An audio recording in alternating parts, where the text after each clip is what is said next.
There we go.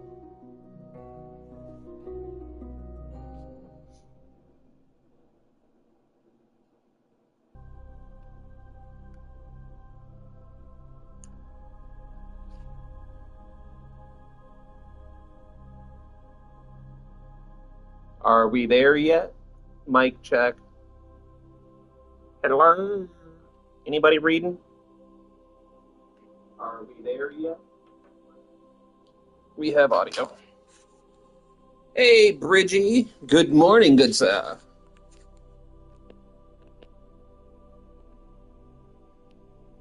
Good morning, Bridgie. So, I'm glad you're here because we have a little bit of a situation.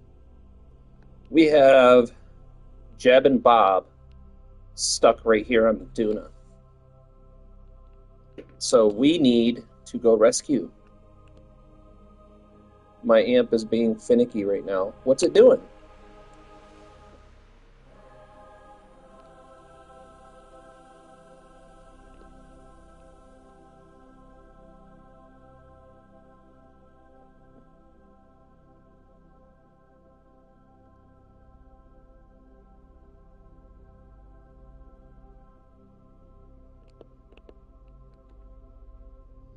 Just realized the cable isn't even in the guitar. That could be. I was literally about to ask you with I said what's it doing? And the very next thing I was going to say is did you check the cables? Because back when I used to play, I had a problem with a couple of amps and it took me a little while to realize that I had a short in my cable. I replaced the cable and then had three really good amps.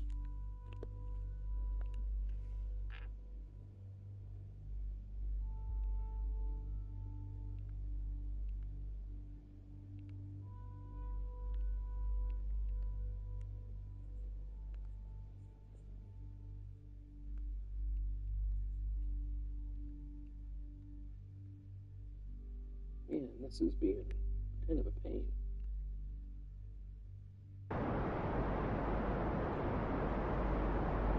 I have a gold-plated Ernie ball cable. Should last a while. Yeah, it should, but they don't always. And it also a lot of people don't realize, or they don't think about it. Excuse me, I'm obnoxious. But they don't think about the idea that sometimes you just get a bad cable, like it slipped through quality control type of thing.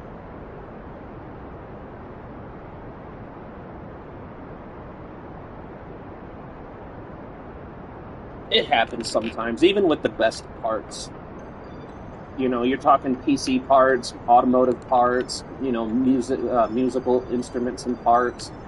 Every once in a while, you just get a bad part.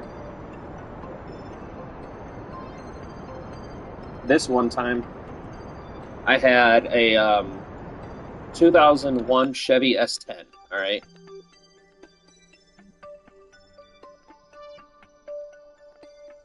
Hold on. I'm pretty happy with that. But I had a 2001 Chevy S10, and I was having a ton of problem. Usually skill is the winner. Yeah, that's true. But I had a 2001 Chevy S10, and it was having problems. It didn't want to start. And I was getting super frustrated because I went through and replaced a bunch of parts on this thing. I replaced the distributor cap. I replaced the distributor. I replaced the ignition control module. I replaced Duna Rescue. Yes, we have some Kerbals trapped on Duna that we are on our way to go get. We have Jebediah and Bob stuck on Kerbal with not enough Delta V to get, or on Duna, with no Delta V left to get off of Duna. And they have a ton of science with them.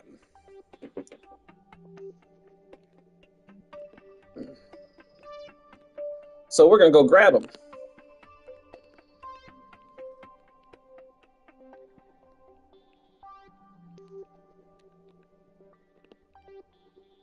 Let's see. Oops. I didn't mean to do that. Why did I do that? Let's adjust this approach, shall we? While it is a very nice looking approach, it does not serve our purposes very well. Ooh, let's go back a click.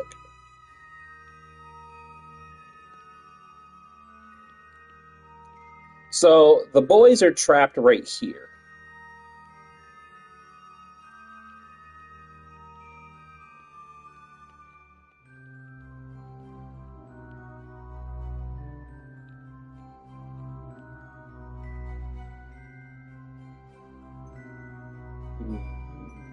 That should be fine. Now, if we just bring it in a little bit.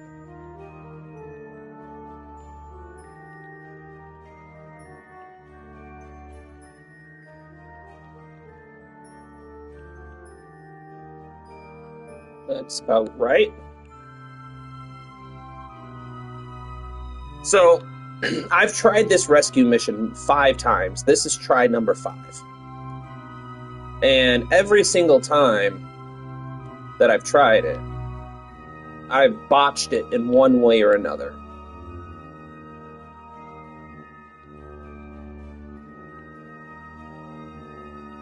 Hold on. I'm getting the heebie-jeebie vibes.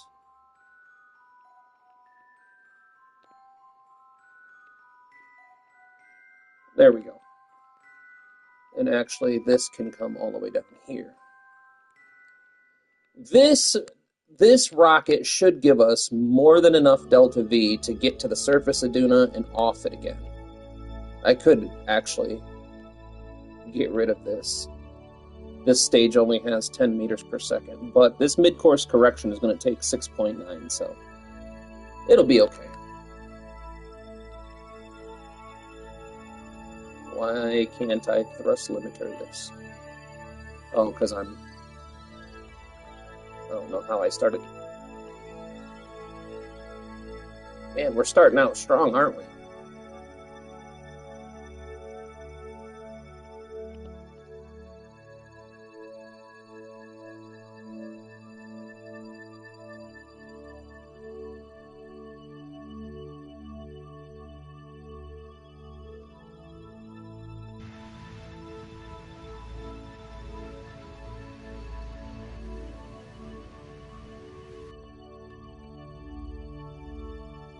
Val left the basement. We needed her skills.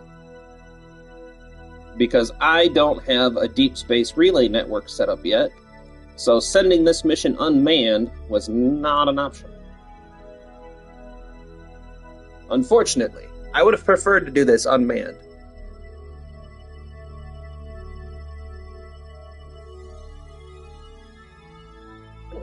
But just think, by the time she gets back to the basement, she'll have a whole bunch of new skills to regale you with.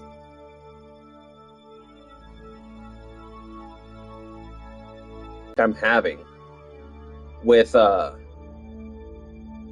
this mission in particular, but in general, is that I think my launch efficiency and stuff like that is just off, because the last time I tried to do this rescue, I was like 300 meters per second shy of Delta V once I landed. And then the one time that I landed with enough Delta V, I wasn't close enough to the drop spot. So I figured out that in order for this to work, we need to be within 2 kilometers of Jebediah and Bill, or Bob. I forget which one I left up there. But if we can get within 2 kilometers, they can EVA to the rescue op. Anything over 2 kilometers and the EVA won't work. The suits run out of power before it happens. Oh, wait, hold on.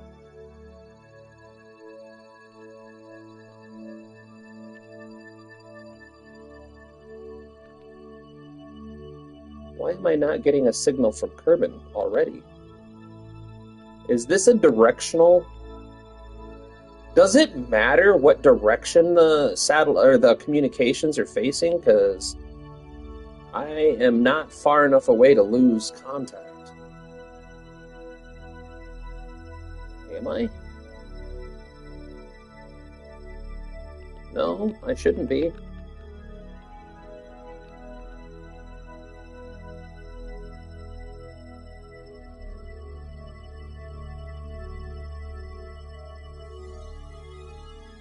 I should have signal, but I don't.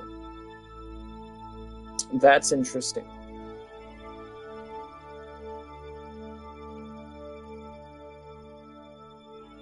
That's very interesting.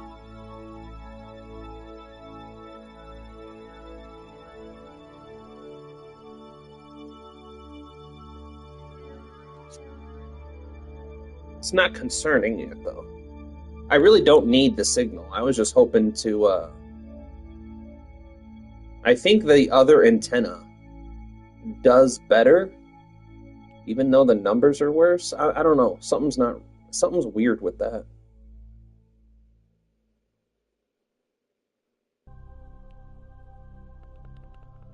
Oops, I went right past my correction.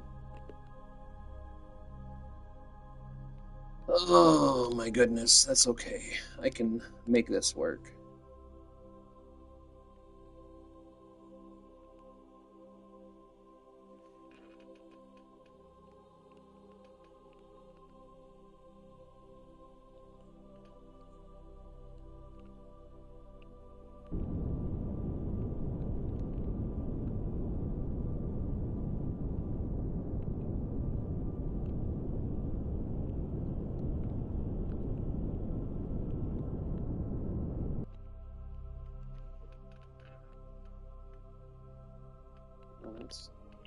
That's definitely not the correction that I had in mind.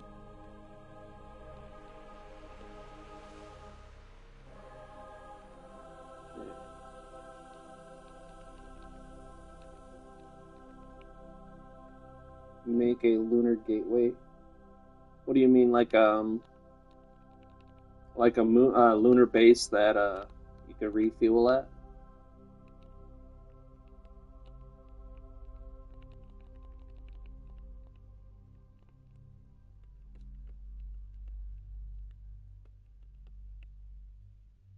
Oh, got it. Yeah.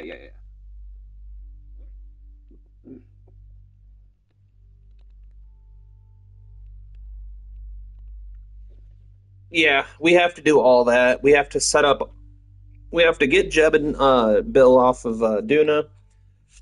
We have to get everything set up for a relay network. And then, if we can do all of that today and still have time left over, I plan on trying to probe Eve for you because I know you were interested in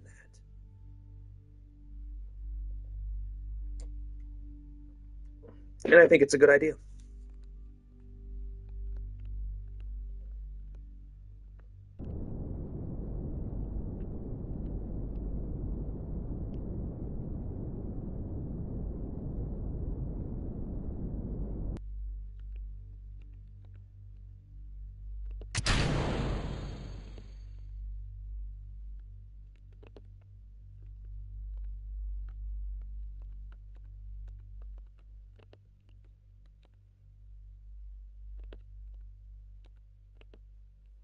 Oh my god, this problem again?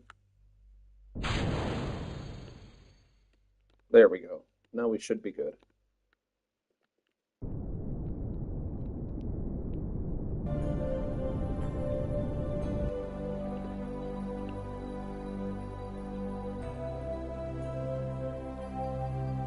All right.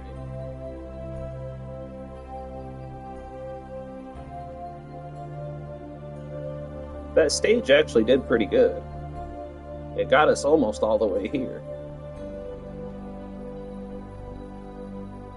And now we have a ton of maneuverability.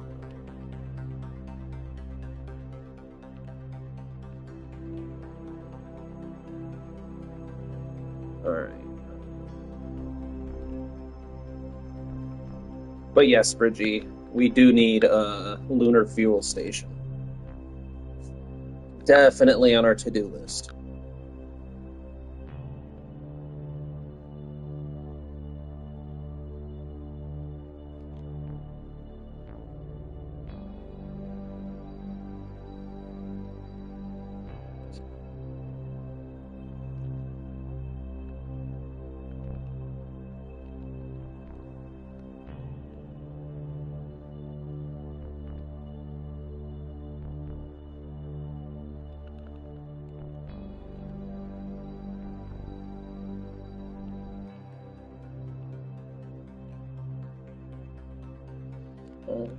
we need to have a minimum of around 3,000 meters per second in order for this to work. So let's see how much it's going to cost us to capture.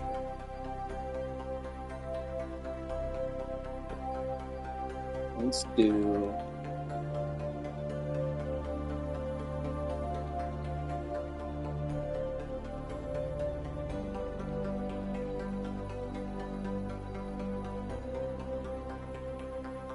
$380. That leaves us just under 4,000 meters per second left if we do it that way. Let's do a full capture because I need numbers.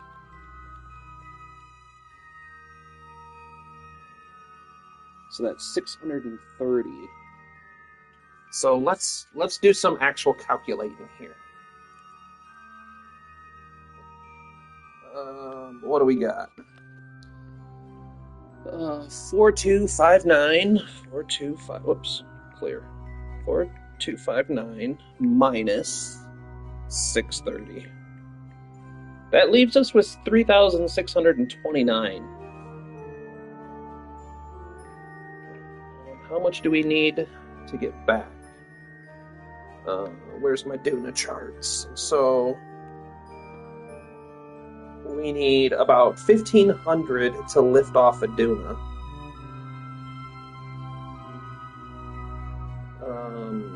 Whoops. Hold on, these numbers are going to be really hard to keep track of. 1,450 plus 360. 1,450 plus 360. 1,800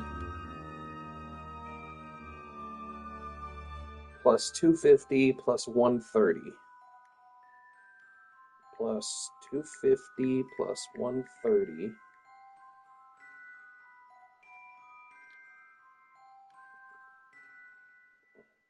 plus 950 plus 950.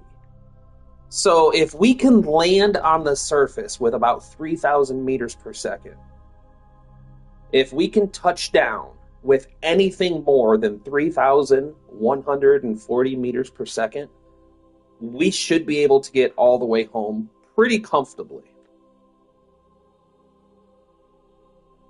But we can shave off a little bit of that delta V by just by doing an atmosphere or an aero brake maneuver on Kerbin.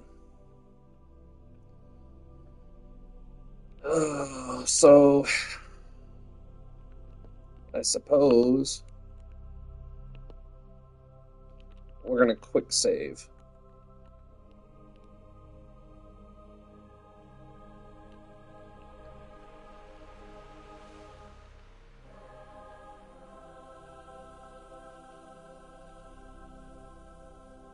And I'm really hoping we can do this in the daylight, because I did not... I didn't want to come that far. But I did not add... I did not add lights to this rig.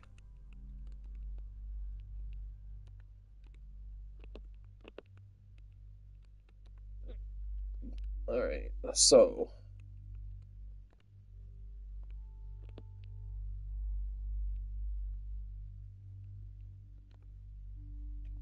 we have 3 minutes.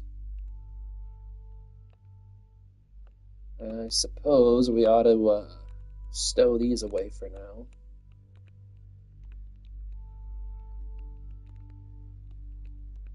I cannot wait until we get action groups.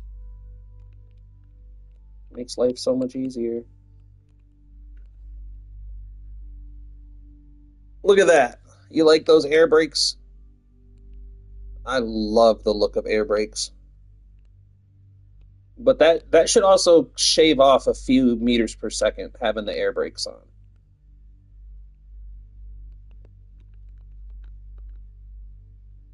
So let's see what happens.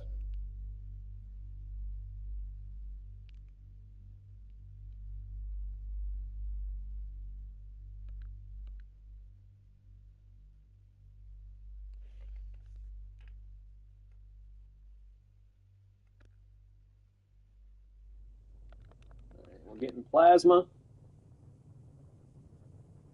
1 minute until periapsis.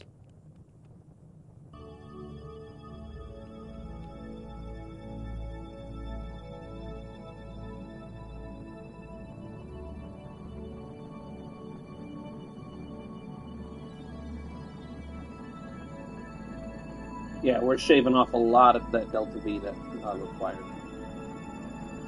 The more of that we can shave off, the better off we are.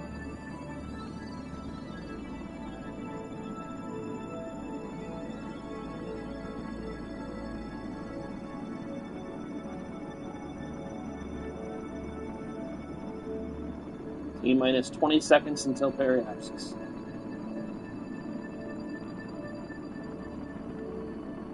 That view, though.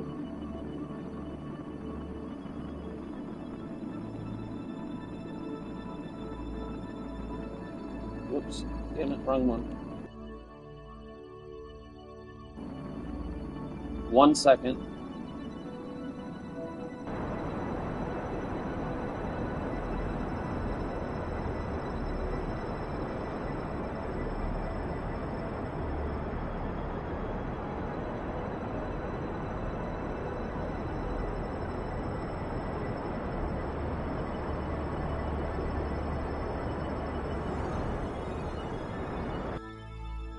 I think that's where we'll leave it for now. Because we're not on the right side of the planet yet, so I'm not going to be too worried.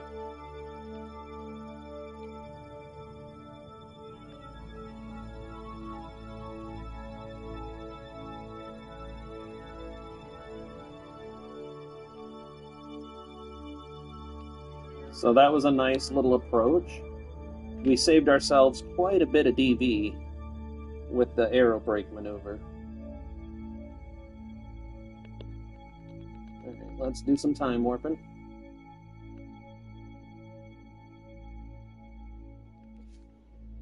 Not too bad. We're doing good.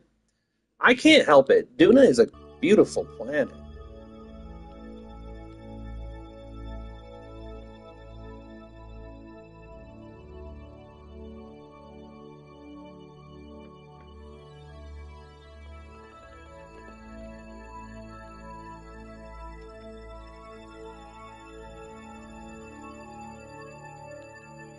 I'm just going to do 2. I'm not going to extend all the solar panels. I just want to make sure our battery's tippy-top.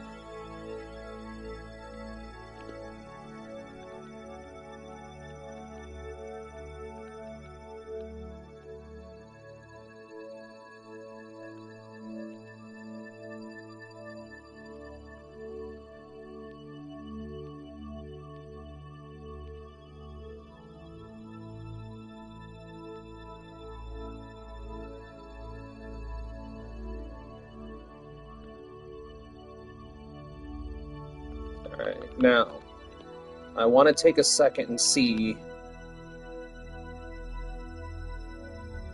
where they're going to be at on this next pass.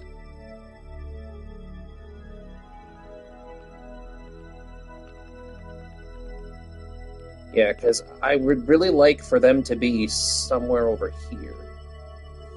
Like, right underneath this ascending node. Because I really want to do this in complete daylight, if possible. Alright, let's quick save again. Whoops. I just used my crappy first amp. Well, it's not crappy if it works. Right? If it does its job. Let's retract these again, so we don't lose them.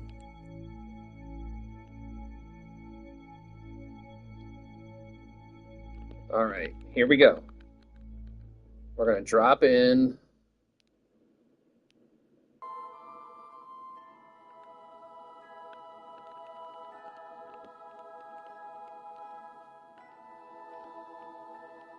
Yeah, they're still on the other. It sounds like it's made out of cardboard.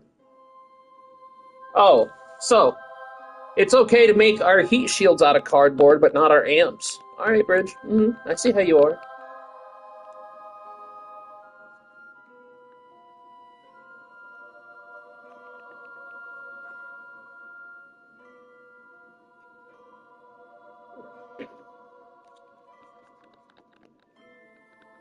You should make it out of the skin of Kerbals.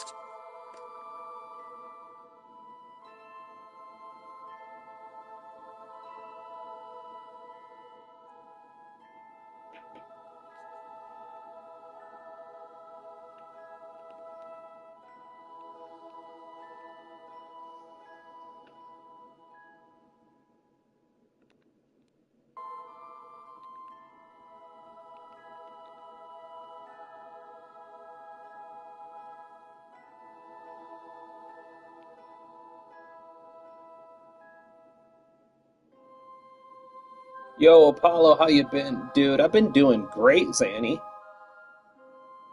Although I think we may have just botched this entry.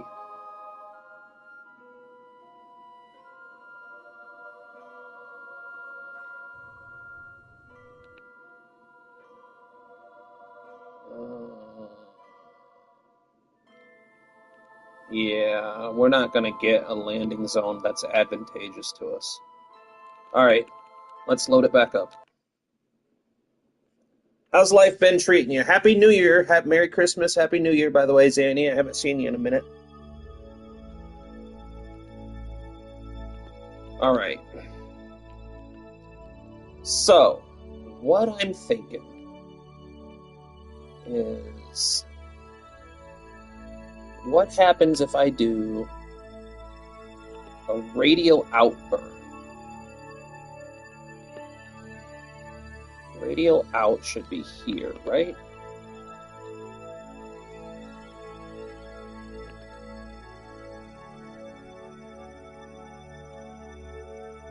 Or is that anti-target? I think that's anti. Where's my radial out? That's radial in, so radial out should be somewhere in about here. You chose the hottest lemon. Oh, the hottest Kerman. I thought you said lemon. Hey, careful. Careful. Bridgie might fight you for it, Trey. I just stumbled upon a video titled, I milled 1,000 spiders to make guitar strings. I mean, spider silk is strong, so... Alright.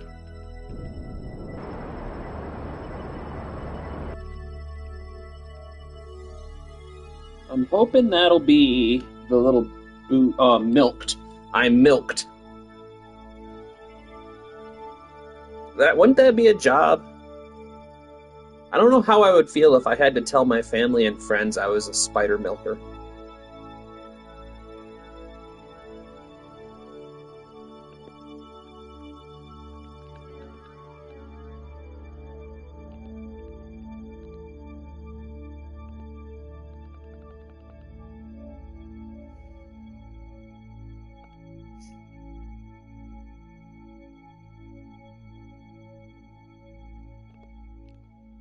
Alright. Bro, did you know that Trump is breaking every single law inside and outside his country? If that were true, he wouldn't be doing it. You can't believe everything you see on TikTok, buddy.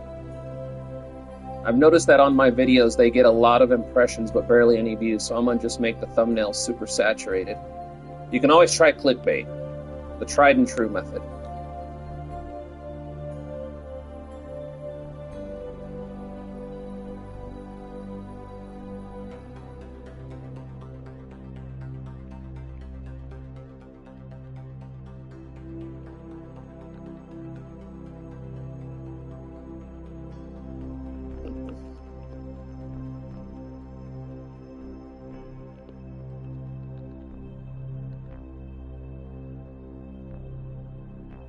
Make your thumbnails McDonald race cars. Trust me, it works. I'm excited to get a PC and start doing actual thumbnails and actually do the things I'm supposed to do as a content creator. Alright, come on. He didn't consult Congress when exacting a large... Well, first of all, it wasn't a large military attack. It was 20 Delta operators who... technically speaking, are under the purview of the executive branch and not subject to the requirements of Congress. Fun fact, same thing with the Marine Corps. The Marine Corps answers directly to the executive branch, not Congress. So it really depends on what you decide is a large-scale military operation, because I've been in the military, homie. 20 men is not large-scale.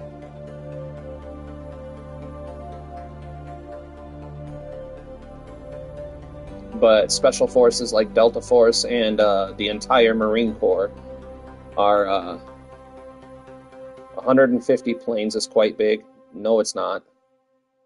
No, it's not. 150 planes is less than a third of what you would consider big, considering we have thousands and thousands of planes of various types, including attack, support, troop transport, cargo. Like I said, man, you can't eat up what you see on TikTok. 20 men is not a large-scale military operation by any means. My friend keeps getting Charlie Kirk edits to TikTok. Oh, geez, that would be the time I almost died. I just stubbed my toe. Yeah.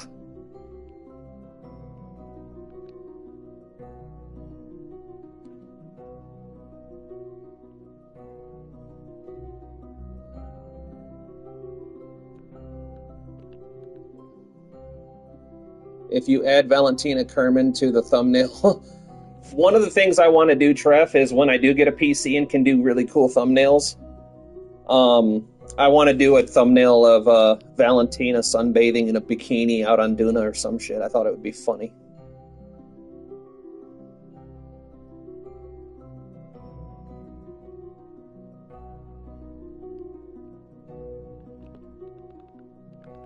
All right, let's see where we're at with this now.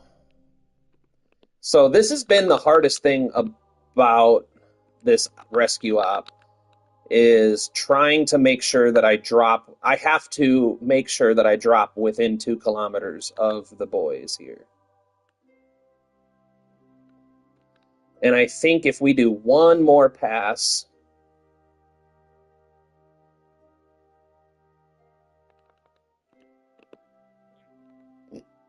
me in the center nearby with binoculars. Bridgie, what I'll do for you is when I do start making thumbnails, I will have you send me a picture, and I will turn you into a Kerbal, and I'll make you and Valentina live happily ever after on the beaches of Duna.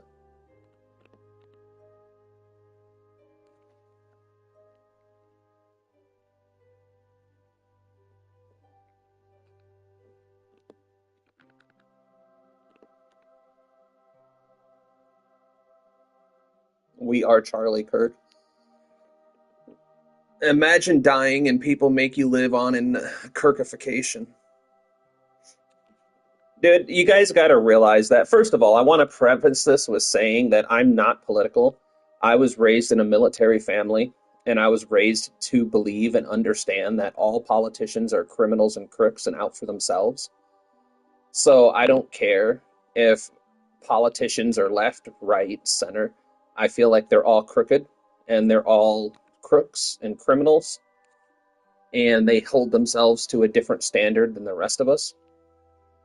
I believe that the government is too large. Yeah, I was in the military, Trev. I was a combat engineer in the Army.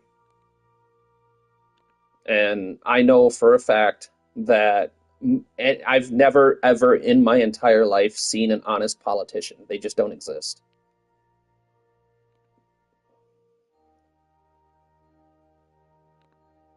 And another thing on top of that, no, not really. I mean, I trained, I did my job, and I went home. Like, I didn't get to deploy or nothing like that. So the problem I had is in the military, I learned really fast that I don't like taking orders from people that I see as idiots. My dad was in the Marines. Man, my brother was in the Marines, and I tell you what, after he joined, it was hard to keep crayons in the house.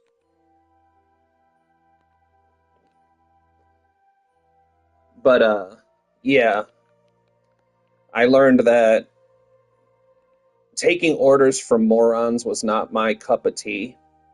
So I did my time and I left.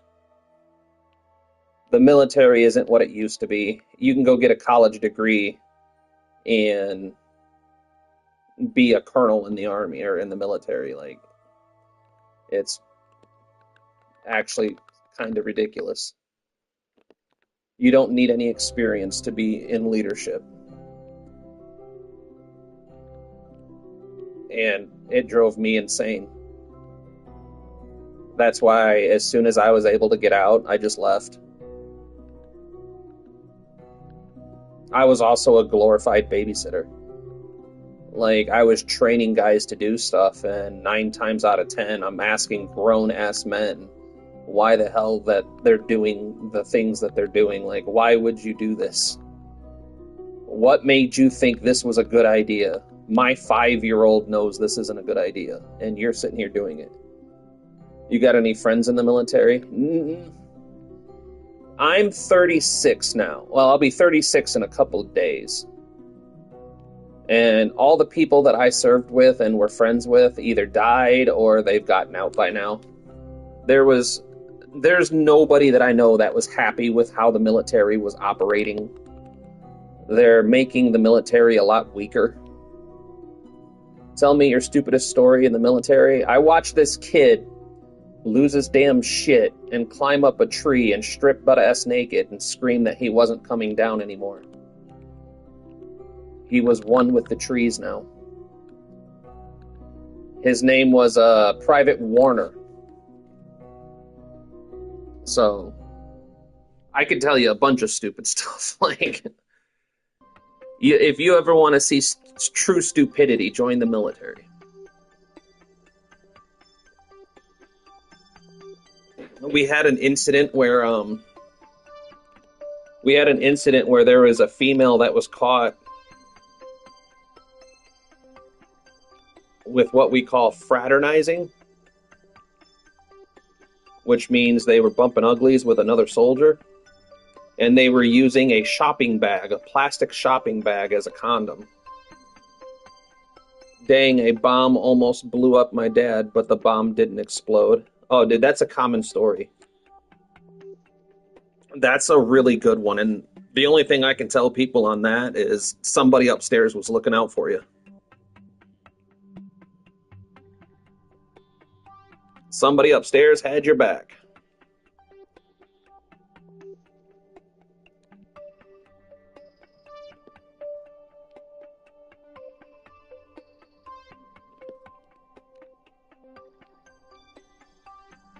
All right. I'm thinking on this next pass.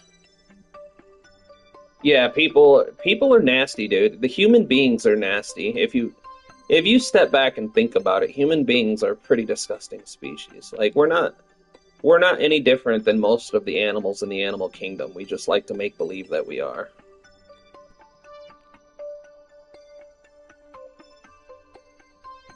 So I think we're going to have to adjust this a little bit. So what are we sitting at? We're sitting at 4,000 meters per second of delta V. I'd like...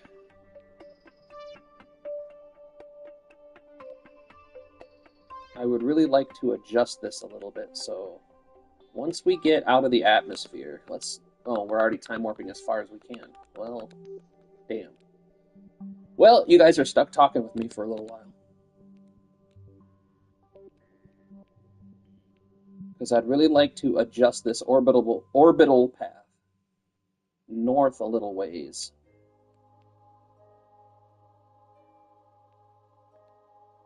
So, alright, that should be good enough. We should be outside the atmosphere, I think. Oh, not yet. Man, we're moving so slow. And then what we'll do is we'll do a normal burn.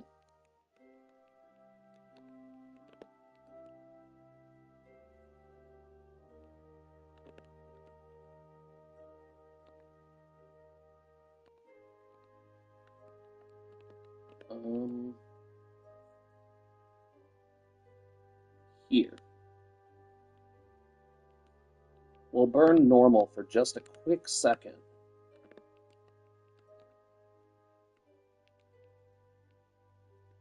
once we get here, I think.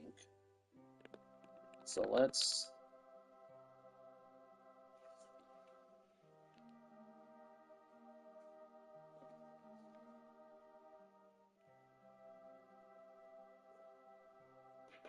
Oh yeah, forgot to tell you, got a new drawing tablet for Christmas so I can animate my video. Dude, that's fucking amazing. I got... Hold on. Hold on. I need to make sure I'm subscribed because I want to see that. So,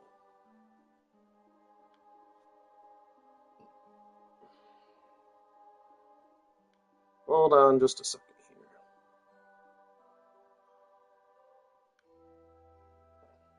Hold on just a second. I am subscribed. Okay.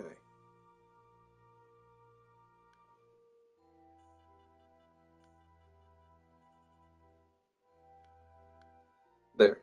I wanted to make sure I was subscribed to Yazani because once you start doing that, I'm definitely going to have to make sure I catch videos more often. Me and my wife are talking about getting a PC this tax season, so if all goes well, come March. All right, hold on. Let's quick save. Oh, wow, you got a lot of talent for a kid. How do I find his animations channel? If you click on his name in the chat, there should be an option to go to visit the channel. All right, I think that's going to do us a lot better. And we can, well, I'm only using that for reference, so we can get rid of that. All right, so now we can go back to retrograde.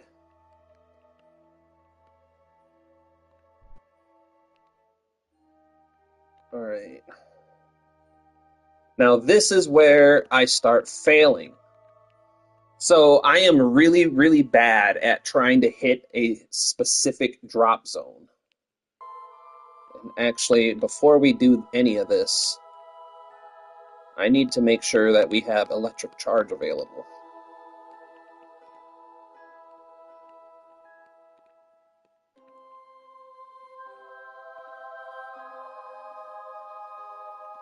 Nah, dude, you'll get there, man. I've been working on teaching myself all of this kind of stuff for years and years, and it's just been a slow process trying to get all the equipment together. But it's not a race.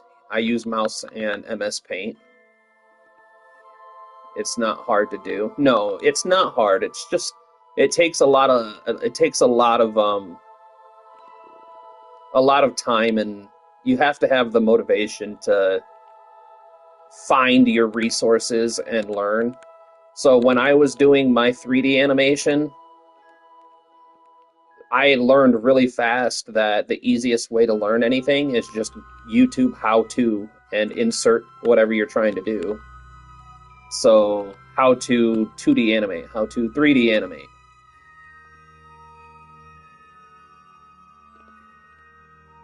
All right, so we're sitting at 4,000 meters per second, which is really, really good. But we're about to burn some of that off here.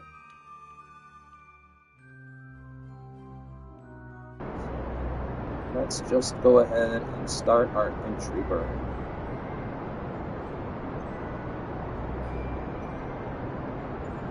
I think we'll start right there. And we saved it, so we can always come back. Maybe a little bit more.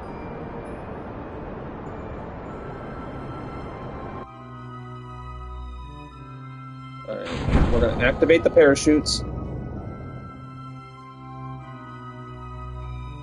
Yeah, that's always a tough one.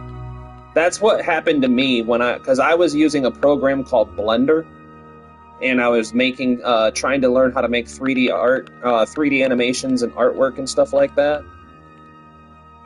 And it took a long time. Like it was starting to take me like 6 months to do a 5-10 minute video. So I kind of put a halt to it until I could get an artist tablet, and then my PC died before I could get back into it.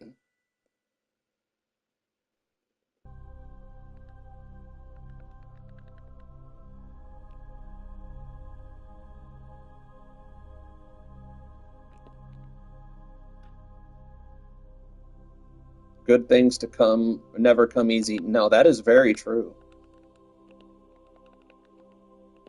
Nothing in life worth having is easy.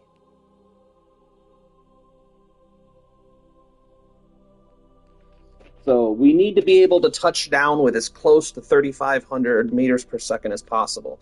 If we can touch down with 3,500 meters per second on the clock, then that means we will have more than enough to pick up Jeb and Bob or Bill, whoever I left here. I always forget which one I left. We will have enough to pick them up and make it back to Kerbin pretty safely. Rita, and it's pretty good, but I barely hear anyone talk about it. I've never heard about it until just now. The one that I used for a lot of my stuff was Blender. I used Blender and Adobe Premiere Pro.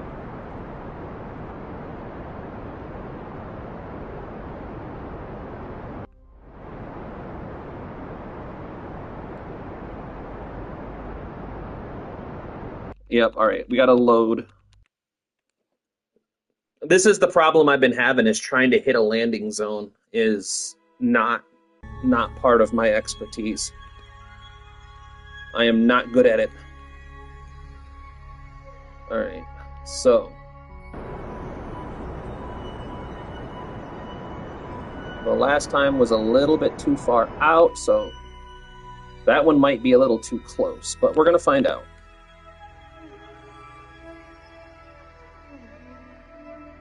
I need to keep an eye on electric charge. You can click on the landing zone and set as a target. I already have it set as a target, but you still have to compensate for atmospheric drag. And unfortunately, I have to be able to land this beast within 2 kilometers of the target.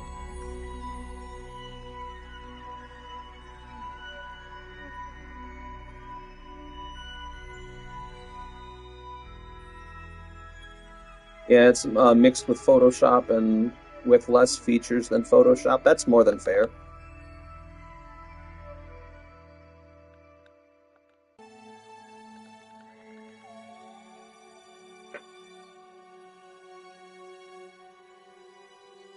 Yeah, Treff, that's the only problem I'm having is I can set the target, but see, I'm already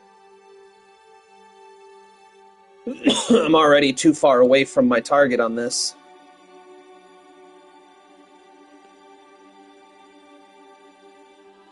So we'll reload.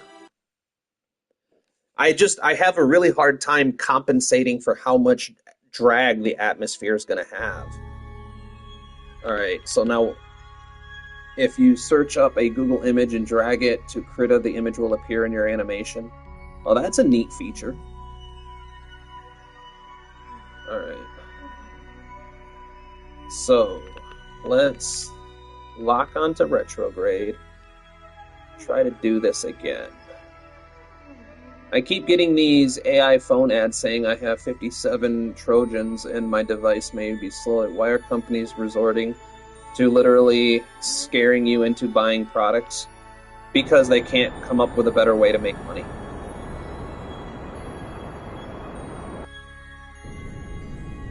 That's legitimately the entire reason. It's the same reason a lot of companies are focusing on doing remakes instead of coming up with new things to make, is because they don't have any better ideas.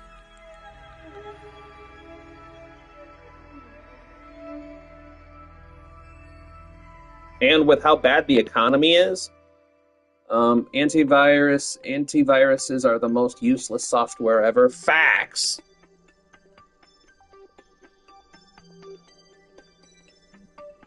That is the biggest fact ever.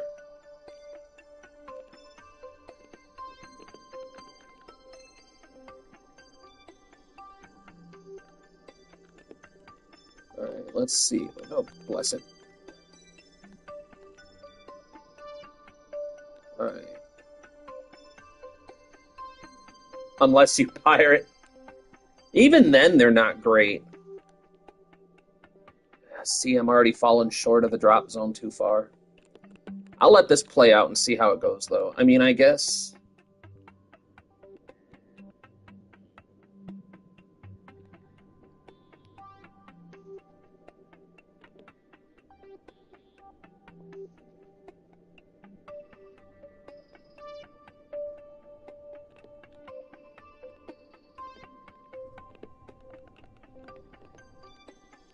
Yeah, we're going to be well and truly outside the intended drop zone by a large margin. We need to be over here. Now, one thing I...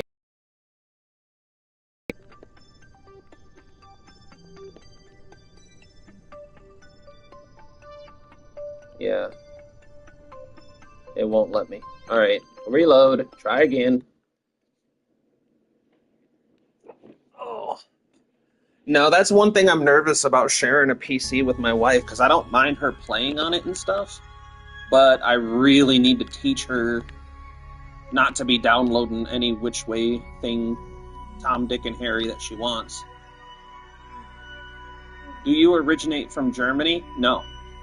My mom's side of the family does. On my mom's mom was born in Germany and left when the war broke out because they didn't exactly agree with the rising powers at the time. So my grandma's family left Germany and came to America. My dad's side of the family is all Irish.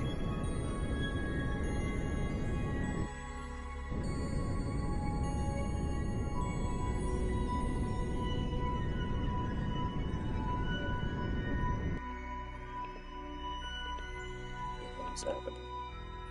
Yeah, when I got the tablet, I tried connecting it to the computer I'm on right now, but it doesn't connect to this. So my oldest brother was like, "Oh, you're gonna need my laptop," and I just gave his laptop. You give your brother a hug. Be like, "I love you, bro." All right, where? All right, here we are. Let's do a little bit of time warping.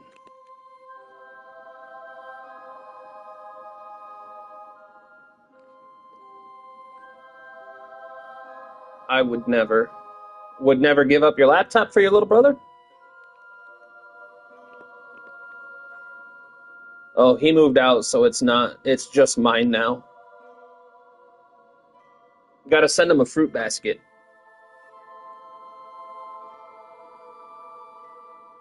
All right. What are we at for he would download? Yeah. I feel like that's what would happen if I let my kids on it. They would just download anything. I have to set up their tablets to where they can't download anything without my approval because they're 9 and 7 years old and they don't have the idea and understanding that not everything is just a legitimate game. So they click on ads all the fucking time. And then I keep my kids away from the AI games for the most part.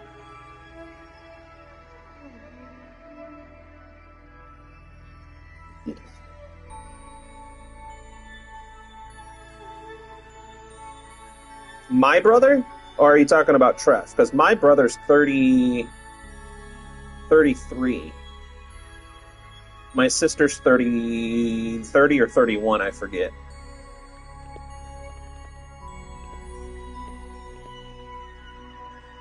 All right.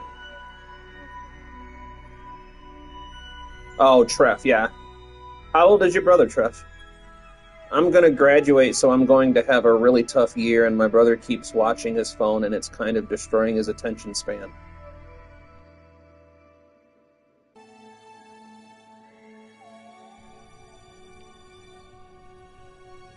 Six? Oh, yeah.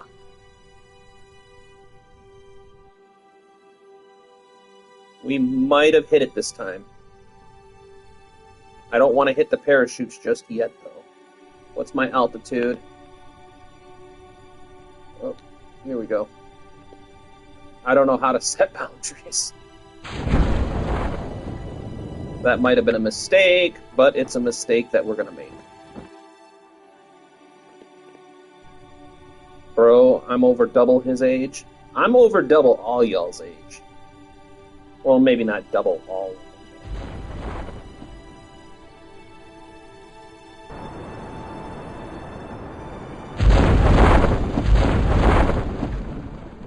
There we go. Let's pull those G-forces on Val. Wait, can't I just do this? You guys, I think we nailed it. Oh, I think we nailed this. And what's our DV rating? Oh, and I think we'll have enough Delta V to get back off planet. I don't watch shorts, so my attention span isn't shorter than a goldfish. I spend a lot of time on TikTok, so, but I have most of my attention span intact. I have pretty much the same attention span since I was a child. The one that gets me is if I'm interested in something, I can watch paint dry if I'm interested in it. But the second that I can't fathom an interest in a topic, it's really hard for me to stay focused on that topic.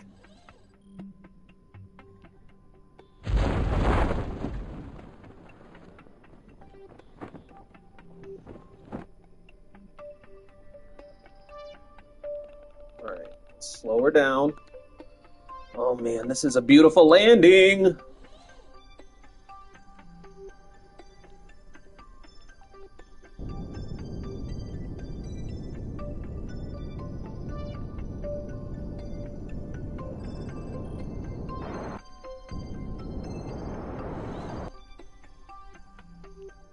Come on, don't fall over.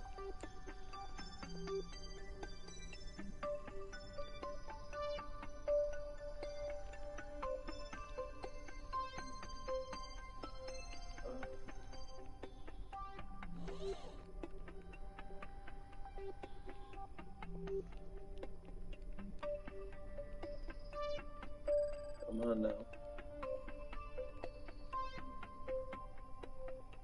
Don't fall.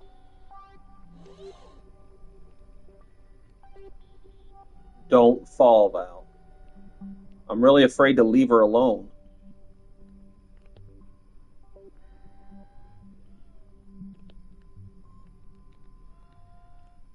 All right. All right. Let's get Bob out first. And Bob is going to take all available data. Actually,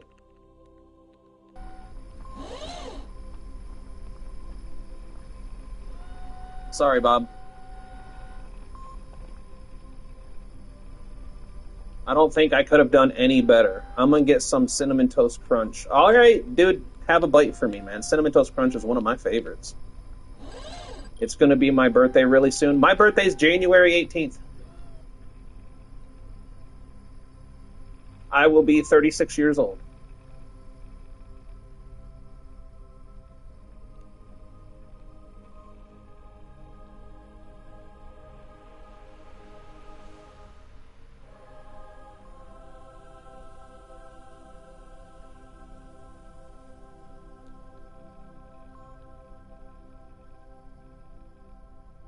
Happy birthday to you, man. Your birthday's coming up soon.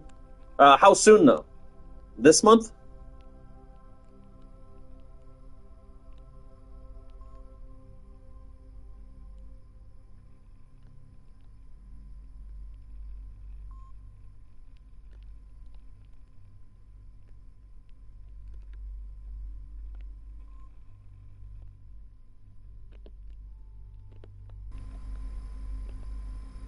All right, now it's time for Jeb.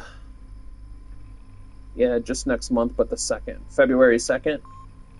I'll see you before then, I hope. But if I don't, man, happy birthday.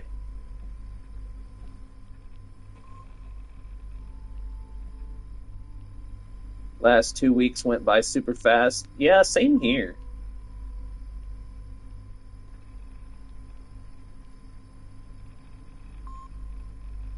Leave Jeb for his crimes. What crimes did Jeb commit?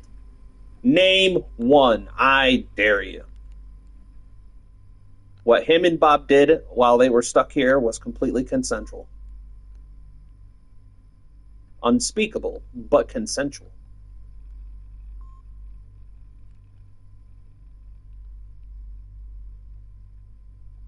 Being too sexy.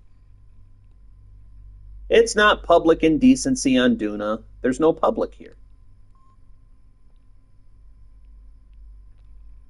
Whoa. Didn't mean to do that. I just wanted to zoom in.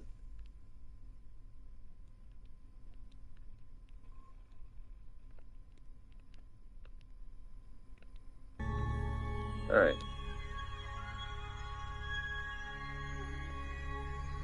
Oh my goodness. I hate when this does this.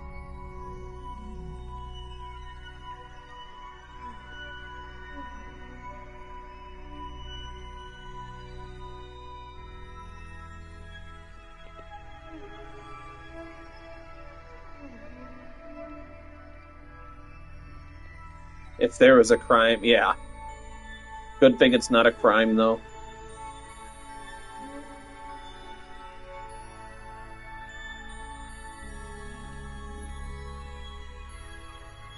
Bored. All right. Let's gather up some solar power. How goes the mission, Luke? We are almost there.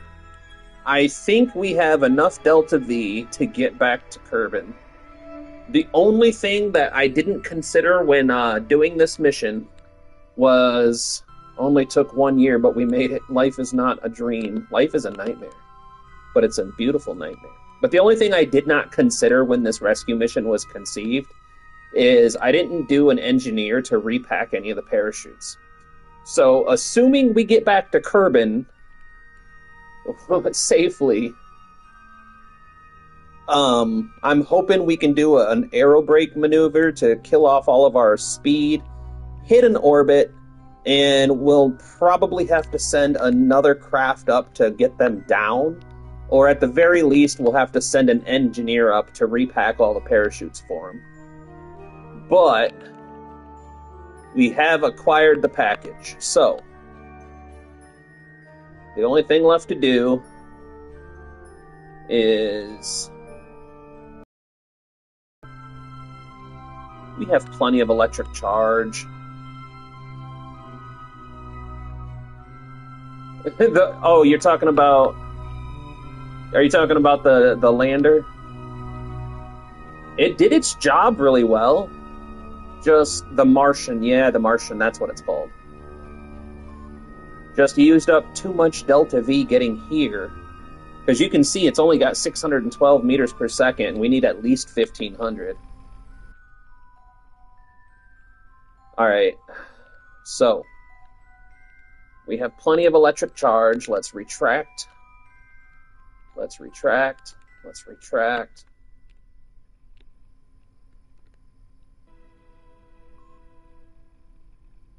So landing in one piece is issue? No. Landing in one piece we did really well. See you around, Trev. Thanks for dropping in, my guy. Happy birthday again. For if I don't see you before, happy birthday, man. So landing in one piece wasn't the issue at all. It was landing with enough Delta V to get back that turned into the issue. All right.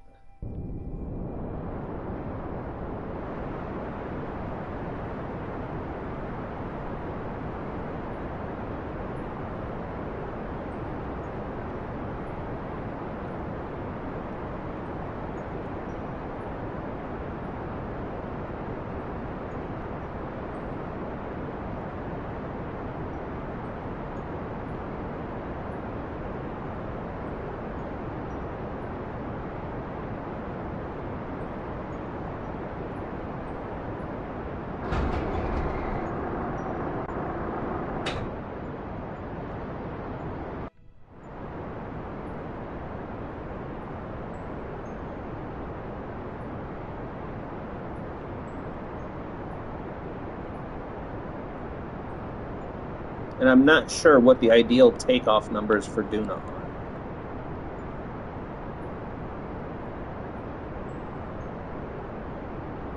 The Minecraft movie. Oh, don't get me started on that, Bridget. I've seen so many TikToks about people being fucking weird in that movie.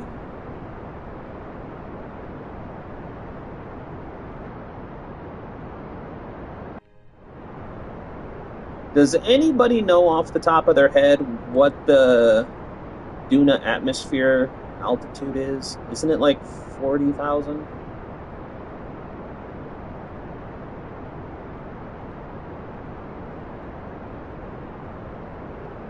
Have you ever watched Herbal Stuffed Science series? No, I haven't seen that yet. I can definitely look for it when I get the chance. 50? Okay, so 50K.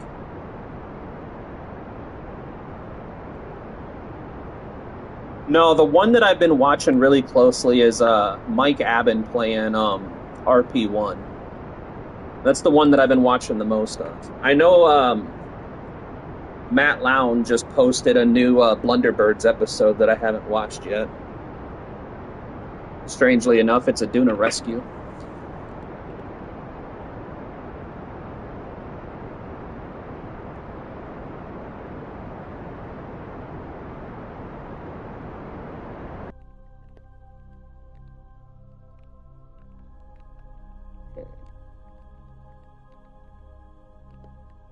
So let's save a little bit of our DV by plotting this course.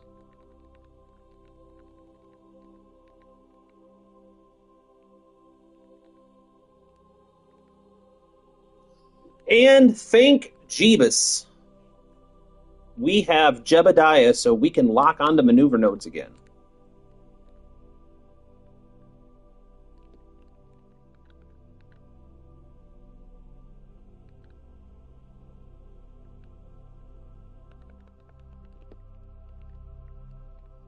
You need Matt Lown to save you? No, we do not need Matt Lown. We are not in that much trouble. He installed like a gajillion mods, and the goal is to get to the other star system. That would be cool. I would love to see that. No, we do not need to call in the Blunderbirds just yet, man. We should have enough Delta V to get to a stable Kerbin orbit. Mind you, should being the key word here.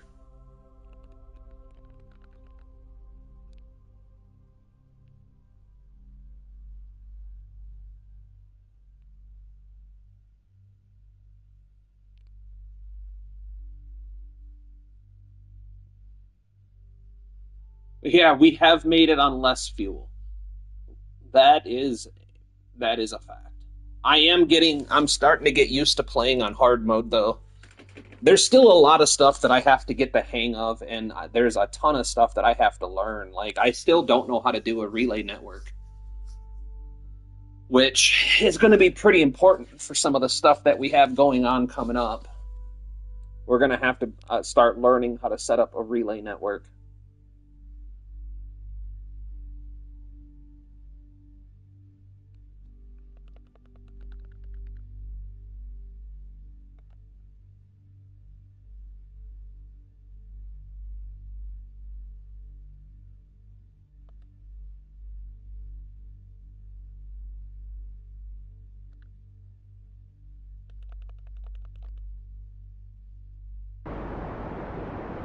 It only has like 4 episodes, but 20, 30 minutes long. I'll definitely have to check them out.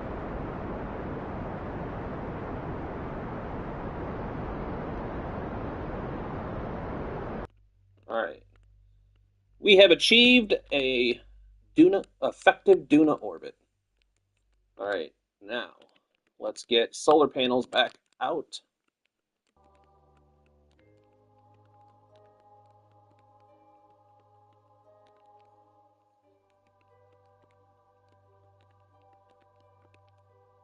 All right, I gotta be right back. I gotta go take a quick bathroom break.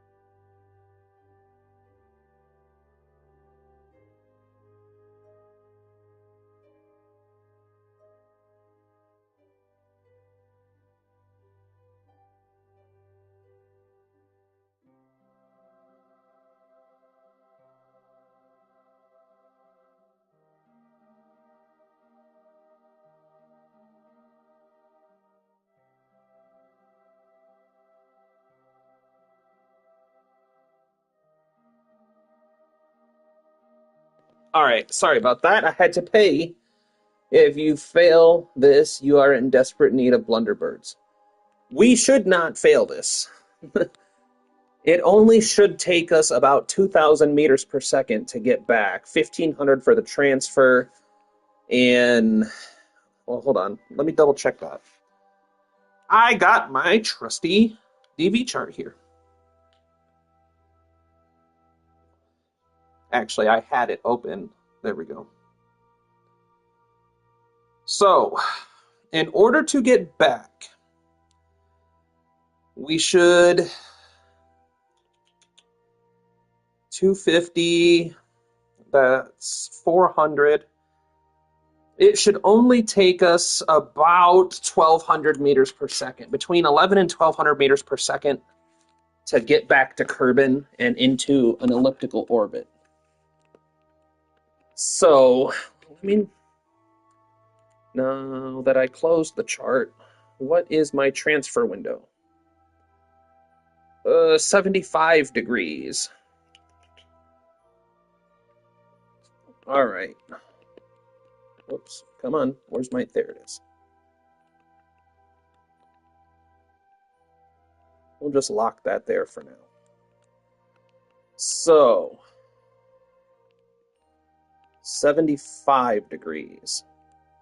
So if I turn off all of this, I should be able to just click on Kerbin and do that. So we need Kerbin to be 75 degrees behind us.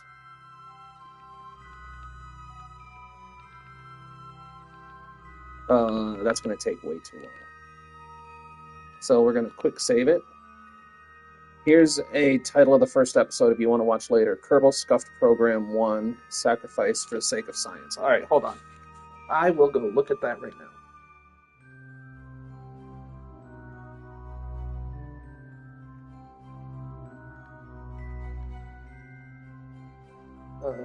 Kerbal.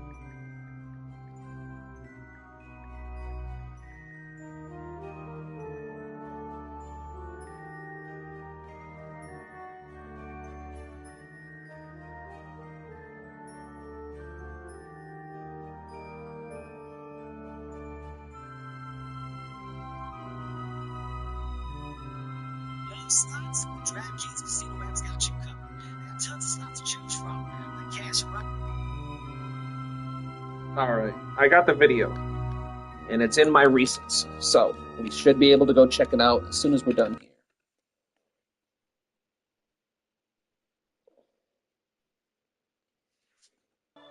Can you start making an orbital satellite yet? Yes. And actually, what kind of satellite are you looking for? Was that Kevin Hart? Yes, it was the stupid ads. So if you guys haven't noticed, we need a lunar gateway.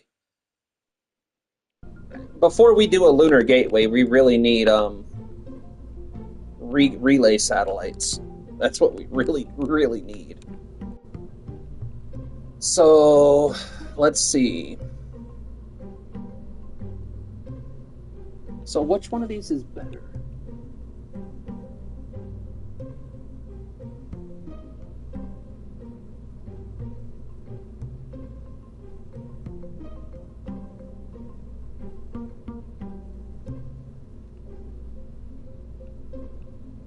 I think the hex is better, right?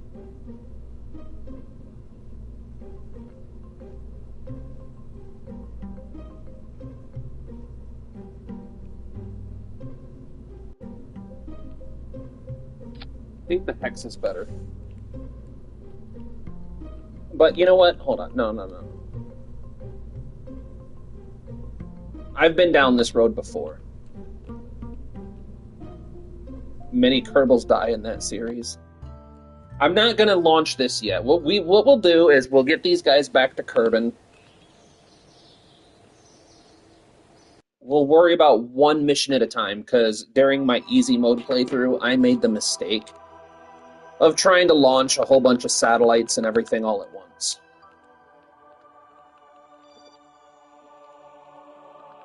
I had too many things going on at once, and it messed me up quite a bit.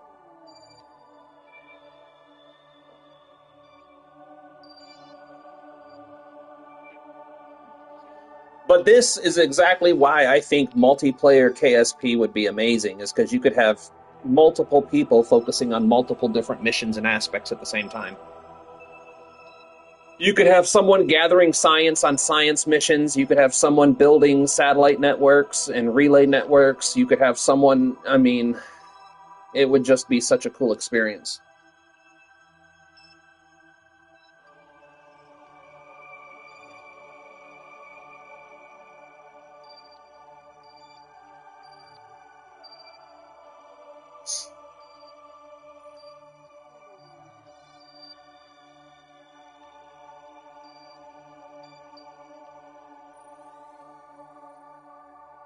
See you later, Zanny. Thanks for dropping in, bub. Good. I'll keep an eye on your channel for more animations and shit, and I'll catch up on what I've missed.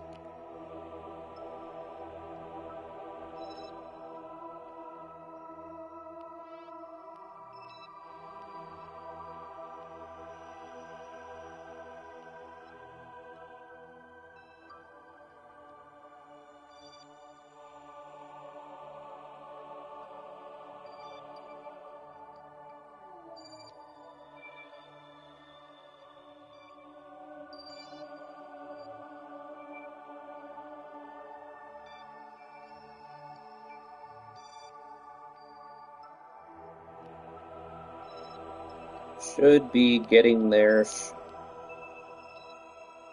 That's about 90 degrees. Hold on. Let me double check. 70. Did I say 75? Pretty sure I said 75. 75, yes. What is the date? Year 9, day 363.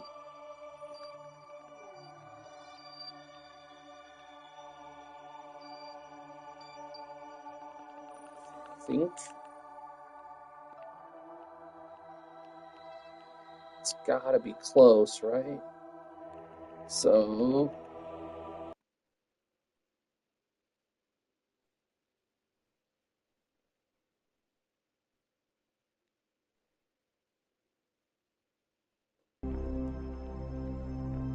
Let's get this maneuver no plot. No, like calendar. I must know so we can know. I don't understand. How do you find out? Are you talking about today's date in real life? Or the Kerbal's date?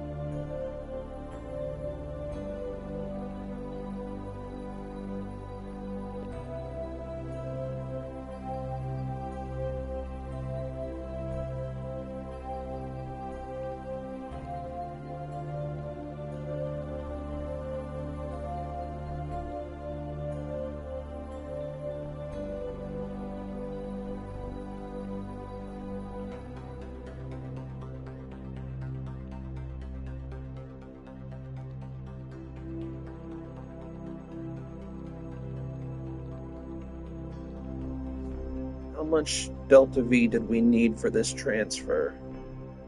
We should only need like around 300 or 400 DV to do this if we do it at the optimal transfer window. So I'm gonna skip ahead a whole bunch of.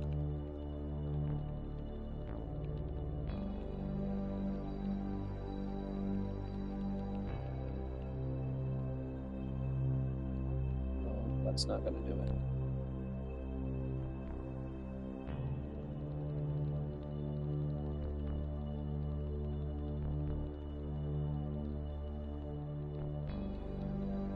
The N1 rocket? Go hit the atmosphere. Like, yeah, that's what we're gonna have to do. 640.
There we go.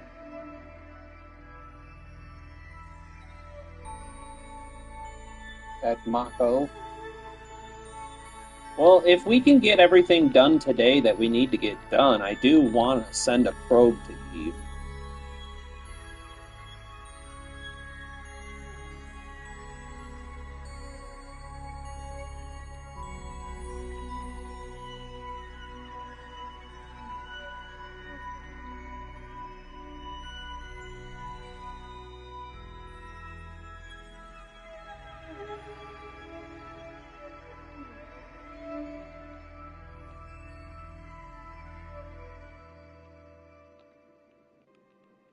Just trying to see if we can't save any more delta V on this. There we go. We shaved off 100 meters per second. Now the question is do we try for more? Let's see what we'll have left in the tank. Because we need to try and have roughly 950 left. Roughly. So let's do the calculating. We have 2,524. 2,524 minus 681. We should have more than enough DV.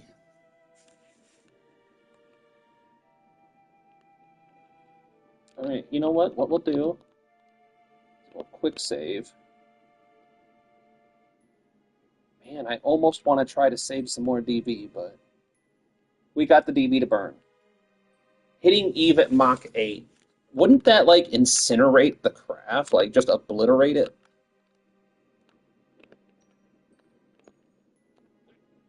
I suppose it depends on what angle you hit it at.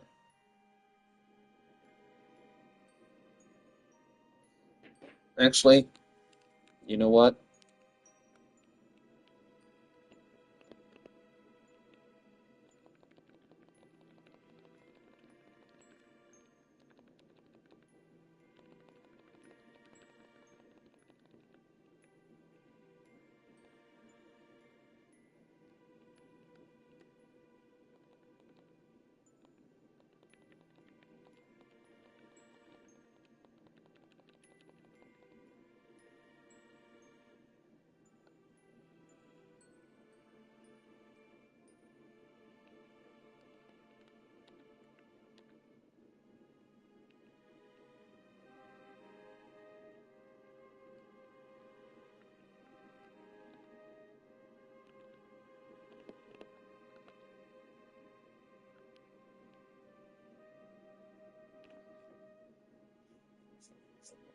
My tech teacher is a pain in the butt. Why is that?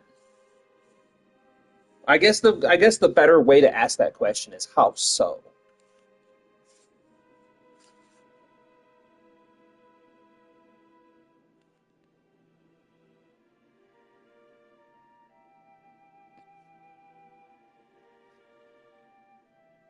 All right. Bob. Okay.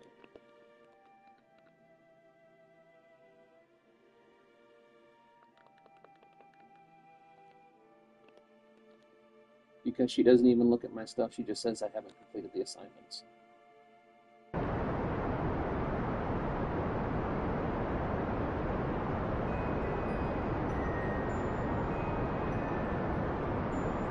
Well, I would stop doing the assignments if I were you. I can't let teachers be a liar on my account. But I'm petty like that. That's why I graduated with a 2.7 GPA.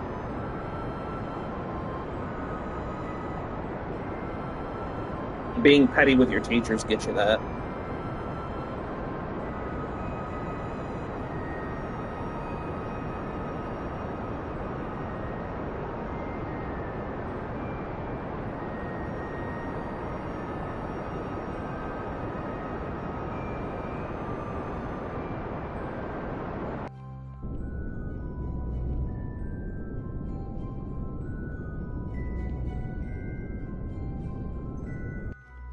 Whoops. That's all right. We needed mid-course correction anyway.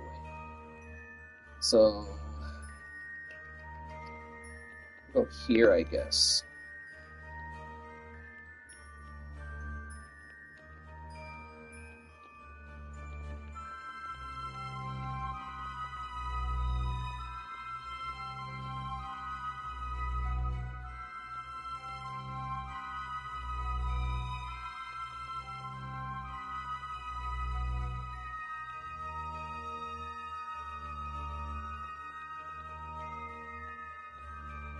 Oh, there it is. I see it now.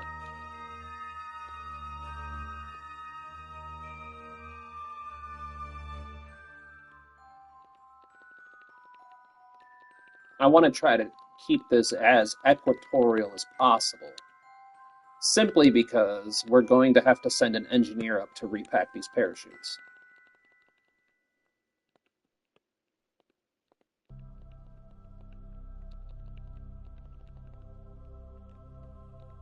Whoops, whoops.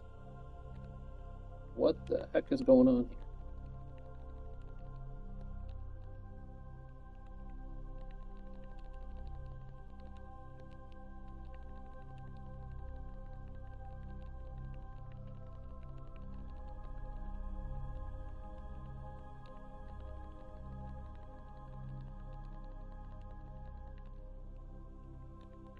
Whoops, come on now. Oh well, we'll leave it there because it's going to have to come back anyway. Just give it a little tap-tap-a-roo.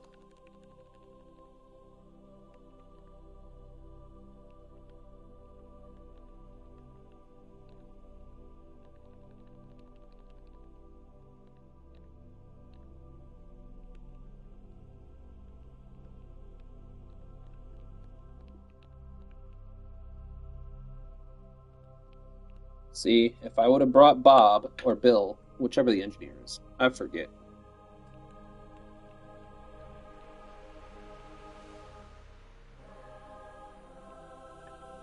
Hot Honey Kerbal! Now, for a limited time at KFC.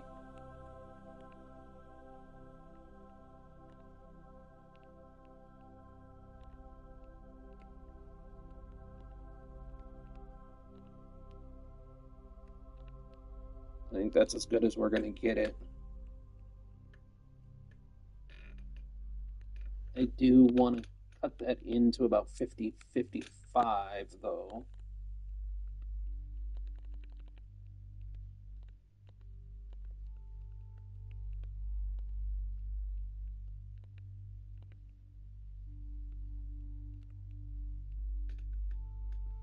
Right around there, I think.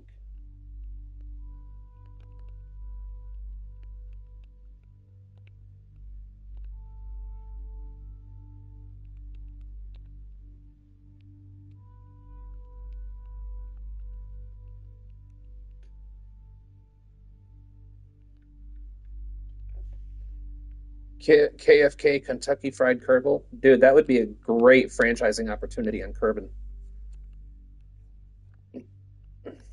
One of these days, I should load up my city skylines and show you New Mundsbrook, the city I made in City Skylines. It's a great city to live, except I cannot get the traffic under control. That's the only downside is the traffic in New Mundswick, or New Mundsbrook. New Mundsbrook is what I named my city. And yes, New Mundsbrook does have a KSC. It has Kerbal Space Center. Yeah, traffic. Oh my God, that game is hard to control traffic.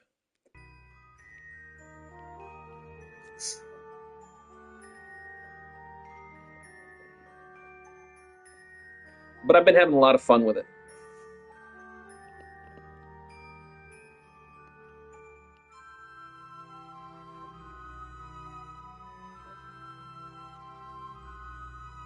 I have all of the largest. There's only like 2 roads in my entire city that aren't the largest available.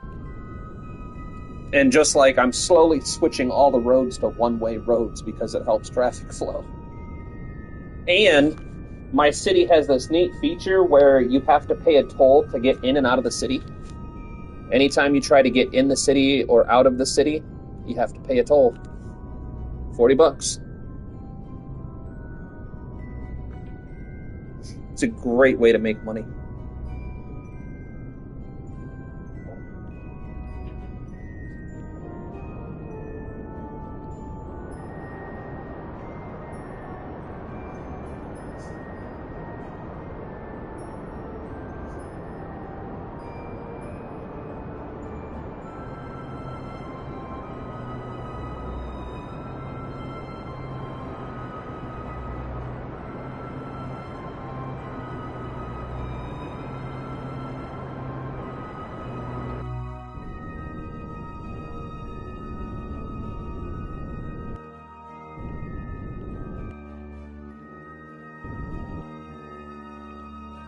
Beautiful.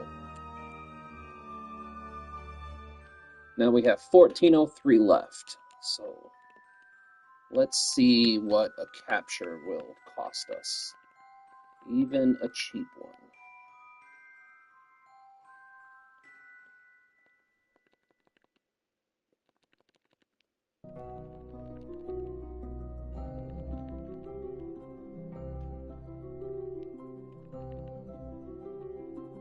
It's not too bad, I think.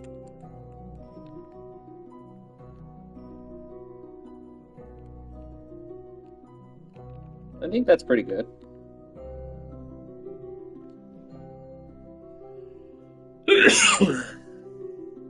Yeah, I think there's a bunch of spots in my city where I have one-way roads right next to each other, and there's 6 lanes in each direction. So basically 12-lane roads. One of these days I'll show you. I'll either post a video or go live and play some City Skylines. It's one of the games I do enjoy playing when I'm not recording or if the wife is sleeping and I'm just playing. I play it a lot when I'm cooking and cleaning because I can just leave it and let it go for a long period of time and collect taxes. I have like $16 million, $17 million in the bank. I have 250,000 people. 250,000 Kerbals. Originally, the city's name was Kerbin, but I thought that was kind of silly. The city of Kerbin on the planet of Kerbin in the Kerbal system. So I changed the name to New Mundsbrook.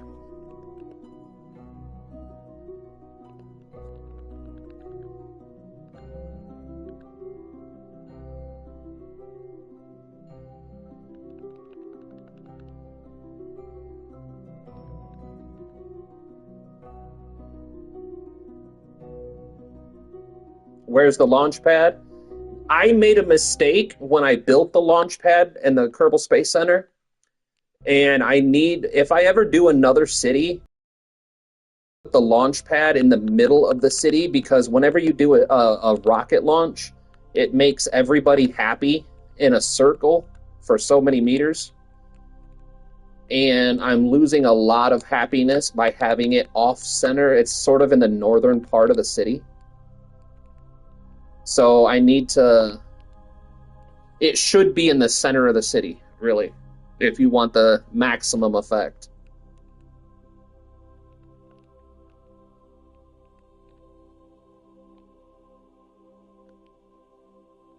All right, we're coming in at about 3,000. We're not going as fast as I thought we would be.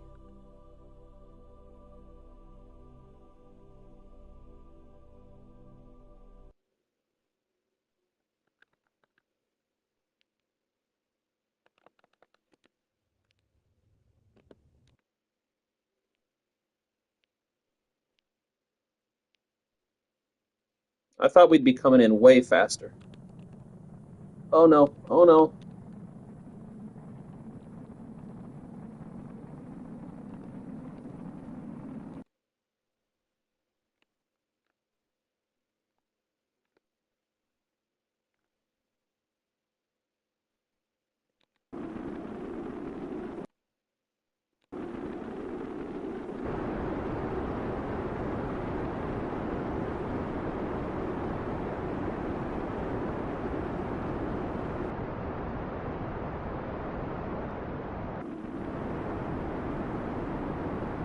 The yellow line Talking about this line right here.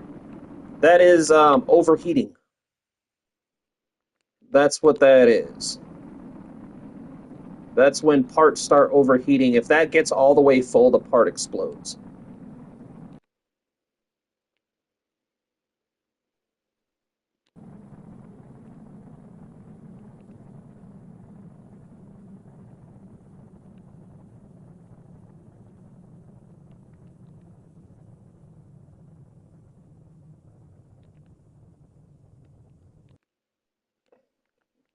Giant yellow line?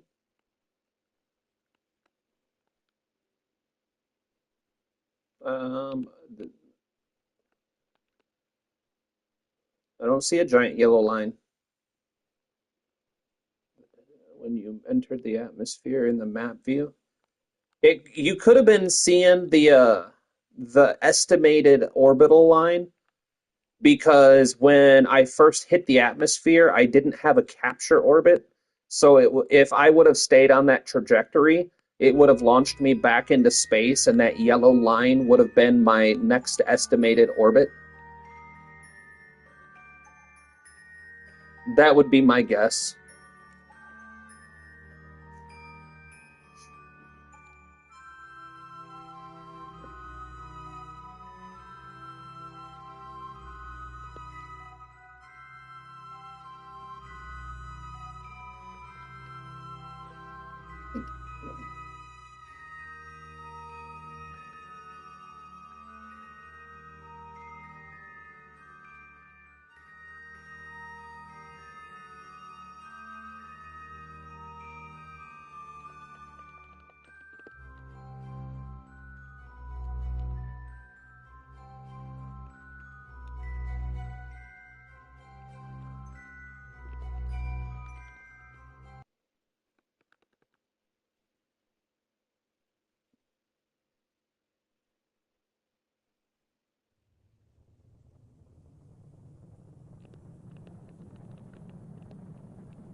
If you ever can't return home to Kerbin, turn it into a space base. I mean, that's not a bad idea. The only downside is the ship doesn't have any docking ports, which is the only limitation it would really have.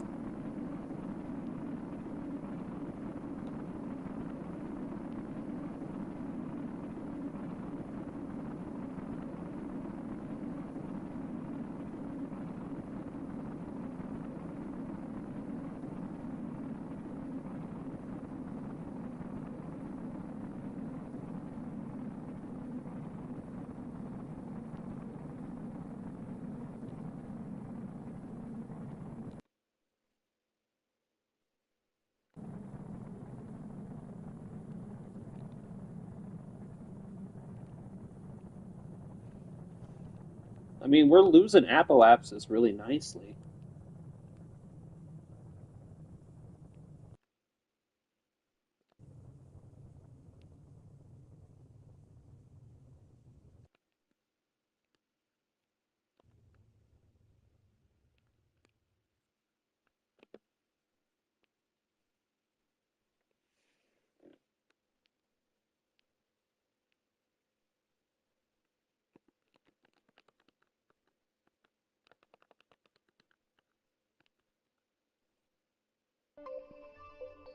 Could you put a full tank and docking port on the next craft, make a space petrol station? Yeah, Luke, that's what we were talking about.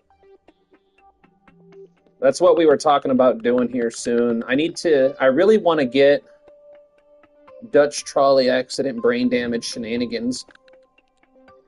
I really want to get a relay network up.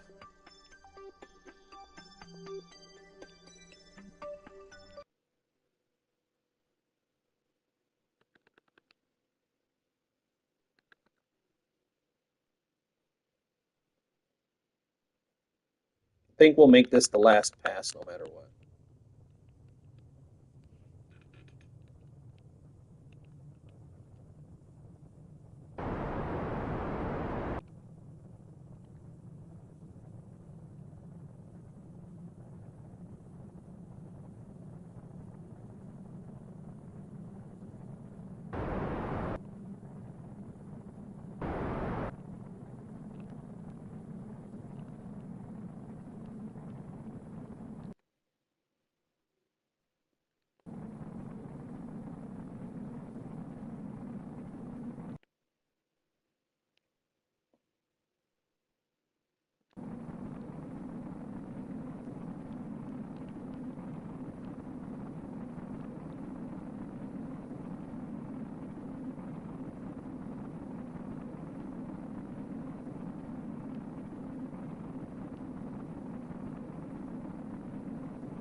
Yeah, we're gonna make this the last pass no matter what. So when we get back up to apoapsis, we'll raise up our periapsis to just above the atmosphere, and then we'll launch an engineer into orbit to repack their parachutes.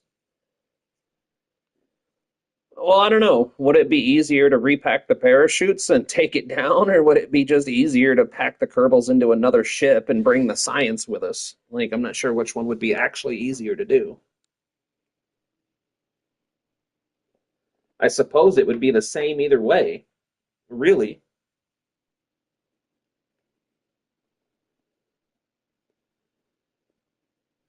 Yeah, repack the parachutes.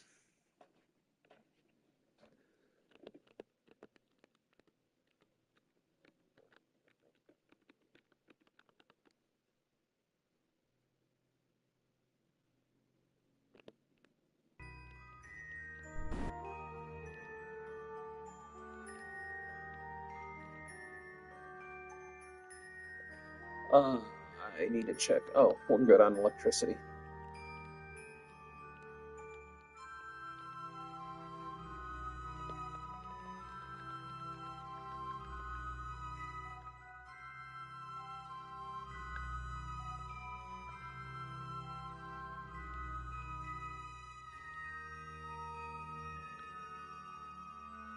Oh,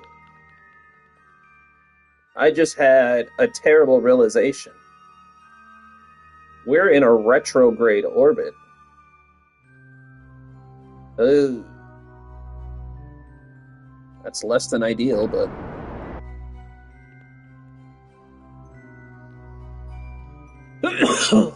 that's less than ideal. Excuse me. But we're home. So let's go launch a fourth rescue ship. Or fifth. Fourth or fifth. No. Technically, this will be the third. Because the other ones don't count. We didn't save those ones.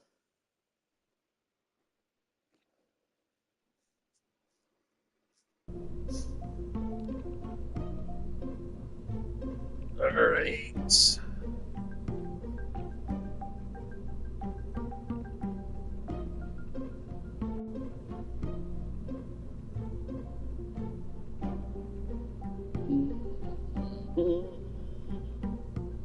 I hope. Where's the one that I? Oh, it was named Savior. That's why I was looking for the wrong name.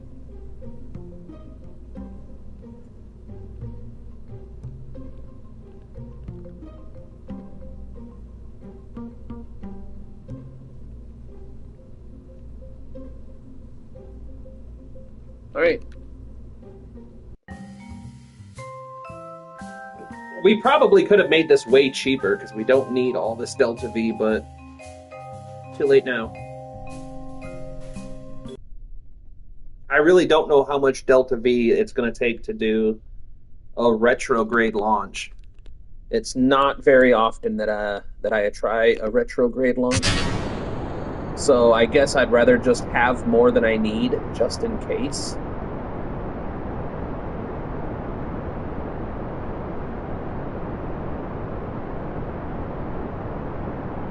And we don't have to spend a whole lot of time modifying a pre-existing ship.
Oh my goodness. I shouldn't sit on my leg that long. Holy cow.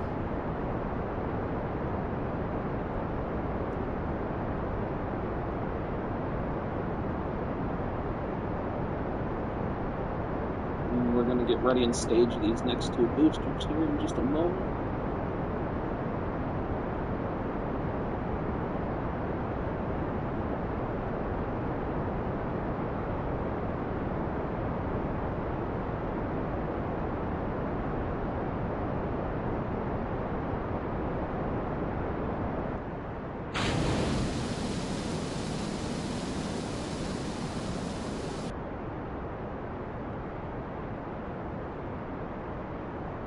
Now we just need to focus on velocity.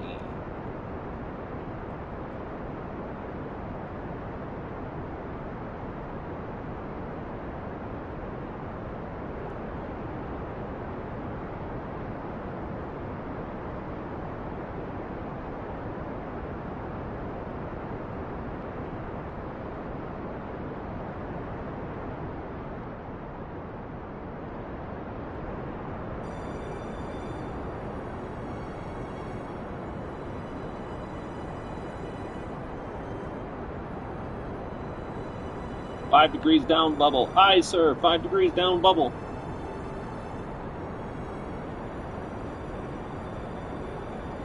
Can you EVA when you get into space orbit? Yeah, I can EVA. I can't do EVA construction on the console, but I can EVA Kerbals all day long.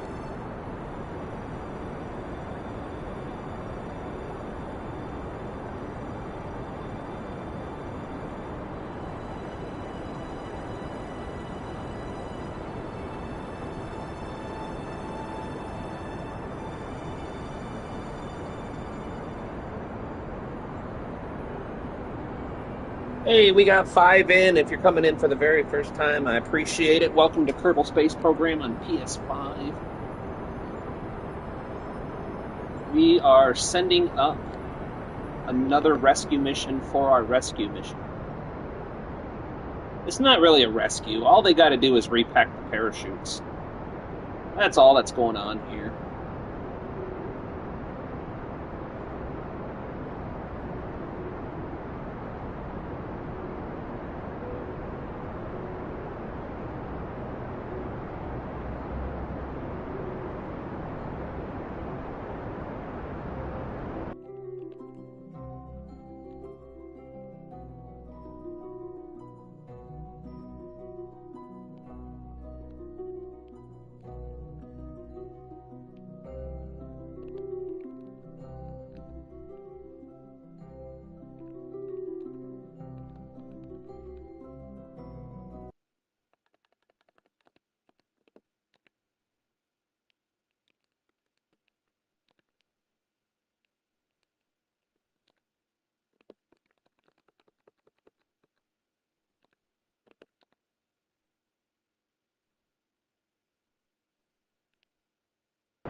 We should be okay. I didn't realize we were looking at the camera wrong.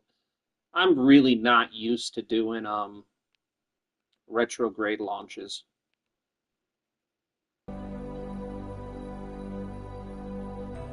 But we have more than enough DV to do this mission, no matter how bad this gets.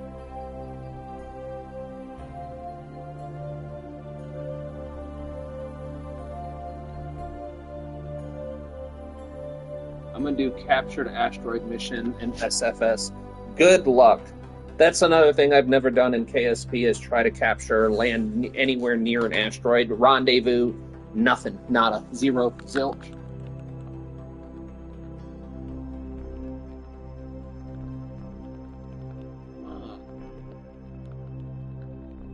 There we go.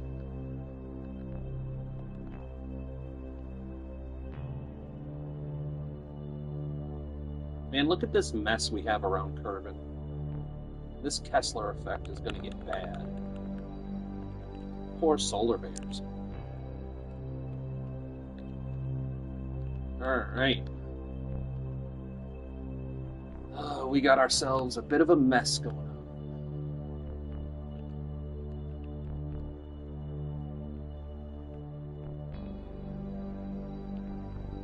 Oh, you know what? We're about to mess up by a lot.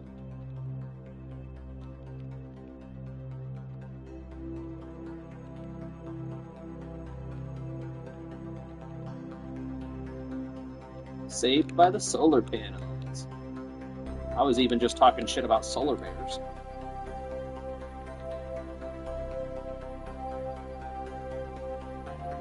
Let's make sure our boys have some space Hulu. Alright.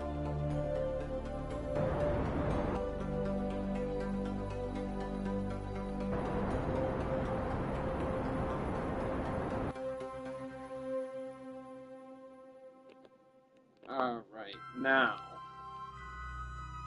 I think if we set a maneuver here and we add a little prograde,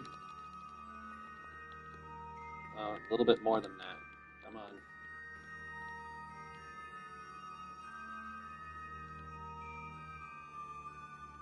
Maybe a little bit of this motion.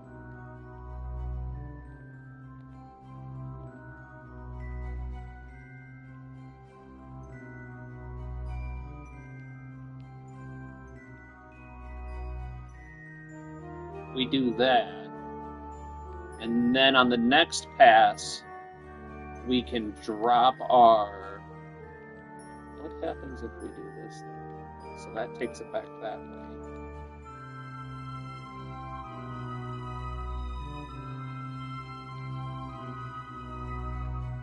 Yeah, and then on the next pass we can just drop our new apoapsis down. Where is the apoapsis actually? Okay, apoapsis is here. So on the next pass, we put another maneuver in the same spot, but we burn straight retrograde, and that'll drop it down. And that should put us in a good position to get a close encounter of the fourth kind. The fourth kind's the butt kind.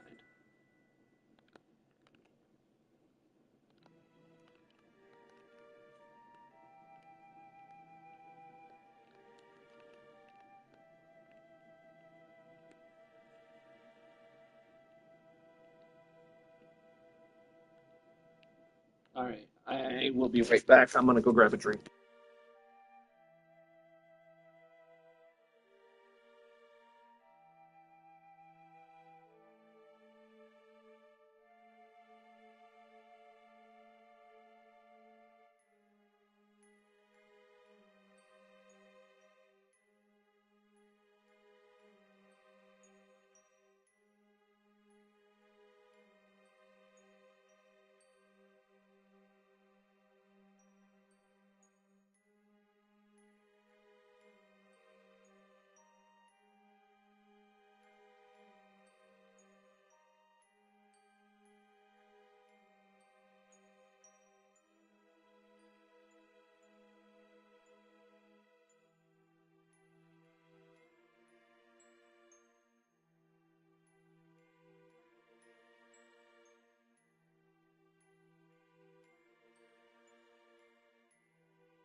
All right. Looks like my wife drank the last of the tea, which is okay. It was kind of hers anyway.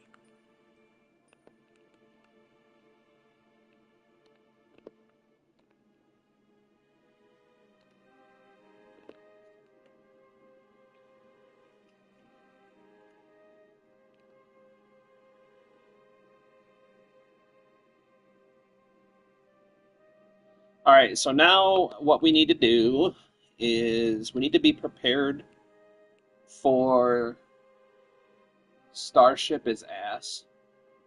What do you mean Starship is ass, Bridgie?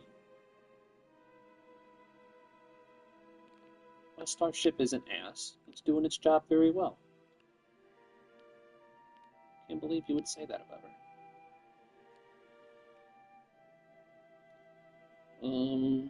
28 seconds, so T minus 14.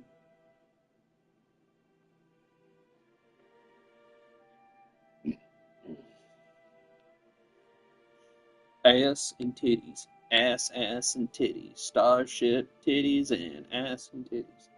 Starship is funded by, and it's going to take a long time before it even gets close to being completed. Oh, shit. Had me go past it. Hey, at least he's trying. That's more than a lot of motherfuckers.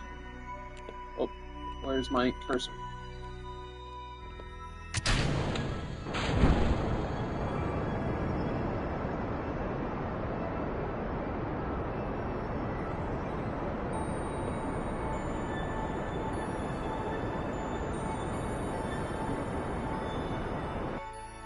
Okay. There we go. So, would it be better to... I think it might... I don't know. Let's just see what it looks like. So if we add a maneuver here, and we burn retrograde... More than that, please. Thank you. Oh, that's too much. My bad.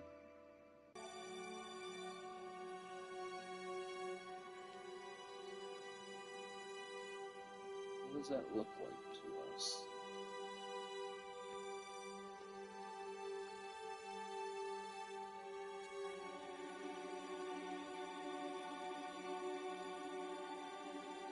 I think that's good. This might take a little bit of a process here.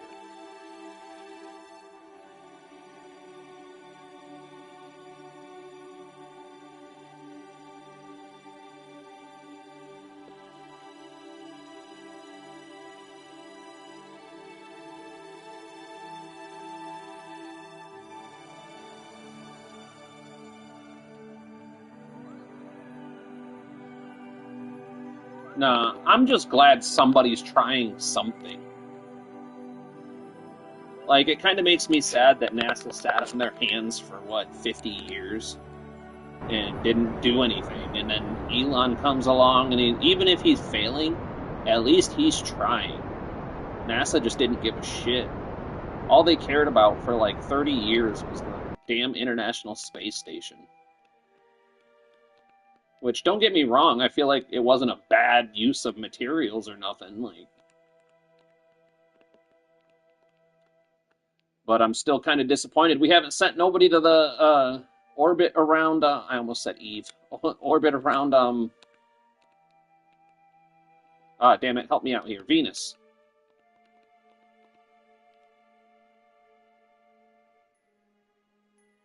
Alright, yeah, this is going to be a little bit of a process, because we have to match these orbits up, but it shouldn't be too bad here in just a second. Because after this maneuver, oh god damn it.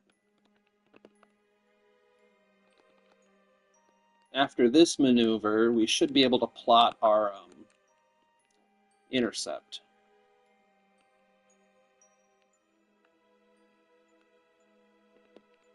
Okay, come on, come on, there we go, and there we go, and there we go.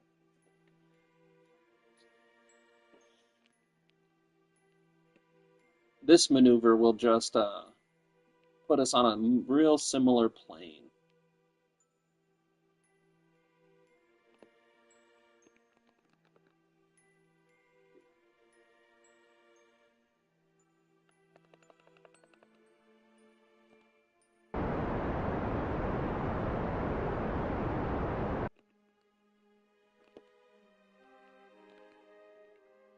All right.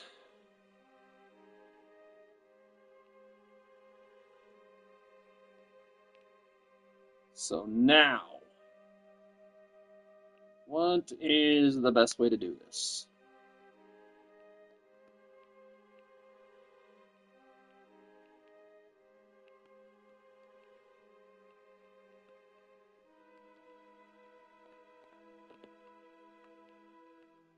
Okay, so let's...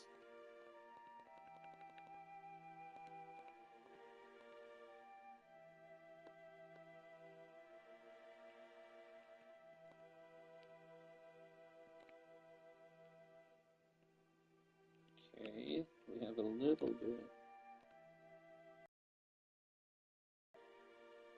NASA did get their funding get cut over 50%, by the way, so they can't really do massive manned missions as much. Yeah, and that's acceptable. That's perfectly fine. But that's why I'm not really mad at Elon Musk like some people are. Like, I mean, I'm just hoping we do something amazing in my lifetime. I really want to see somebody to go to Venus or Mars, Mercury, something. Just give me something.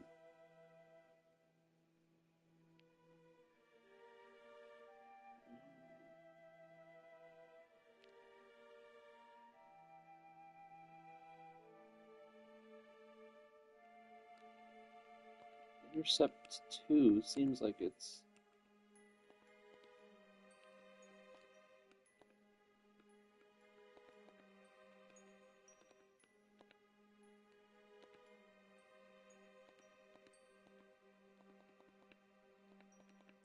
No.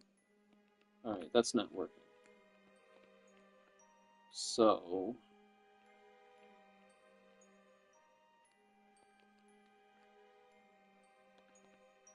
Come on. There we go. So, we'll go retrograde. God bless it, this thing takes forever like that. So, retrograde there.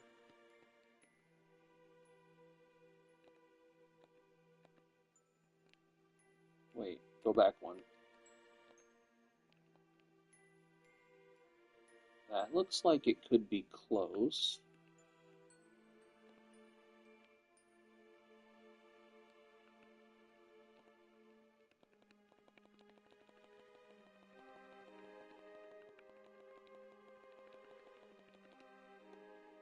Okay.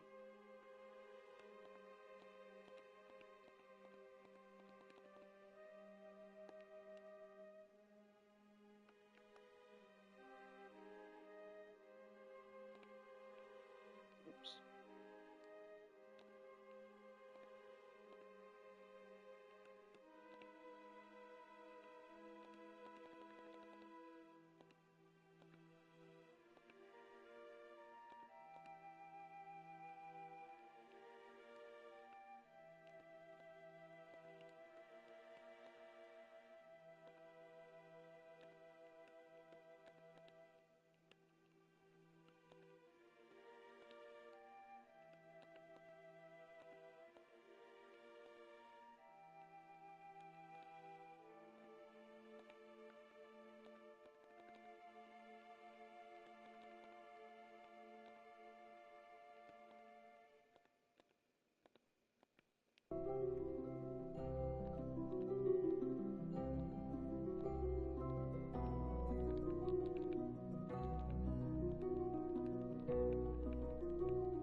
There. Now, if we can nail this maneuver, that should be everything we need.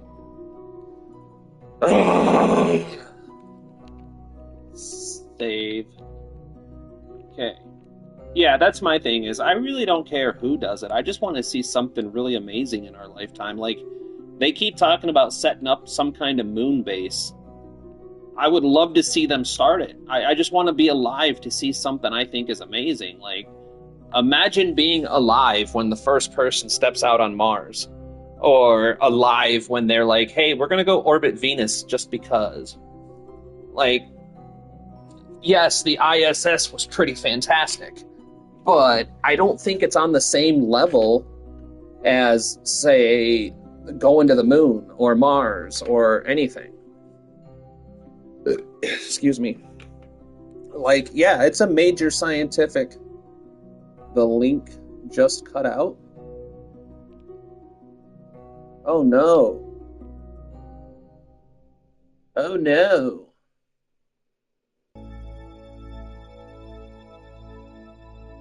Yep, it looks like it's cut out.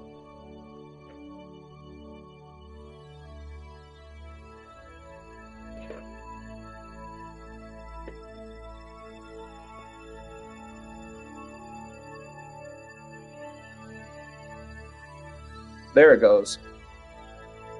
Nope, I think we're back online, Bridgie. Let me know when you hear this. The Charlie Kirk edits kind of go hard. Oh, dude, it's disgusting. It's disgusting.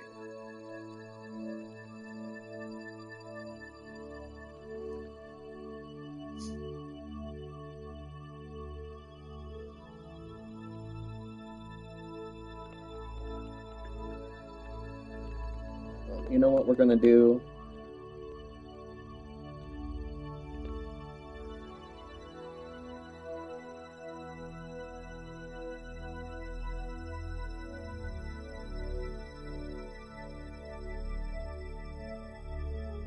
Oh yeah, no. But I don't mean disgusting as in I believe they're wrong and blah blah blah. No.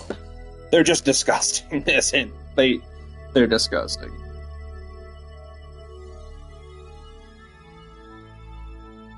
Ugh.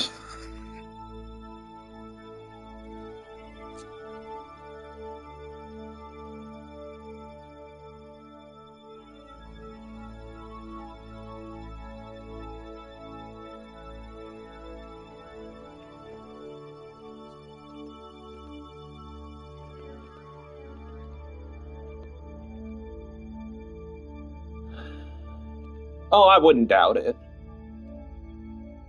I wouldn't doubt it by any means.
Alright, hold on.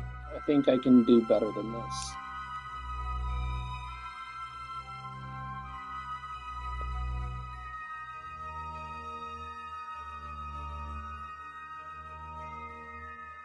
If even by just a tiny little bit. Nope, okay, that's fine. Alright.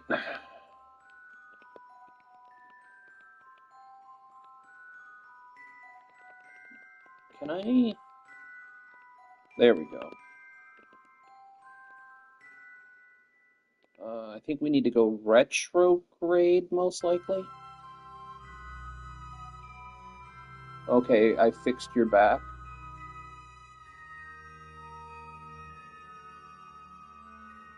Oh, fixed your back. Got it. Yeah.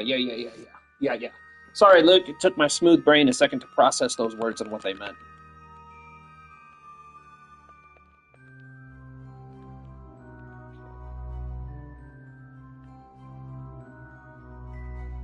I'm not sure if I need to burn retrograde or prograde.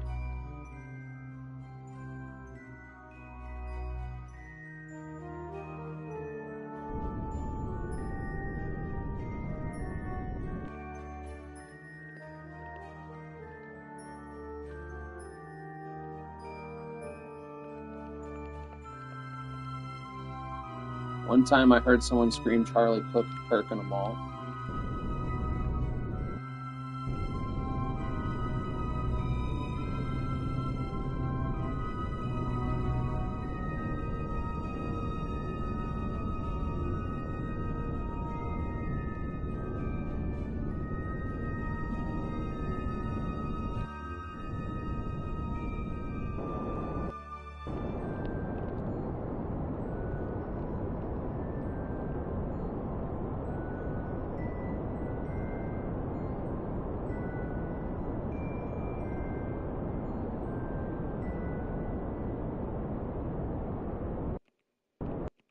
Okay. I think we have everything we need to do this now. So let's get our engineer out into boot. Let go.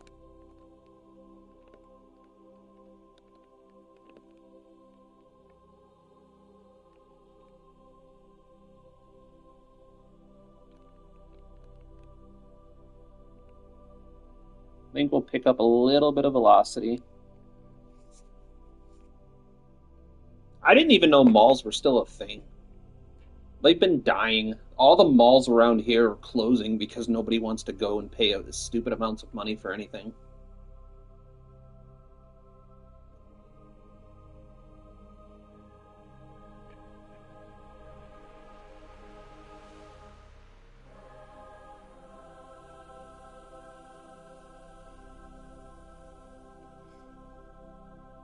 Toys R Us, I haven't seen one of those in years.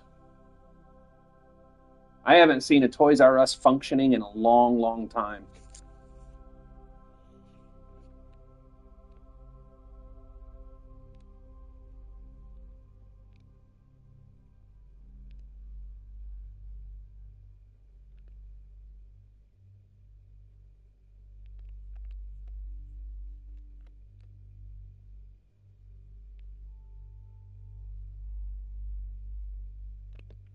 Can you do first person perspective on them? No.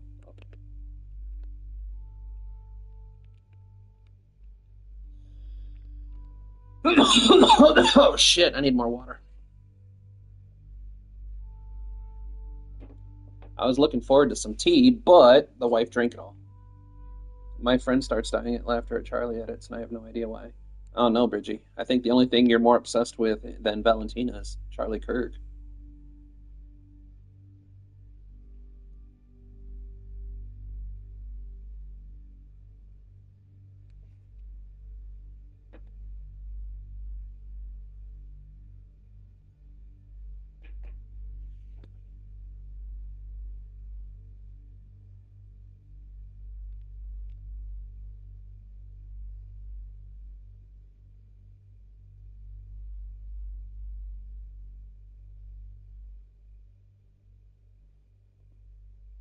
Must get all inquiries about what?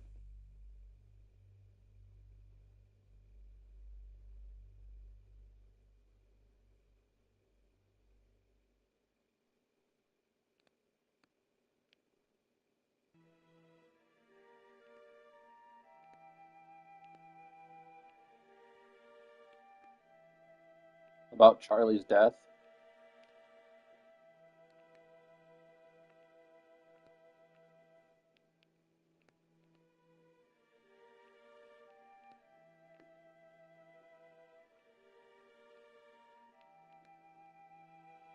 Alright, let's start. First of all, can I do this? Yes, alright. Pack parachute. Pack parachute. Can I get this one? Repack parachute. Yes. Can I get this one? Repack parachute. Repack parachute. Repack parachute. Repack parachute. Repack parachute. Repack parachute.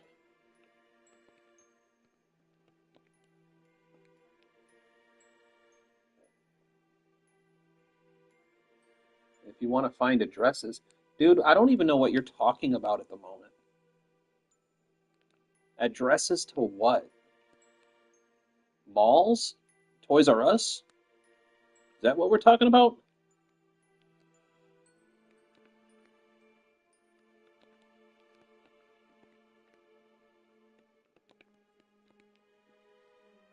Okay.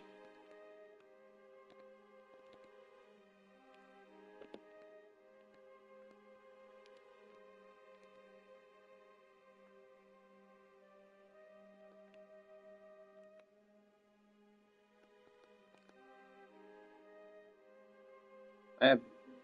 Okay. I also have Google Maps that can find addresses.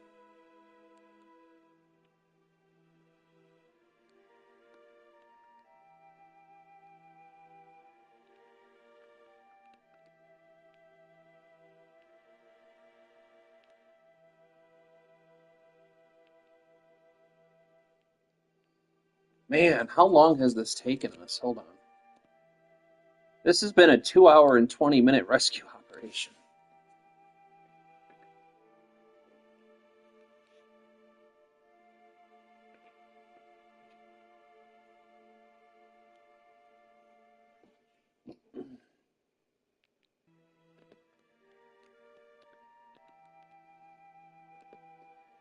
Oh, slow down.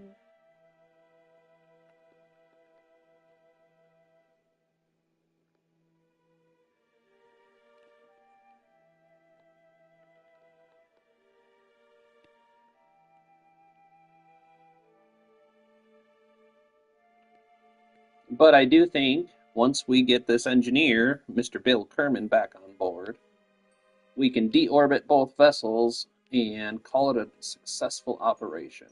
And this should get us a fair bit of science and a fair bit of cash.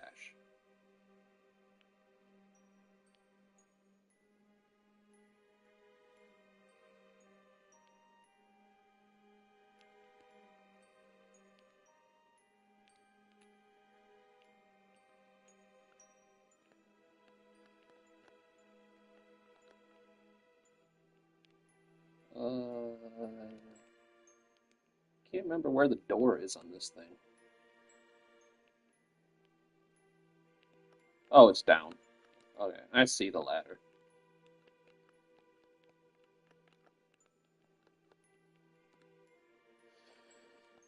Oh, shit. Alright. Now,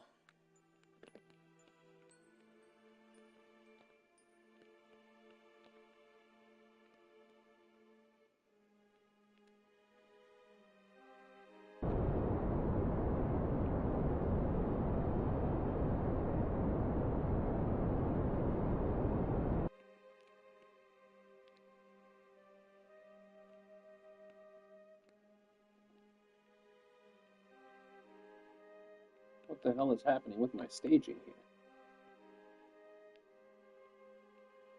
What is going on with my staging? Why is that all weird?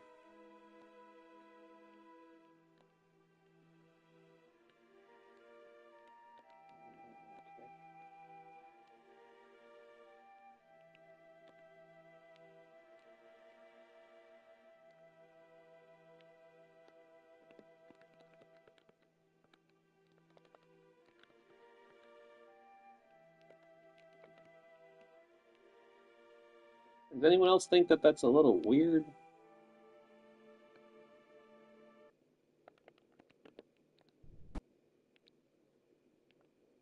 Guitar versus violin?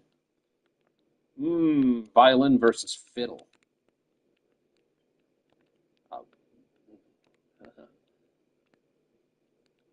Because if you care to take a dare, I'll make a bet with you. Fiddle of gold against your soul says I'm better than you. Well, my name's Johnny, and it might be a shin. I'll take that bet you're going to regret, because I'm the best there's ever been. Bound, bound, run, boys, run. Devil in the house with the rising sun.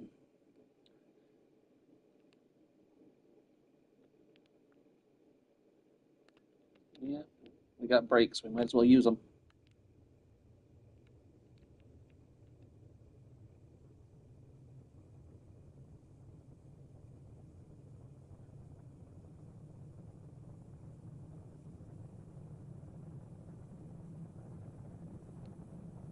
Honestly, the favorite instrument, I think, for me,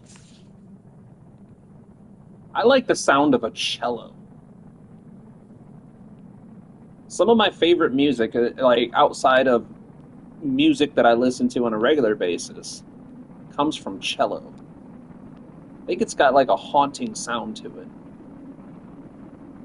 I don't know, something about the cello always gets me.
No, but the other vehicle has parachutes repacked, so we can just deorbit that one once we're done with this one.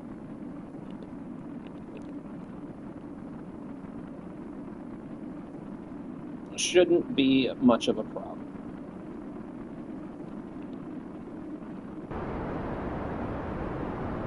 And I might as well burn out all this fuel. Literally no reason not to.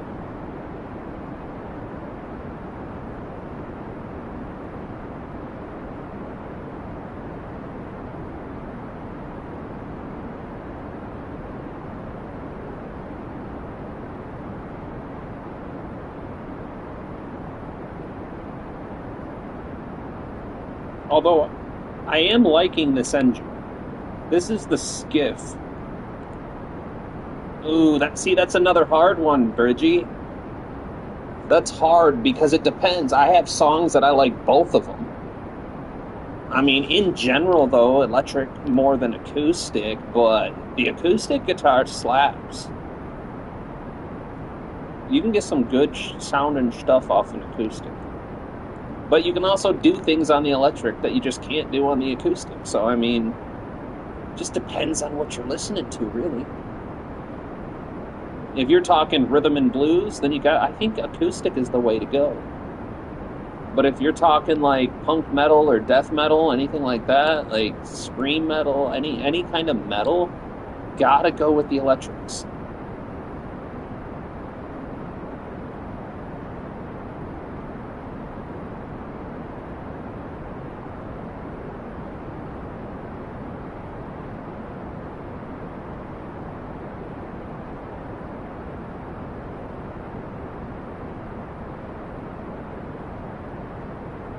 Yeah, you need the environment. Yeah, that's what I'm saying. Is it's all situation.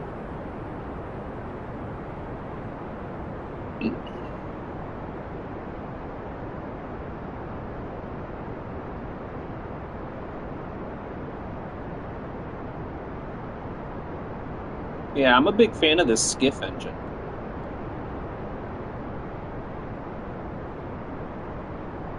The skiff engine does its job very well.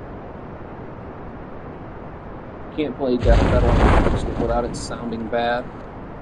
Exactly. That's what I mean. Is it's entirely situation.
Yeah, but with the right equipment, you don't have to.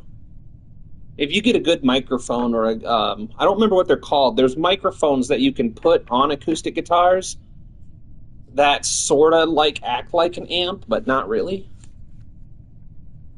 My uncle used to have one. It was just something that you clip onto the bottom of the guitar, and it would. He was able to play an acoustic guitar, and it sounded like an amp. It just made the guitar louder. There was no distortion or nothing with it.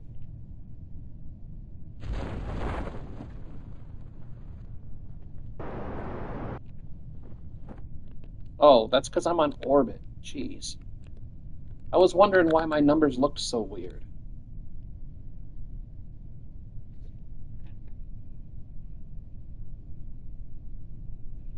reverb mic. I didn't know what it was called. I just watched him do it when I was a kid.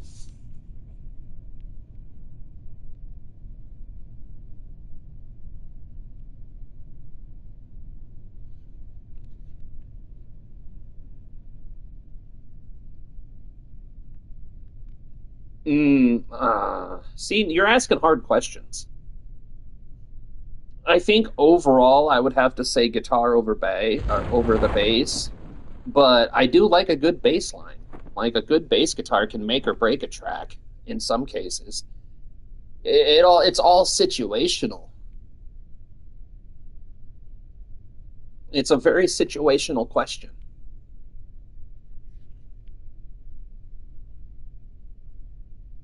Because in some situations, I can rock out to someone just drumming on the bass line, but not in every single case.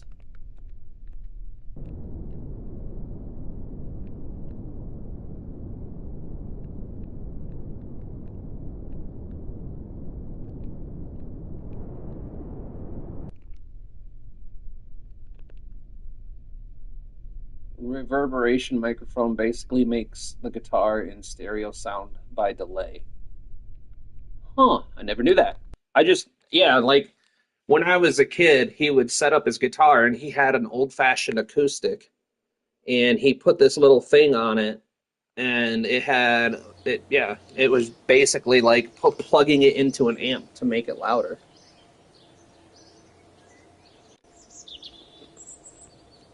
All right, now let's go get our science.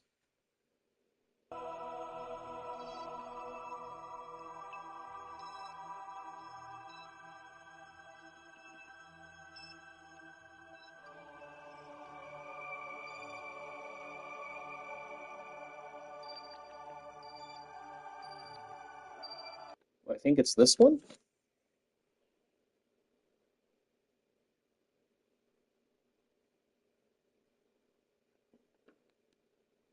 Yes. All right. So, surface, landmass. Oh, not that. This. Actually, where are we?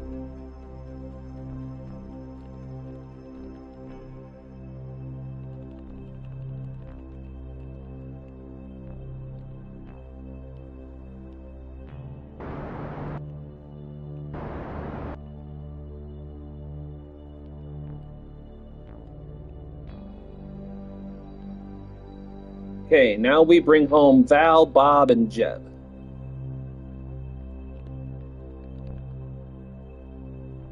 Oh, we didn't pack one parachute. Which one did we miss? Got it, got it. Got it, got it.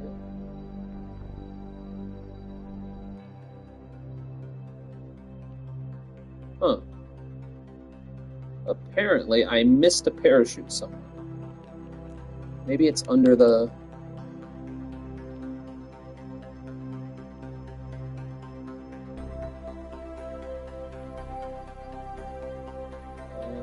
don't know. We missed a parachute somewhere.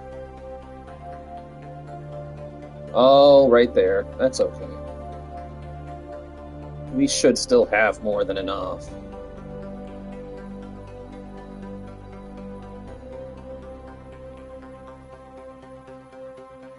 We should still have plenty of shoot power here.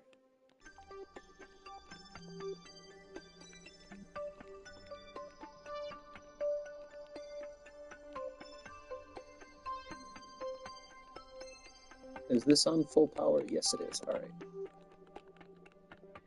Let's bring her home.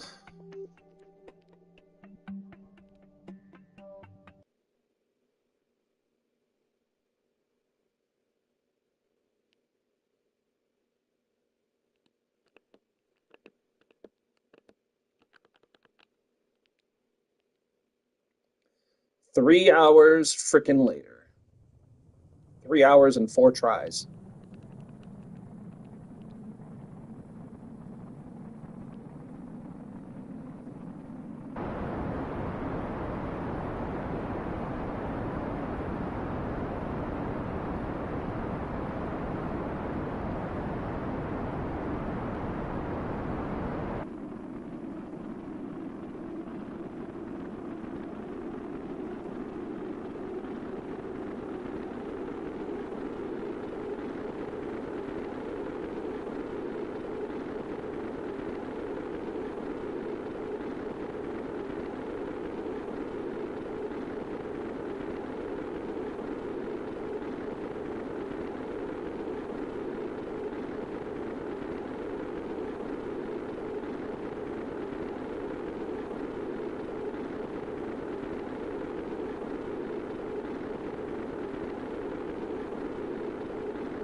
Electric all the way.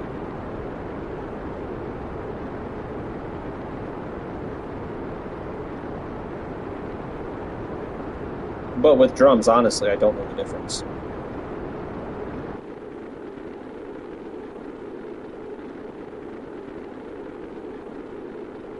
Not even gonna pretend I know the difference. With a lot of other stuff, I know the difference, but drums, I really don't know the difference.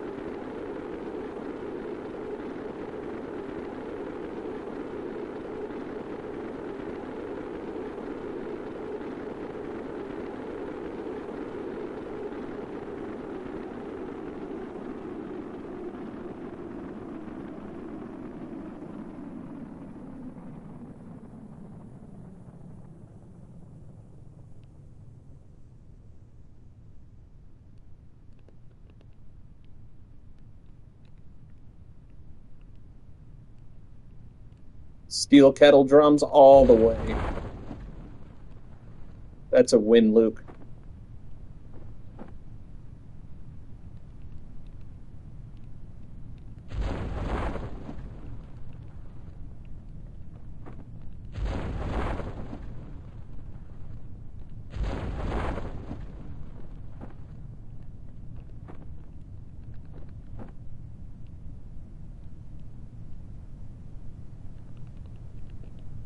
I don't think I'm going to be able to save this lower stage. Try just a little bit. We have a little bit of DV we can use to slow it down.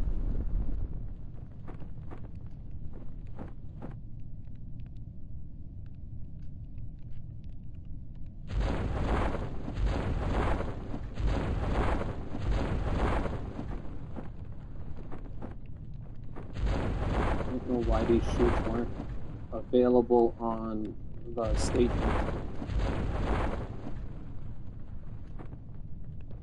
That's better. Now I have no doubt that we'll be able to save this.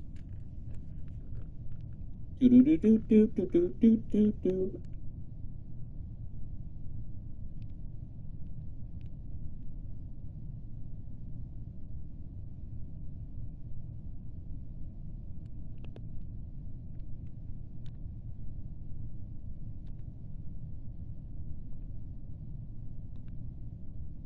The air brakes make so little difference.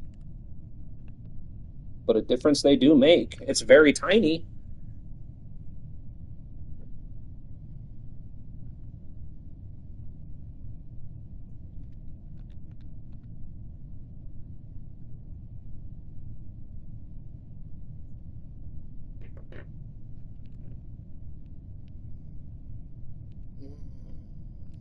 What beautiful scenery we're landing in.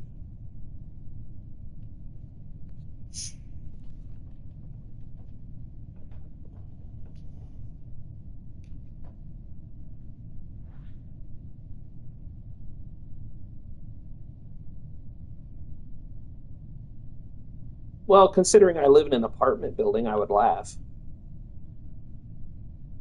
Not my problem. Especially if I seen it right before me and the wife decide, we're looking for a house and we're trying to change our income situation to get a new house. So if I seen that happening as we're like closing on a house, I would laugh. This apartment building is going downhill because they're trying to force low income people out. So they're raising all their prices without offering any more in return. So once we move out, if they go under, I could care less.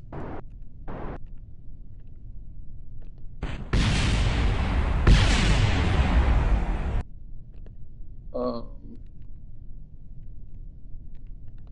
I forgot to take off. I forgot to take off time warp.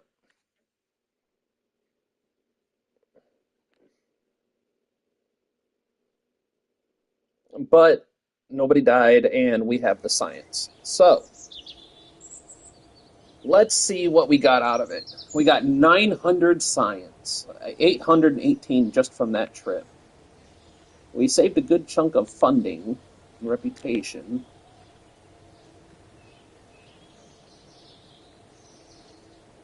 got science from around Duna, surface of Duna, flag on Duna, explore Duna.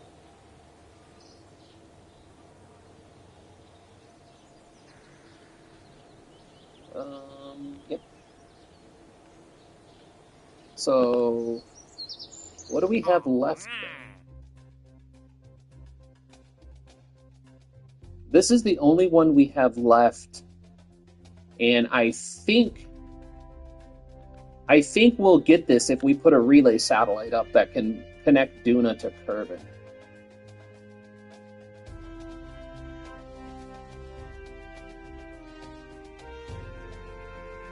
We have Sentinel contracts we can do, but those won't do any good unless we get relay satellites up.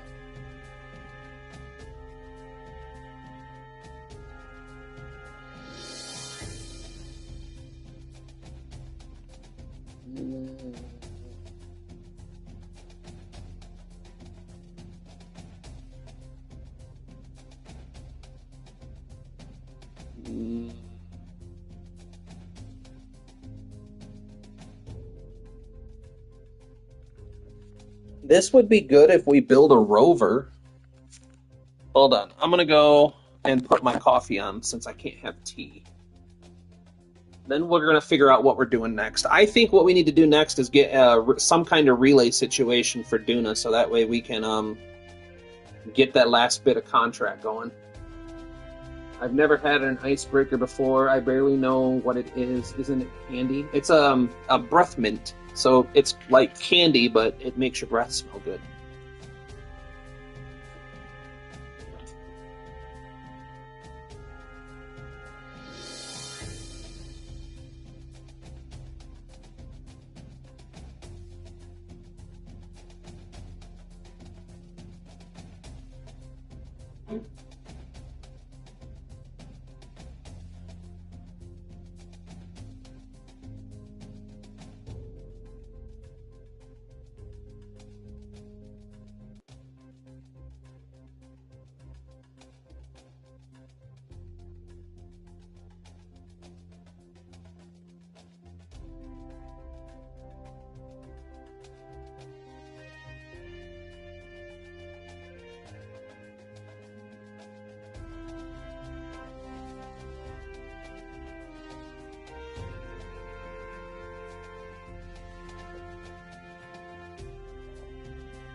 An icebreaker? Well, yeah, there's icebreaker ships. Love that film. Okay, so first things first, let's go spend some science.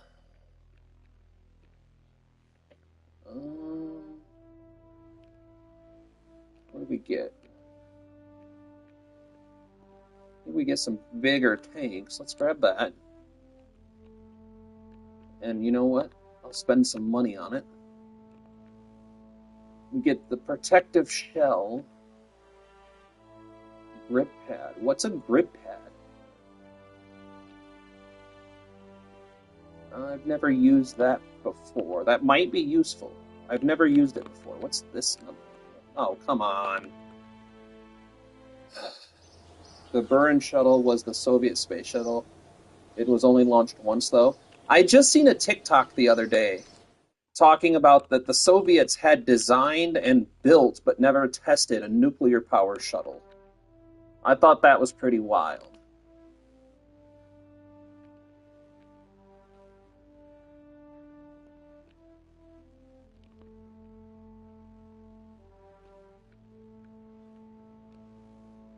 All right, so we want this, and we want to buy it, because this is going to help us set up a relay.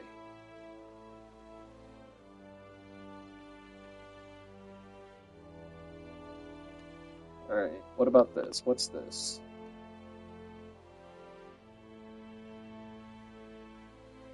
Ooh, that's tempting. There's your mobile processing lab. What are these? Rotation servos? Oh my god, why does this do this? Huh.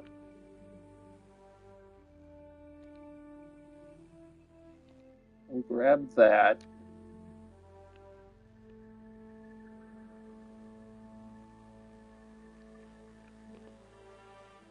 Get grip pads and use them. What do you use them for? Like, how do you use them? Where were they? I really kind of want this one too. Like, we don't have the science for it. But we could benefit from building a plane. You can attach them to landing legs, I believe, and they will give you extra grip for landing. That would be extraordinarily useful. Maybe we'll make that the next thing we get. What is this? Actuators? I might as well grab them. Alright. We spent all our science. So, what do we have left? We need a relay satellite for this last contract for Duna. So this is where things are going to slow way down because I don't know how to do this. Whoops. Come on.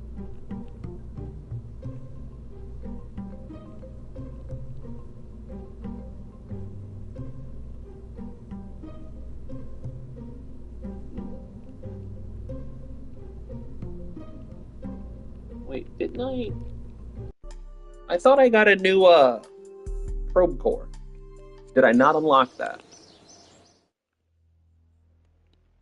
I thought I got a new probe core.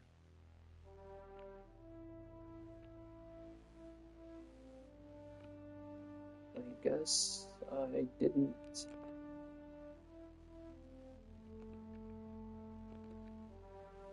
Oh, I didn't get it. Okay. That's okay. Excuse me.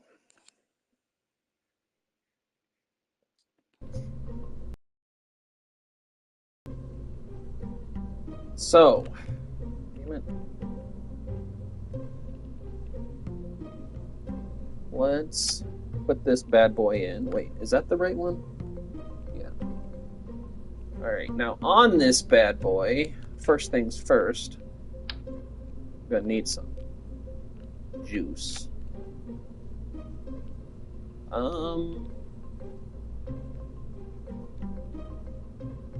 Let's see. How do I want to play this one? I mean, we have plenty of funds, so I'm not too awful concerned with funding. I could build it all around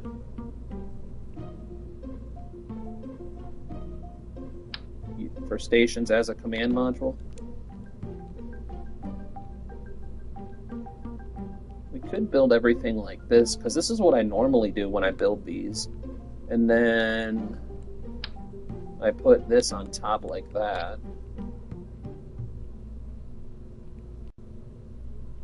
Oh wait, we're building a relay antenna. That's right, this is a relay satellite. Living area and docking port for a relay satellite? I mean, DS9. I still don't know what DS9 is. We do have the larger shell now, so we can use that.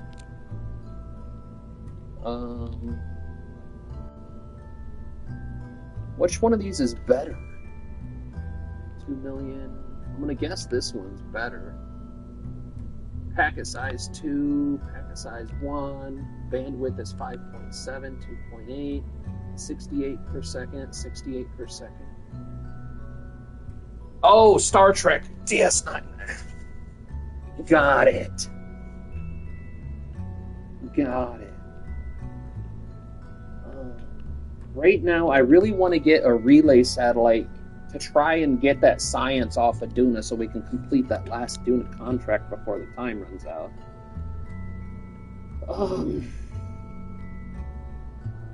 And I'm thinking about launching this Sentinel on top of it. So 133 packet size 5.7 20.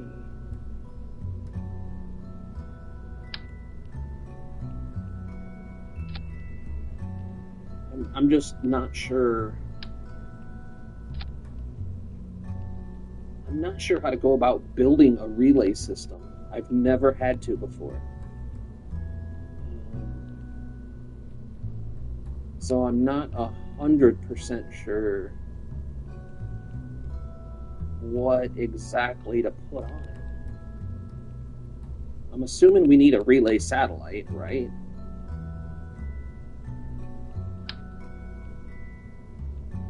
Like that, maybe? Should there be one on both sides? Is it a directional thing? Like, is that how it should look?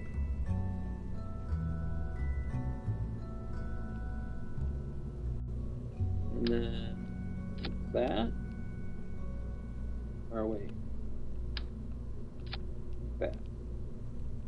I don't know if direction matters. Do you guys know, like, am I overthinking this? Like, am I overthinking this bad? There's no reason to put science on this. Flying solar panel with equipment attached to it. Strap. So let's put this bad boy on. But I think the Poodle is a little bit more efficient. But the Skiff is lighter. We're going with the Skiff. Whoops.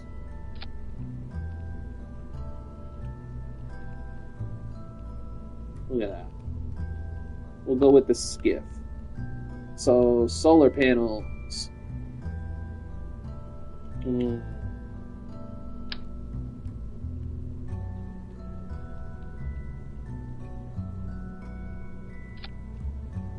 Solar panels. I suppose there's no harm in putting an extra battery.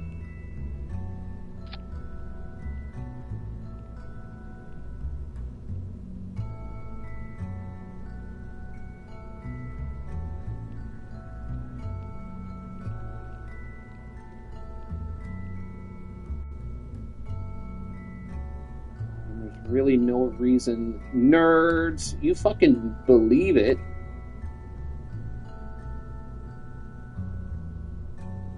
More often. The more antenna, the more often it can see to transmit. Got it. Probably ought to install one of these. How you doing today, Taz? What are you up to? You want to play some, whatchamacallit? Outlast Trials? Outlast Trials, maybe? Maybe? What are you doing? What are you doing, buddy? Outlast Trials? Maybe? Maybe? Or you want to come and finally finish Heavenly Bodies? I'll talk sexy like your wife does. Come on now. You know you want to play. So, Luke, do you think this will work? Like, as a relay? Or is this okay, I guess? Oh, got it. I feel like I'm overthinking it.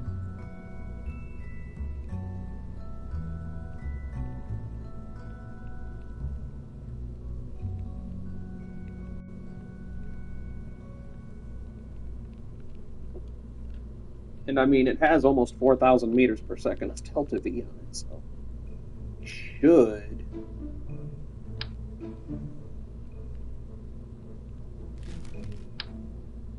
should do the job quite well.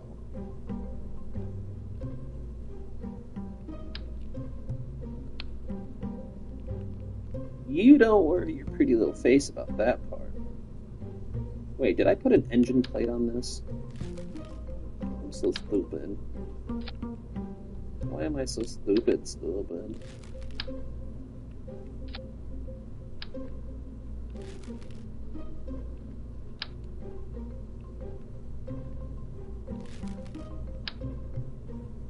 So, what is the difference between a stack decoupler and unlike decouplers, separators jettison everything attached to them?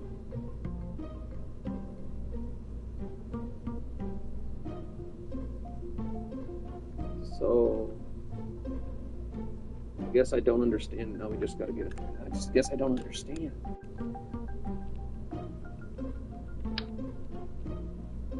Wait a minute. Go back here. Here.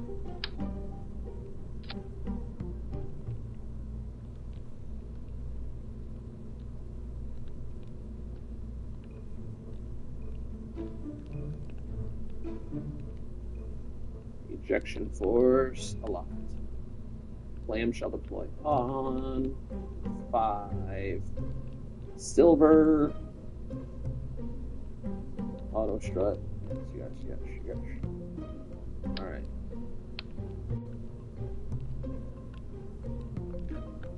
Okay, so attach this.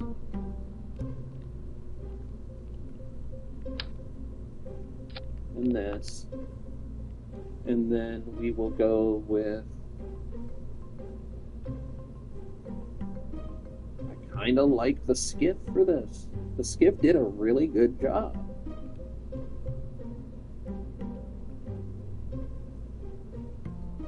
The skiff... Well, yeah, we're going with the skiff again. 1 engine poodle, not for this stage. This stage may very well still be in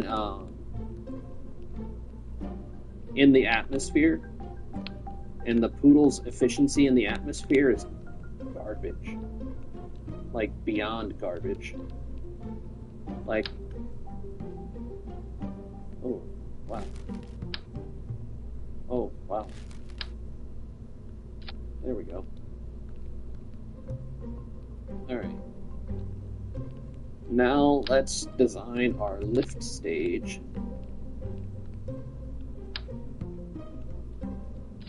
I think what we'll do, we need to build an Apollo-style moon lander.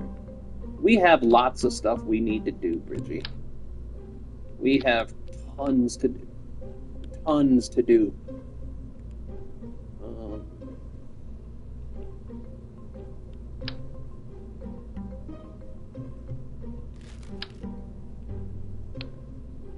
Bless it. There we go. Now, what do we got?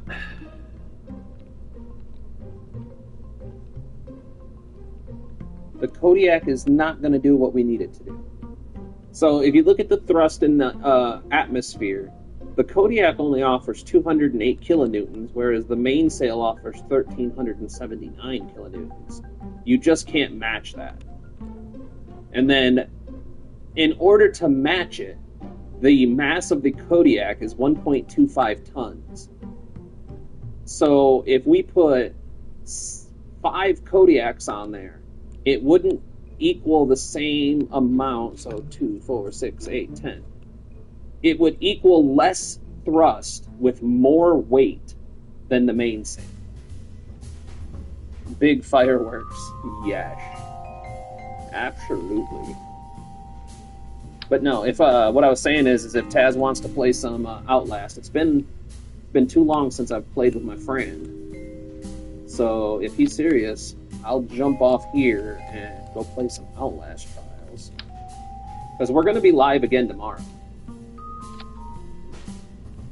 I don't have any kids.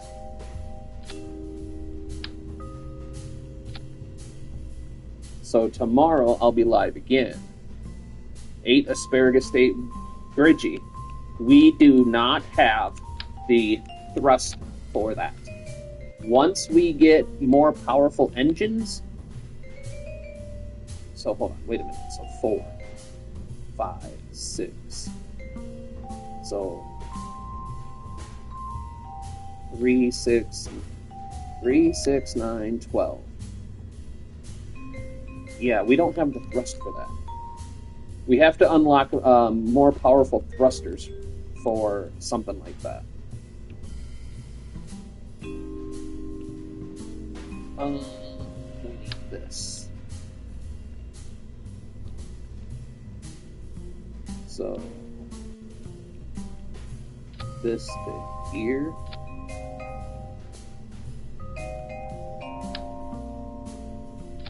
This to here. Nope. Come on. Don't do this to me. Oh, you did this to me.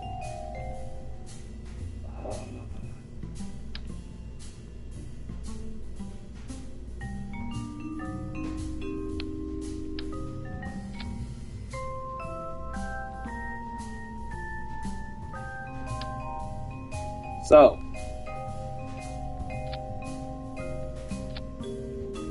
this to there.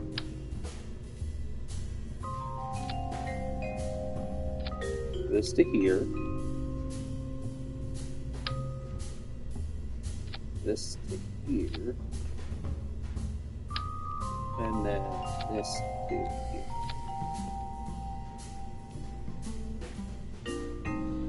Right.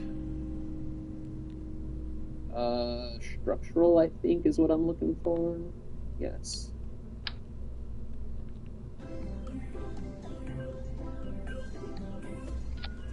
There.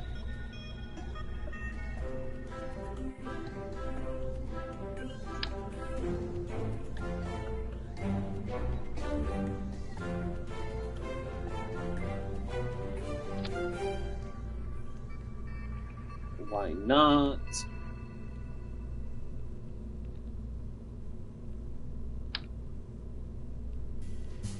Come on.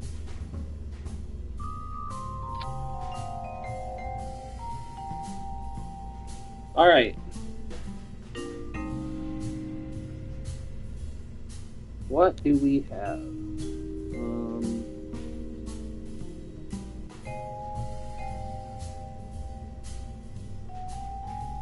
We should have more than enough Delta V for this. Taz, if you're still here, I'm not going to get off if you're not serious about playing.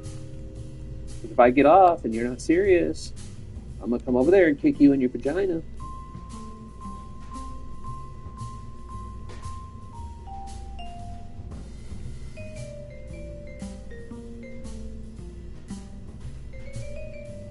I want to say we have everything covered, though. Because the satellite should get us a pretty hefty profit.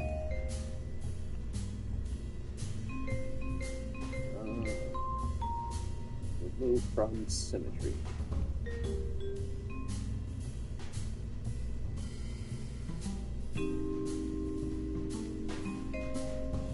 Remove from symmetry.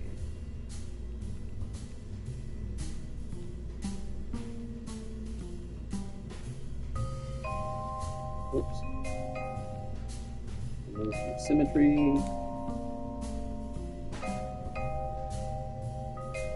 Okay. So, we need these two to go first, so.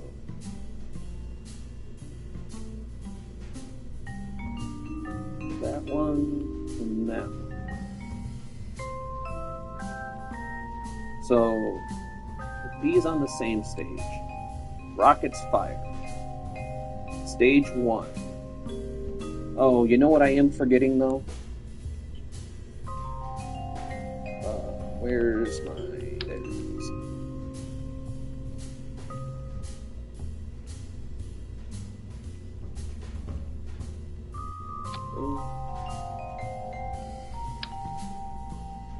Because we don't want no accidents.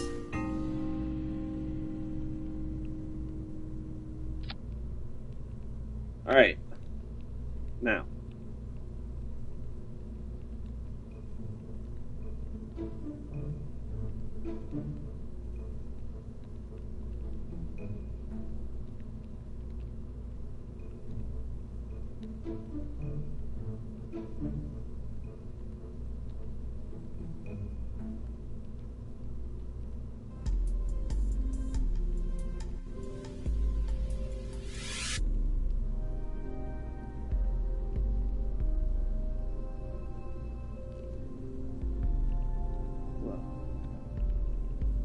Yeah, Taz isn't even online. So I'm not going to jump off of here until he either tells me that he's for sure going to get on and play.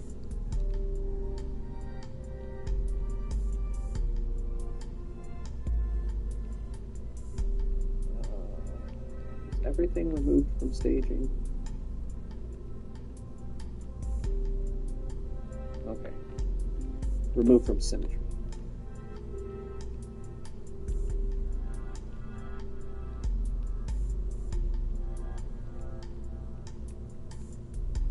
Alright, so asparagus staging. These two need to go first. So, oh dear lord.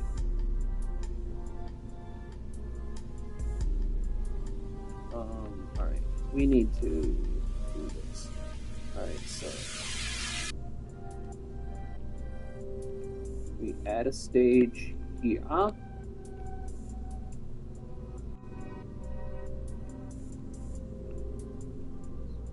This one go up here, and this one goes up here. So these two should be that. Wait, what? Yeah, alright. So, now, I know this is exhausting, right? So, this one goes up here, right? Yes.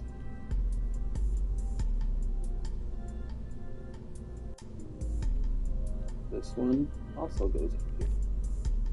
So now we turn here. This one goes up here. And this one goes up here. So that should be it for that stage. So now focus on this one. Should be what's left. Wait.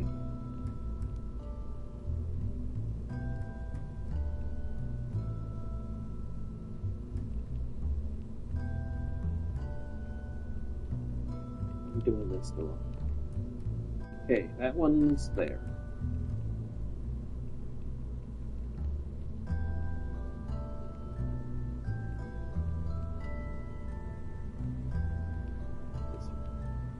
Okay, that one's that one. Okay, so we do have one that's wrong.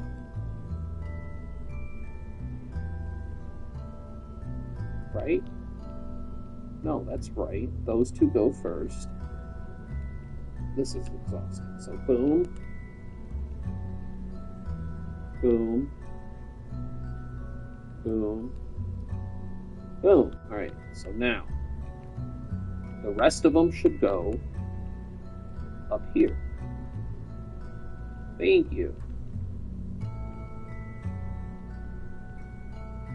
Oh my goodness, that's more exhausting than it should be. Alright, so we start the sequence. Boosters fire. Separatrons with detachers. Separatrons with detachers.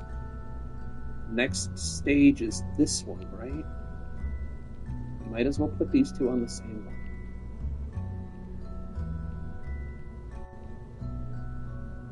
Yeah. That looks right. Alright, now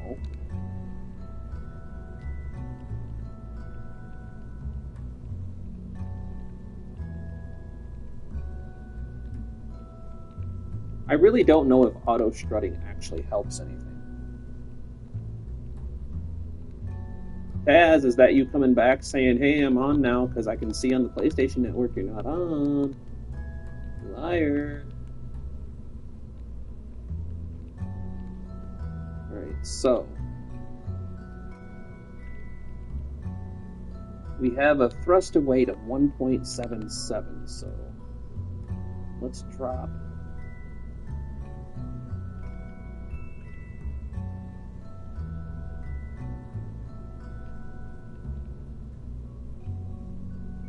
There we go. That works. Oh my goodness, this is... Oh.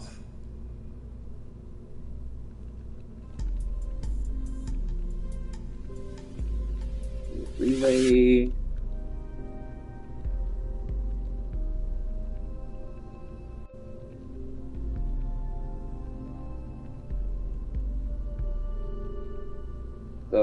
Relay prototype 100.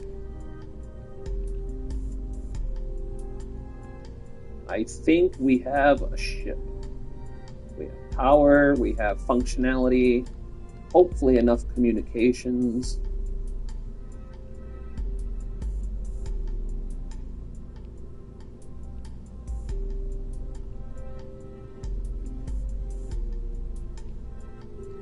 I guess there's only one thing left to do.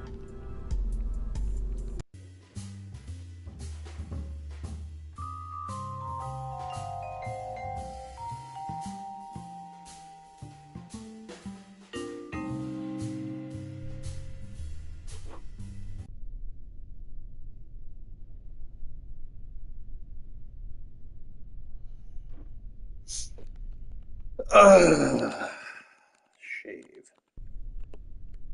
Good call, Luke. Good call. Throttle up.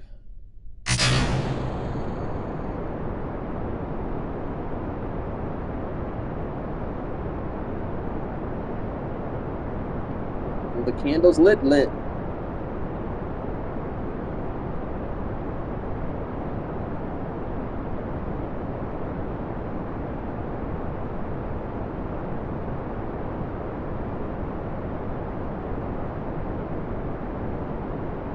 I like watching the press numbers and stuff. It's kind of fun.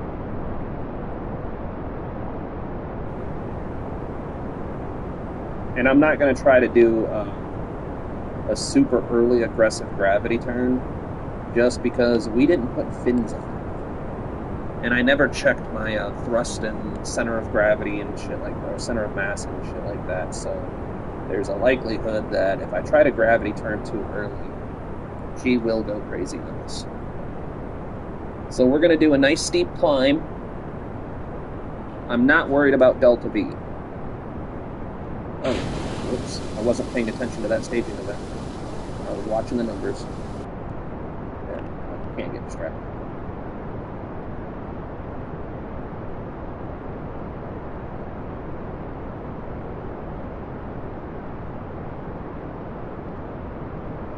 We're going to start our gravity turn around 30K.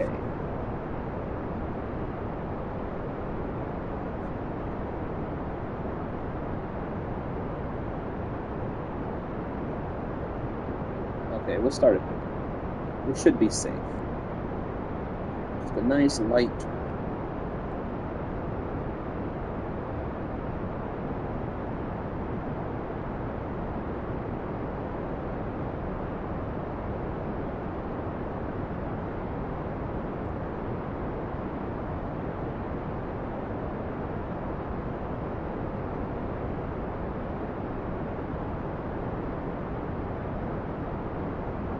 We can go a little bit more steep with it.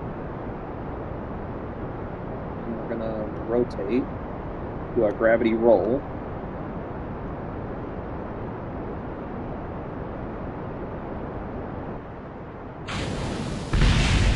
Oh, that's less than ideal.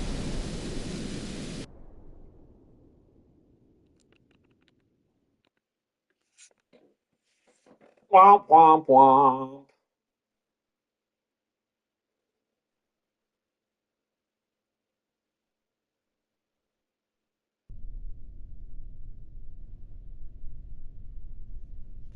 All right, we'll try it one more time.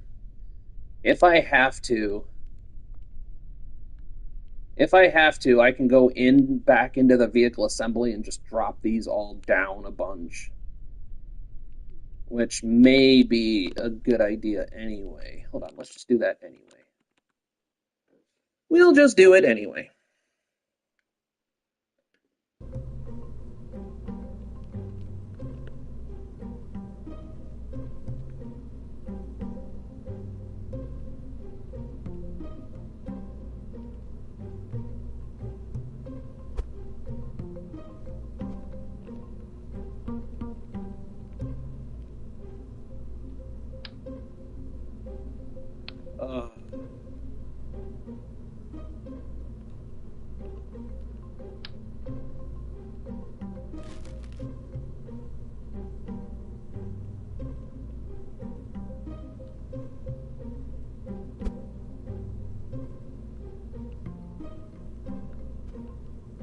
Oh, you're going to be a pain in the ass, aren't you?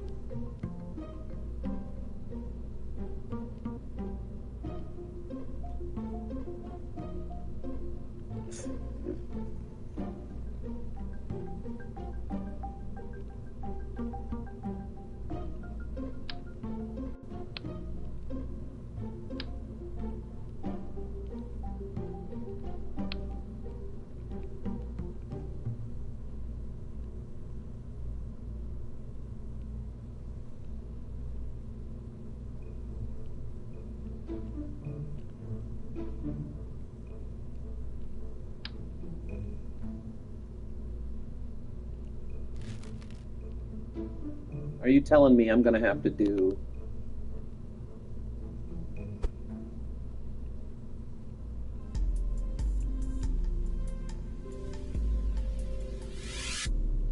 Two, three, 4, 5, 6, 7, 8, 9, 10, 11, 12, 14, 15. That's as low as it'll go. Why are you out? Okay, so now... God, dude, this is starting to piss me off.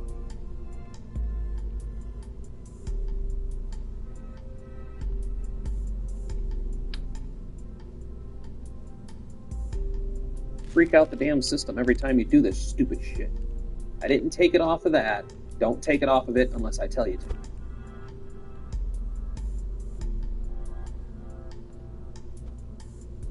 See? Didn't take it off that time, you stupid brat.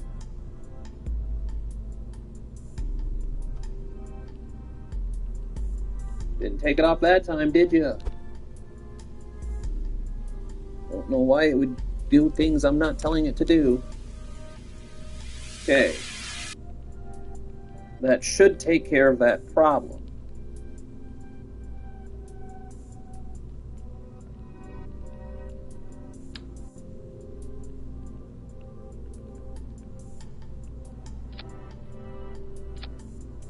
Okay.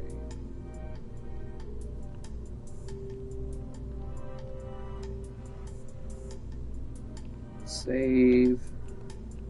Triple check this. Boom, boom, boom. Okay. I think we're good to go. Okay.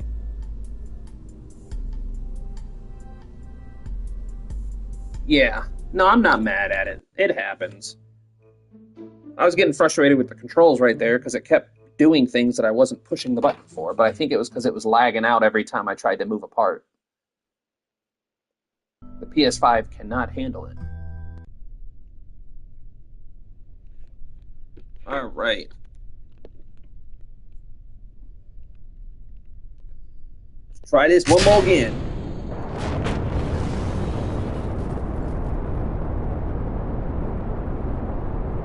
I did not know you could even do that.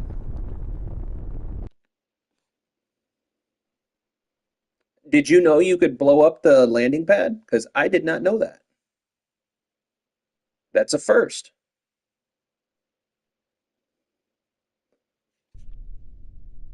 That was just funny. Try this 3 mo again. Yeah, I've never seen that before, Luke. I blew up the landing pad for the first time ever in KSP.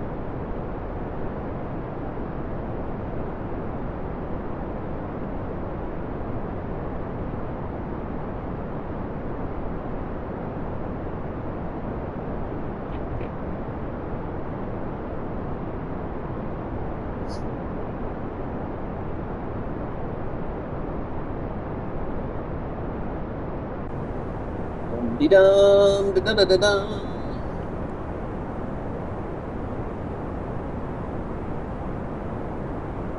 Let's pay close attention to our staging this time.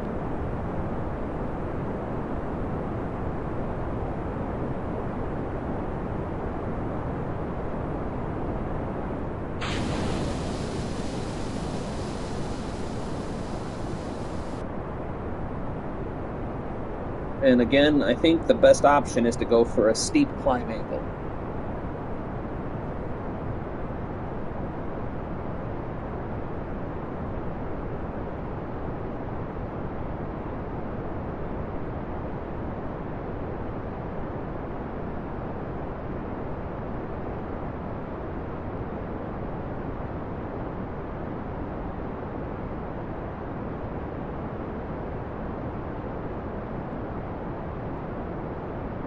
Start this nice and easy.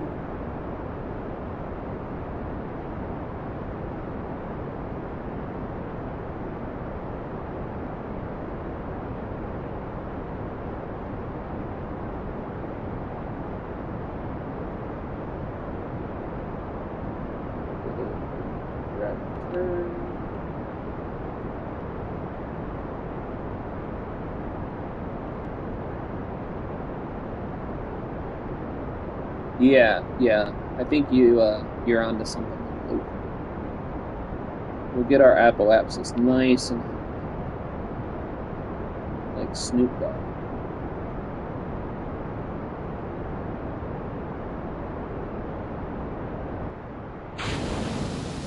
Much better.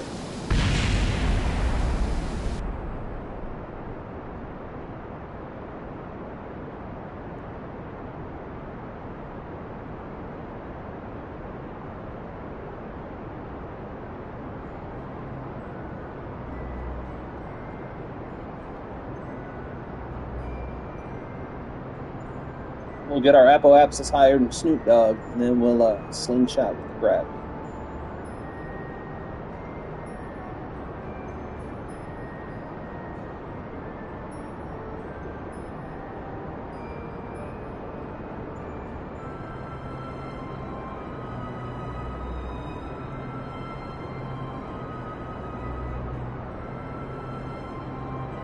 I like our thrust to weight ratio staying at about 1.3. That's a really good sign that we built this correctly.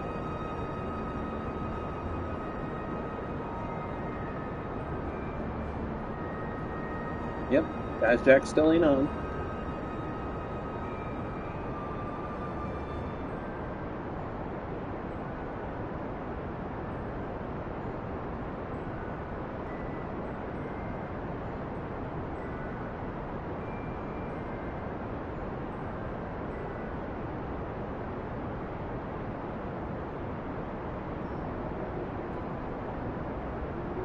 In the pipe, 5 by 5.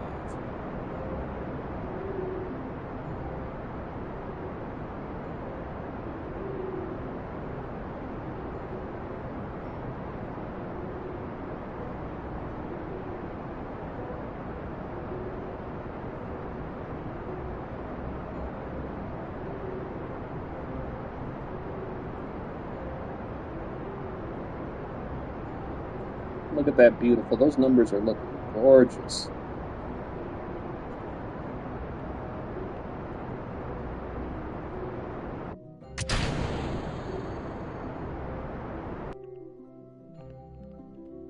All right.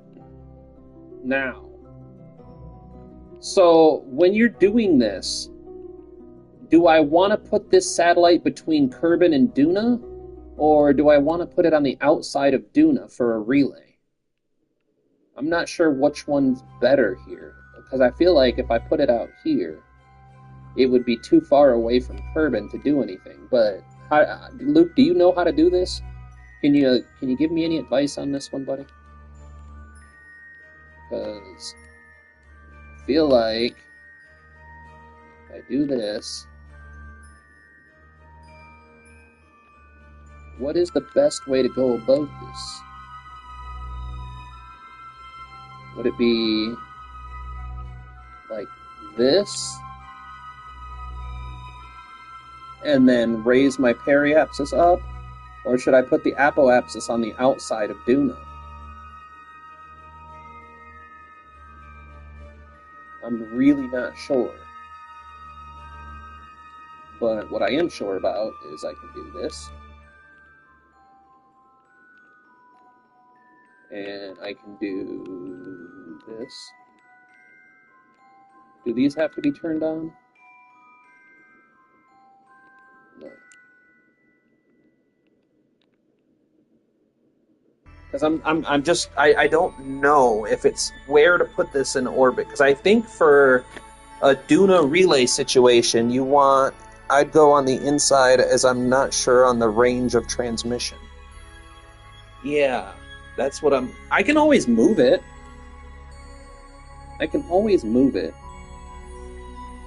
Because we have more than enough delta V to squeeze this orbit out and in if we need to. So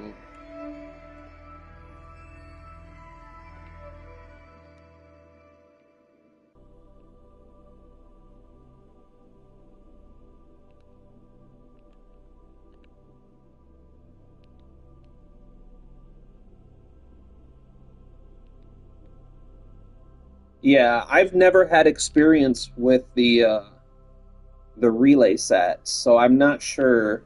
I've watched Matt Lowndes' tutorial on it, but he built 5 small relay satellites and he put them in orbit like a pentagram around the entire thing. But he always builds too fast. I don't know what he's adding to it. So I don't know what relay satellites he actually used. Or, what relay dishes he actually used. That's the only downfall to trying to follow along with Matt, is that he moves too fast. I can't really see it on my phone.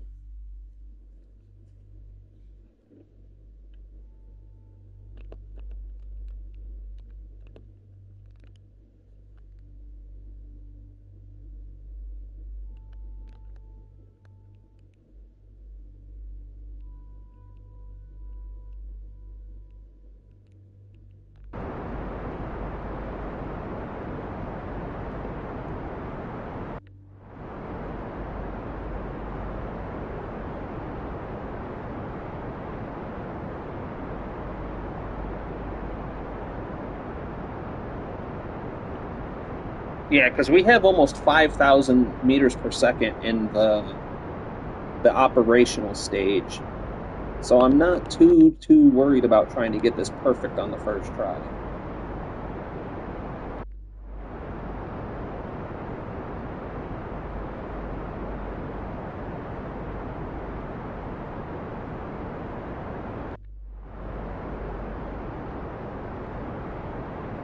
Yeah, well, I might even build 3 or 4 of them and try to put them into some kind of situational orbit where they're equal distances apart. So that way, the coverage, we should have equal coverage on all sides.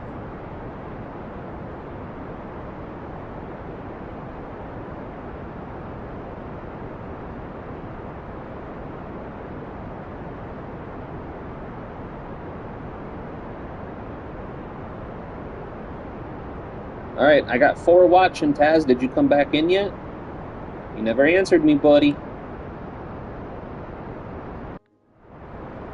You're not on the PSN, so I know you're not playing anything and you're not ready to play anything.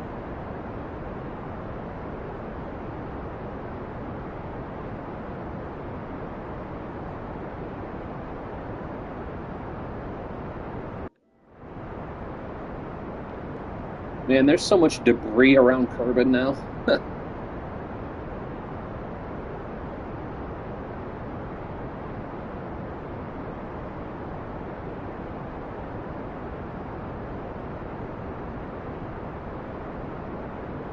Come on, baby.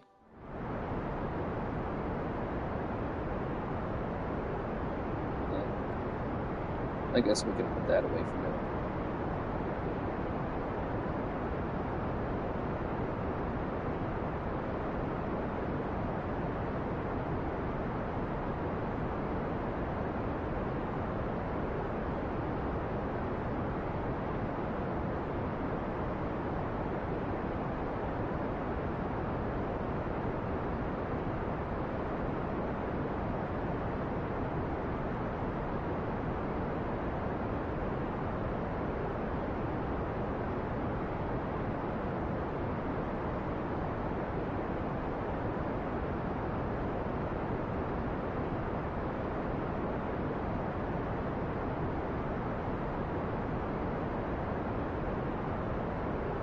Yeah, for sure.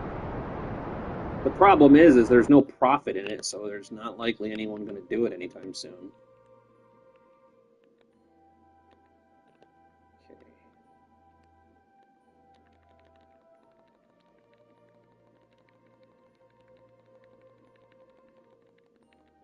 Um,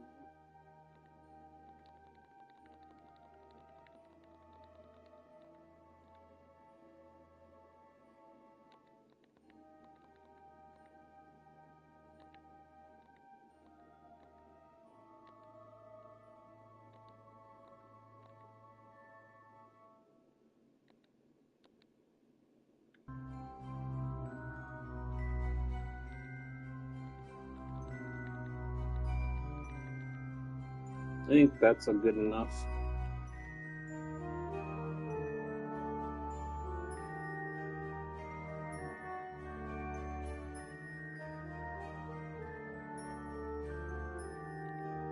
All right, let's do this real quick. And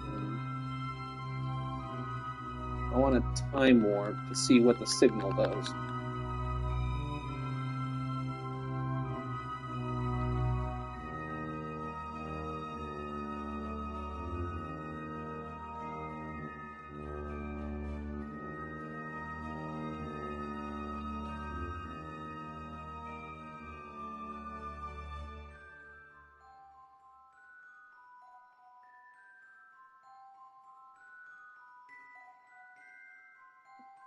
Well, the signal's staying strong. That's a good sign.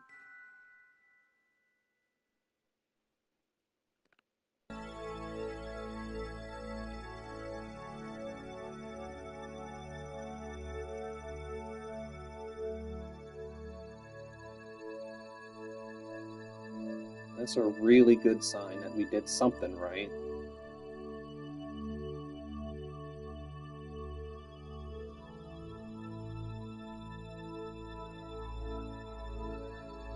Now the question is how long will that connection last?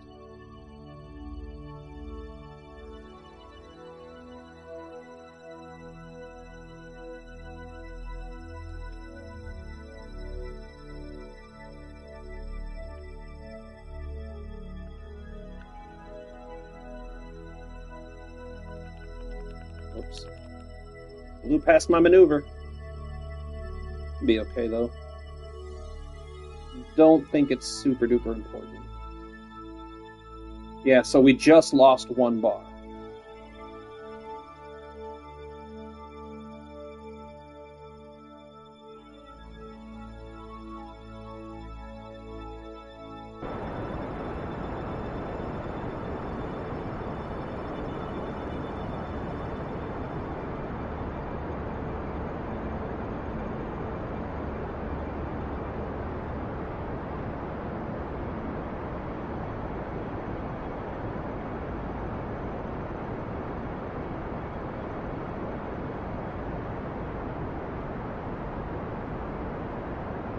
Yeah, I think you're right. I think we may be onto something. I think maybe 3 or 4 of these in orbit, we should have full coverage.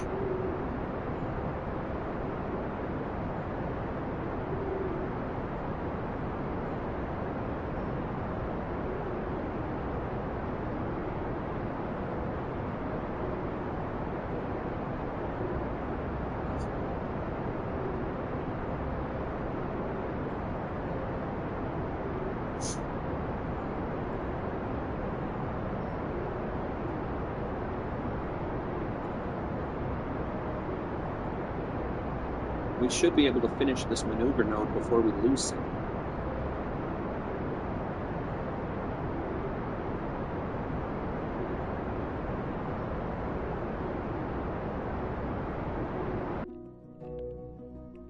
All right. Now, one last thing left to do.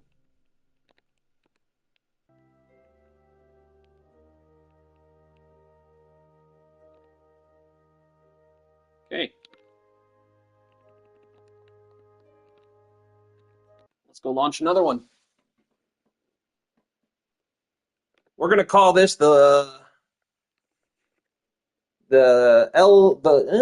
call it the Tinsley Relay Network, the Tinsley Satellite Network, something like that. It's got to be named after you, Luke.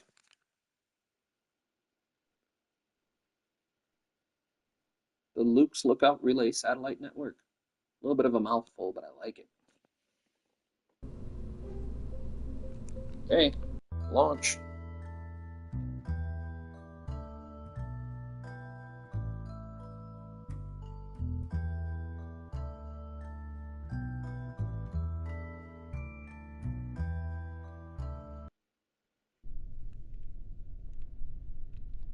Throttle up, SAS on.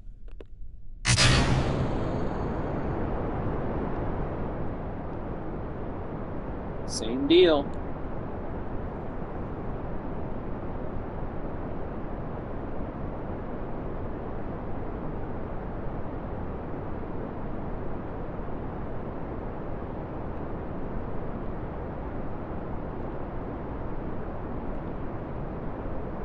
You don't know what you're doing, what you're looking at. The LTL network.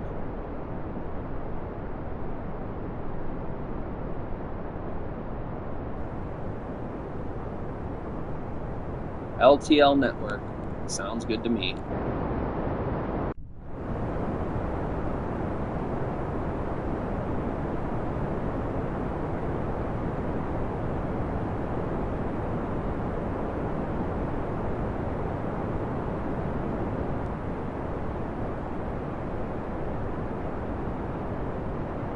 Oh, got it.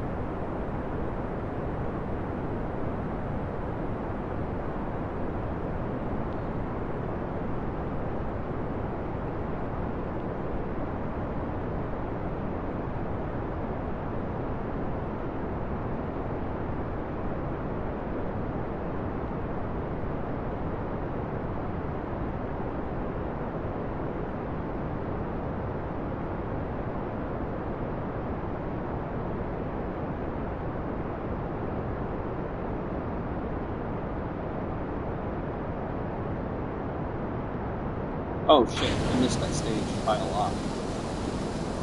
Something's weird about my interface there.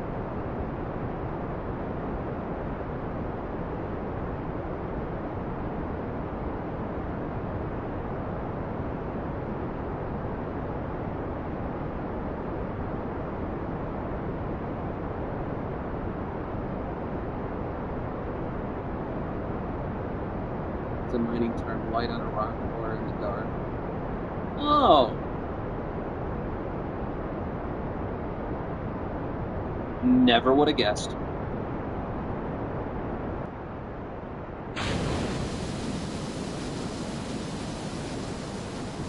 Never would have guessed that. You could have given me a million guesses and I wouldn't have guessed it.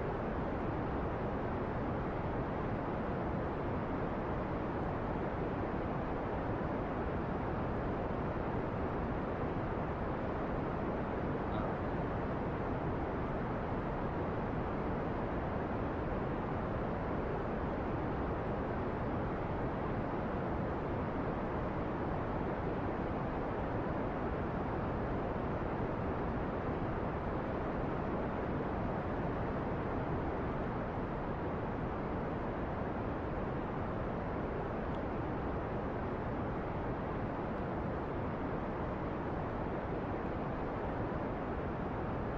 I love that clamshell deploy.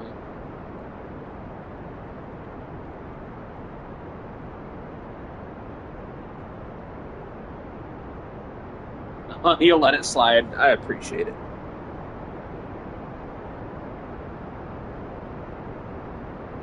I'm a smooth brain anyway. I wouldn't have figured it out.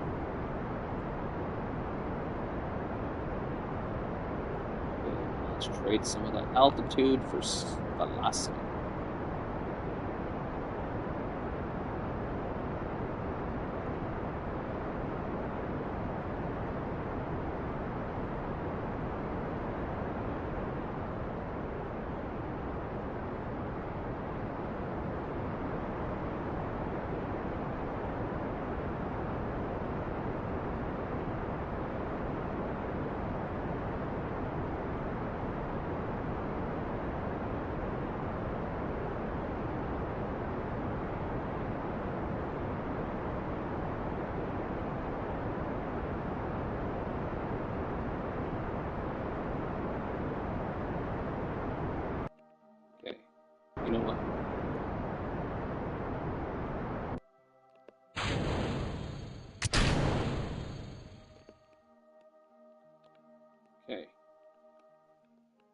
Now, number 2.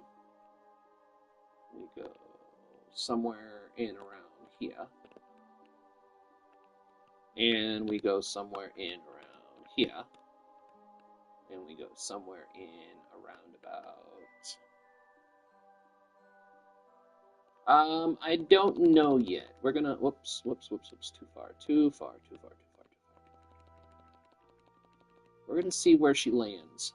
Probably see what happens if I do that.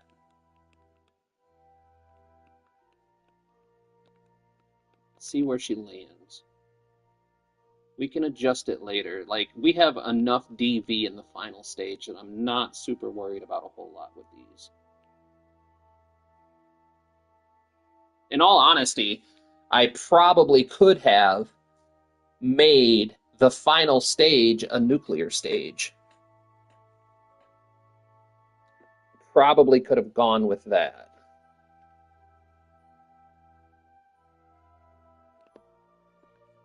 But that is okay, because the nuclear engines are super efficient, but the overall Delta V is a little bit lackluster.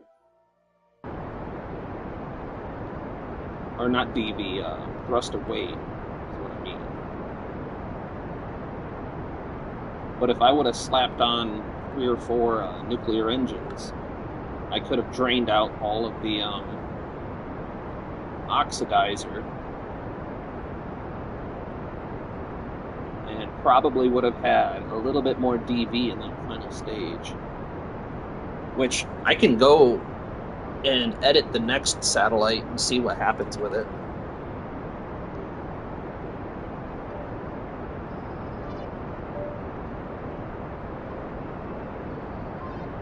We can make the next one nuclear to see if it's any more efficient.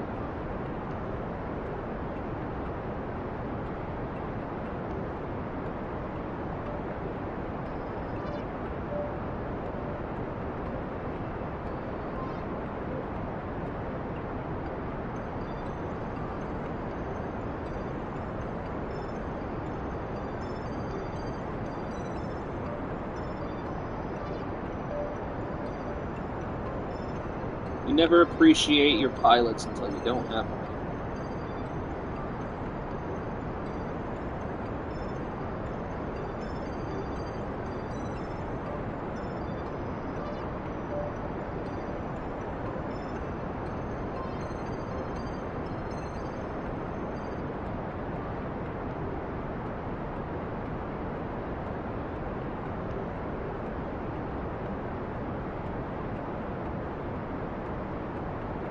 Man, she's squirrely.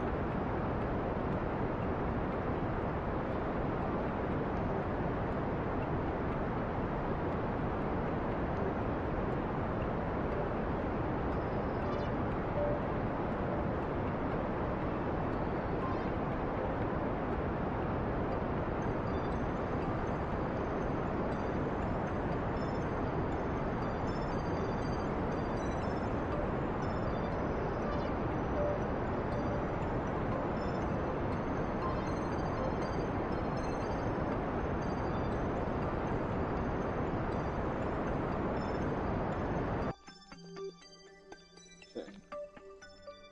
So now...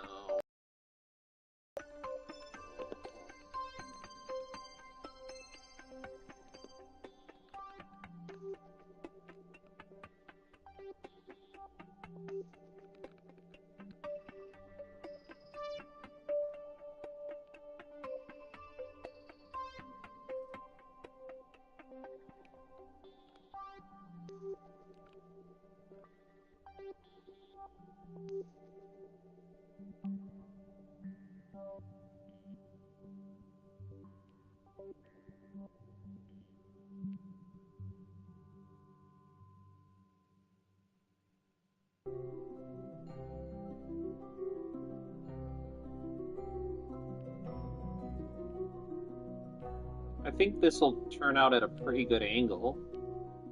Maybe.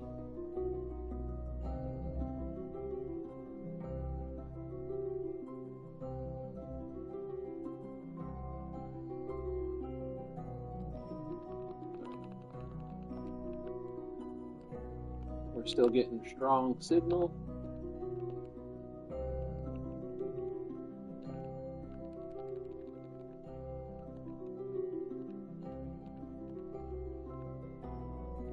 I like that.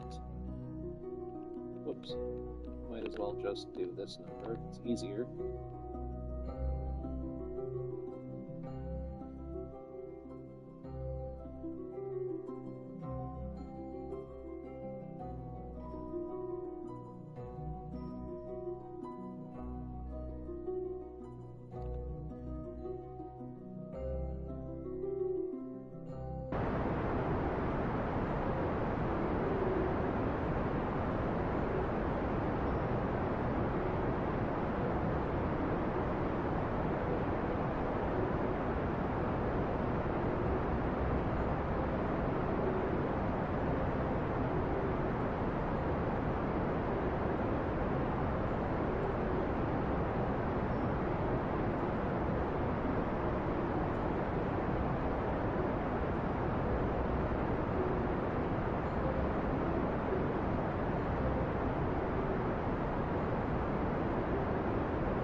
No, still no Tazjacks online. He lied to us.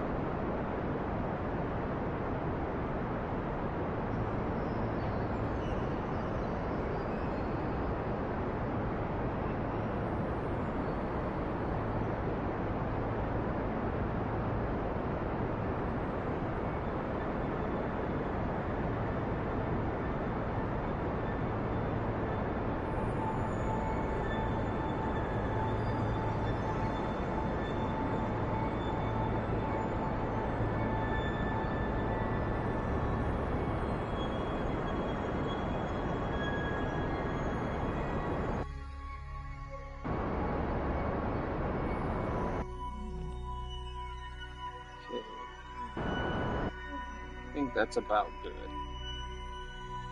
So we have, hold on. We have roughly 2 o'clock, 3 o'clock, 6 o'clock. So roughly 4 o'clock and roughly 2 o'clock. All right. Last thing to do is activate the electronics kit.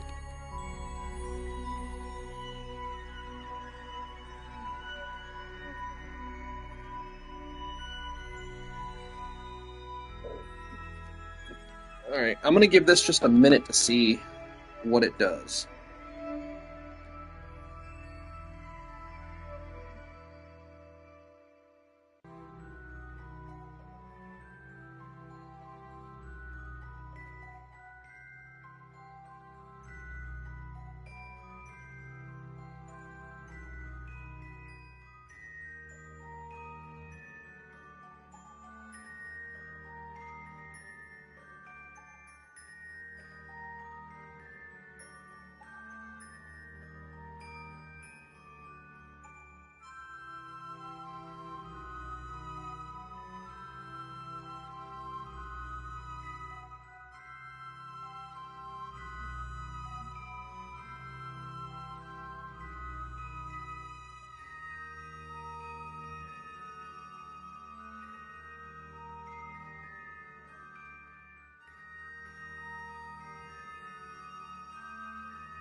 I haven't left the stream. How's your shit? I forgot what you were doing in spaceflight.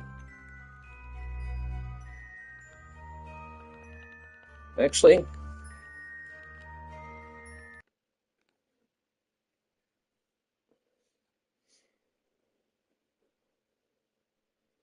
what did you say you were doing in spaceflight? I forgot, Bridgie.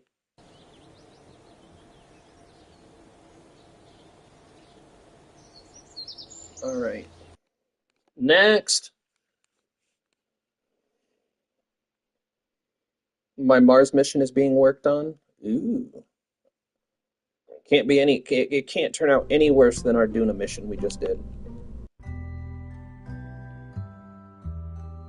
Took 2.5 hours for a rescue op for that.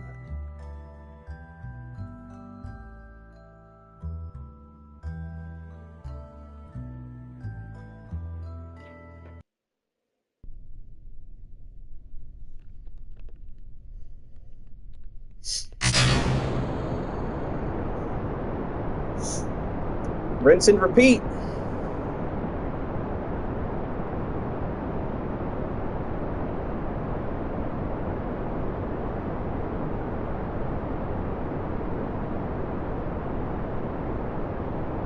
Bridgie, I really wish you would record what you do on SFS because I would love to see it. I'm horrible. I'm okay at Kerbal, but Spaceflight Simulator, I'm horrible at. But my theory is that if I play it on a tablet, I would be far better because my phone's so small, it's hard to do anything.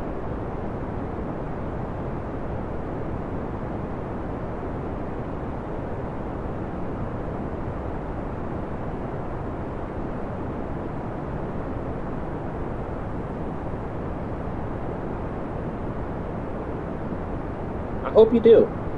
And if you do, you got to let me know so I can start paying attention and watching.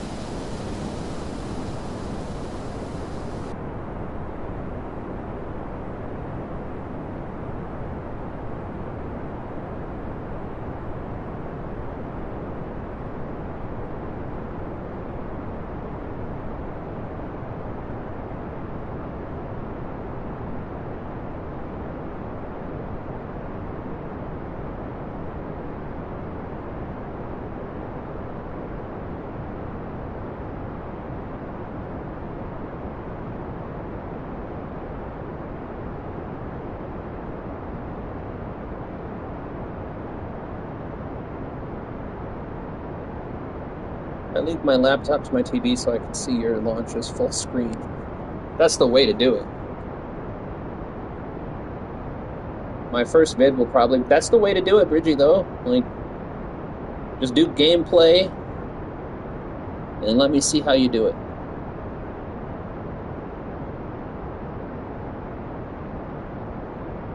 Like I said, I'm really bad at Spaceflight Simulator.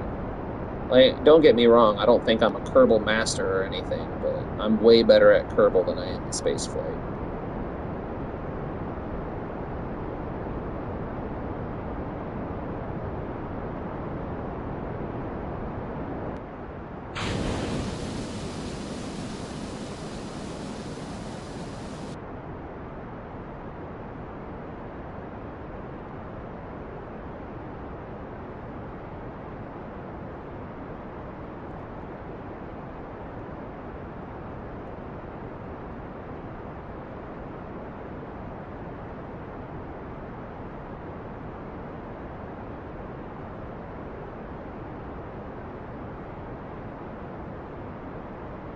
I've mastered SFS almost. Lucky.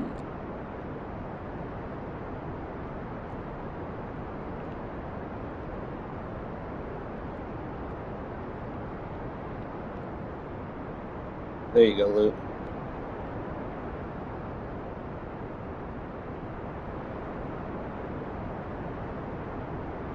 Get the cinematic treatment.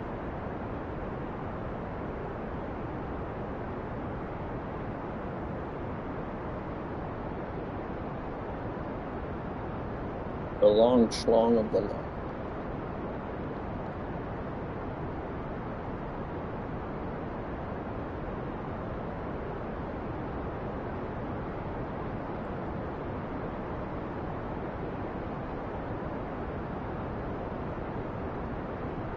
Although I do got to periodically check my status here.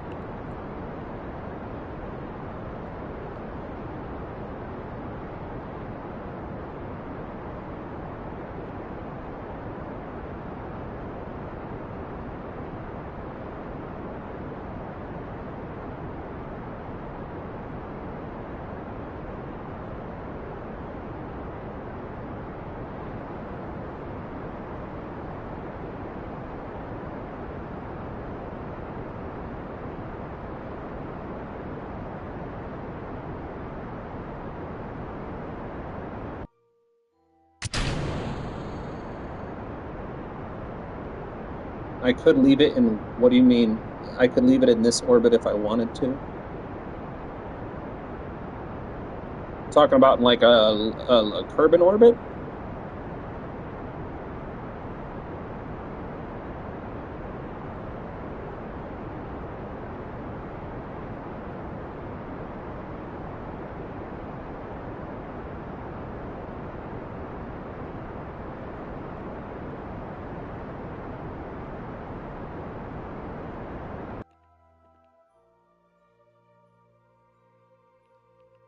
Oh yeah, we definitely need to do that because we still have tons of science we can get from the different biomes of Minmus and the Mun.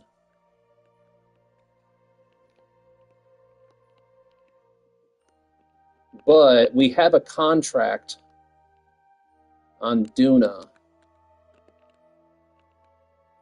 We already went and put the science, the ground science units in place, but there's no signal to beam it back to Kerbal or Kerbin.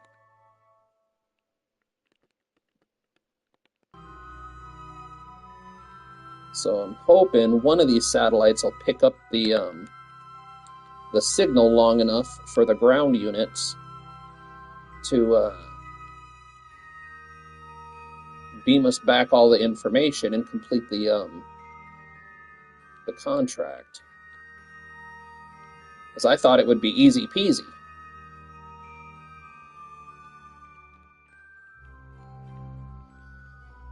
I thought it would be really easy. Bi-axis. Yeah, I thought it would be really easy to go drop the experiments on Duna, and then wash my hands and be done with it. I was mistaken.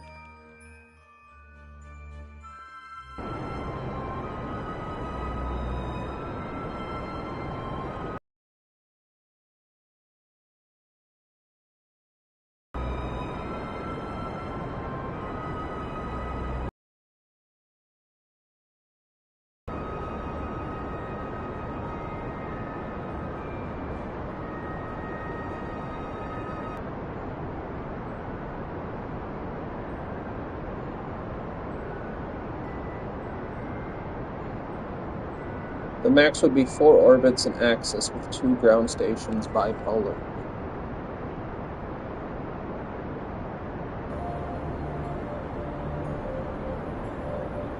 Yeah, I think you might be right. But for that, I think I could make cheaper satellites because we don't need, for that we wouldn't need the Sentinel system. In all honesty, I could have taken the Sentinel satellite off these last 2 launches because they're not going to do a whole lot. But that's overkill. Ain't no kill like overkill.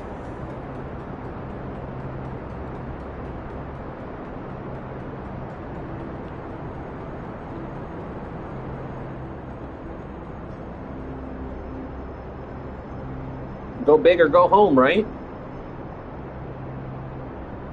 Yeah, my biggest goal right now is by the end of the day, I would really like to be able to get the satellites in a position to get the information from Duna back to Kerbin, just so this is the contract that we're trying to get. We already put the mystery goo experiments on Duna, but we have to transmit the data back to Kerbin in order to satisfy the contract.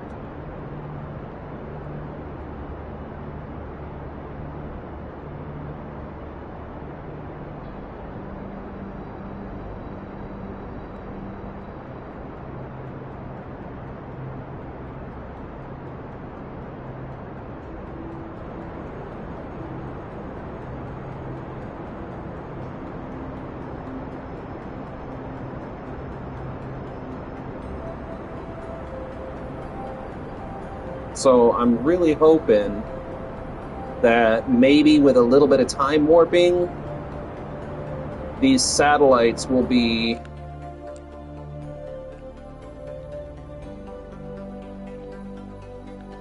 able to capture that data for us.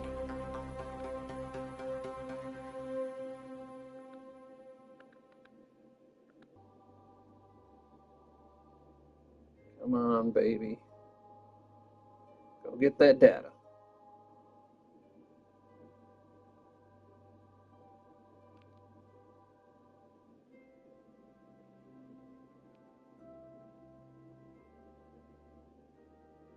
I don't think this one's going to get it.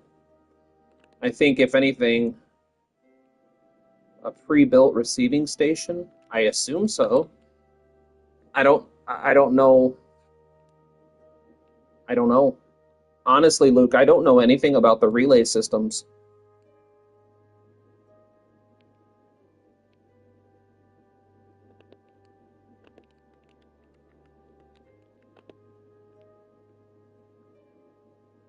This is the very first time I've ever even attempted anything with the relays. On my very first playthrough, so if you look at the playlist in my channel, the videos that I'm posting right now from Kerbal are from my very first playthrough, which was on easy mode.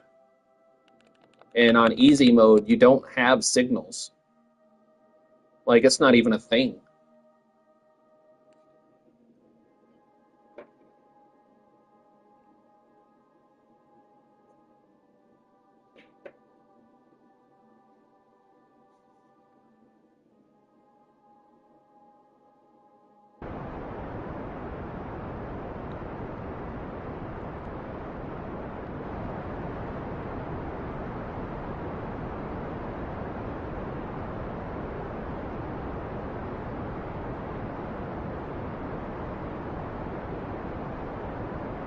But the thing that concerns me is I'm not seeing any green lines go to Duna at all. So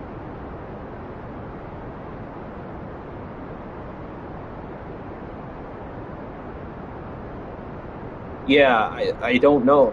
I might have to put a relay satellite in orbit around Duna and then another one in orbit around Kerbin for this whole system to work. I couldn't tell you, man.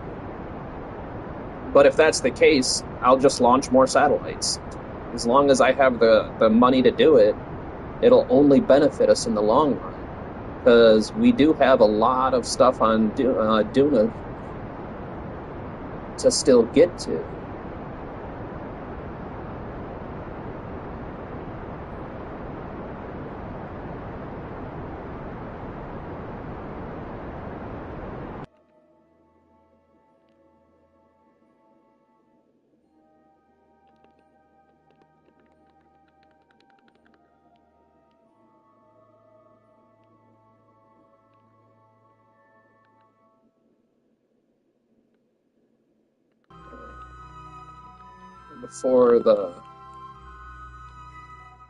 Before the signal runs out.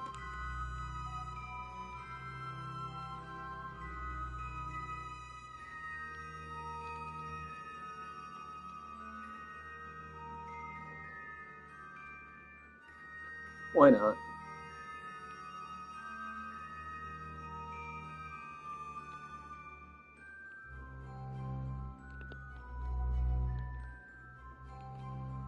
All right.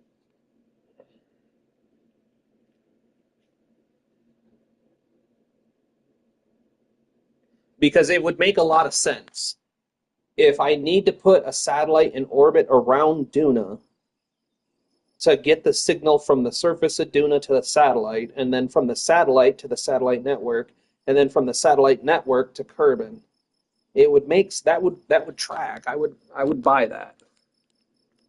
But we are starting to run a little shy on funding.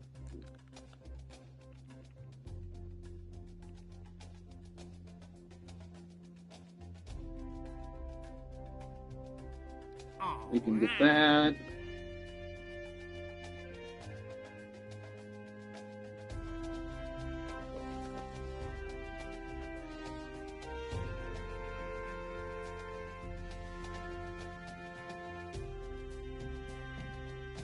If we had a relay antenna on this, we do have a seismic. Oh wait, I think they're talking about the deployable science.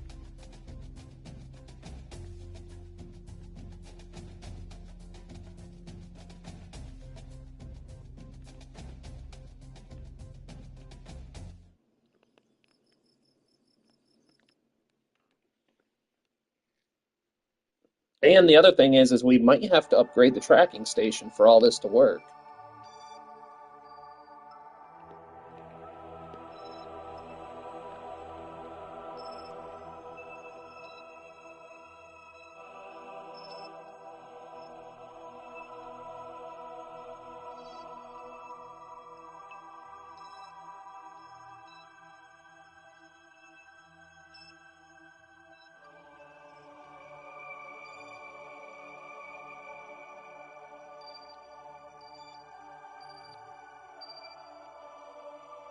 What I'm waiting to see is if this one, when it catches up to Duna, if it catches a signal from Duna, then I know we're okay. If not, then we might as well put ourselves in a transfer window to Duna and put a satellite out there too.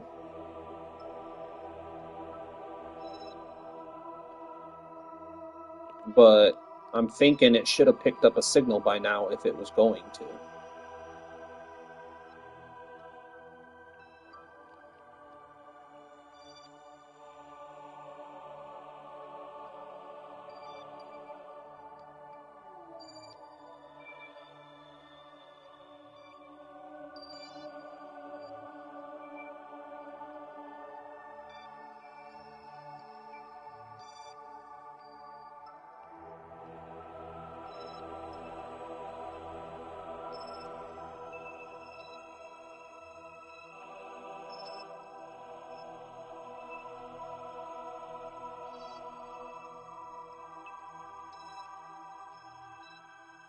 Yeah, I don't think it's going to get a signal from the equipment on Duna.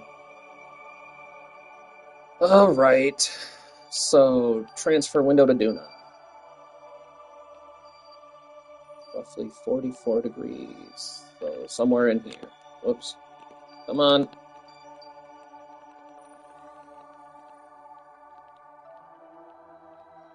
So let's go launch another one.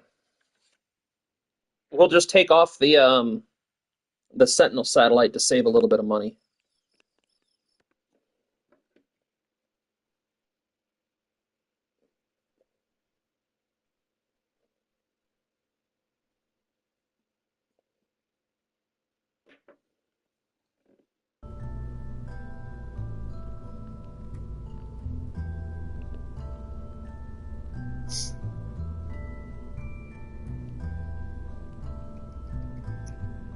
We'll take this, put it here, and remove this completely.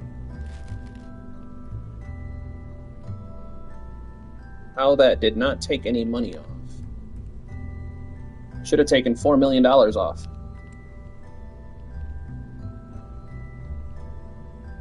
I think you're losing signal line of sight through the sun. Yeah, and Eve as well.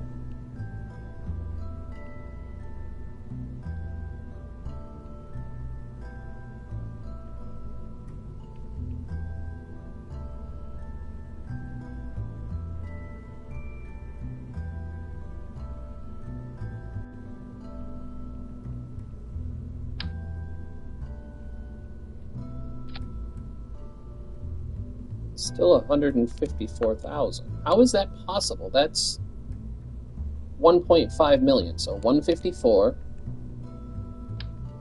Oh, okay, it is changing. Oh, I can accept that.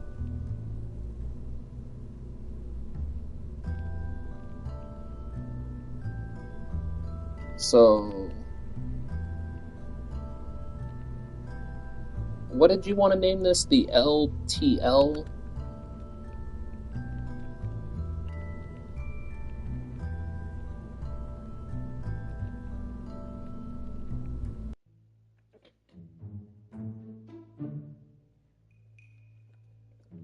Nobody, I don't know if anyone really fully understands. If you don't play Kerbal, there is so much to do.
least all the Kerbals are getting a nice long vacation. And the other thing is too, we might, like I said, we might have to grind out some contracts and upgrade the tracking station because I know that can be a factor in all this.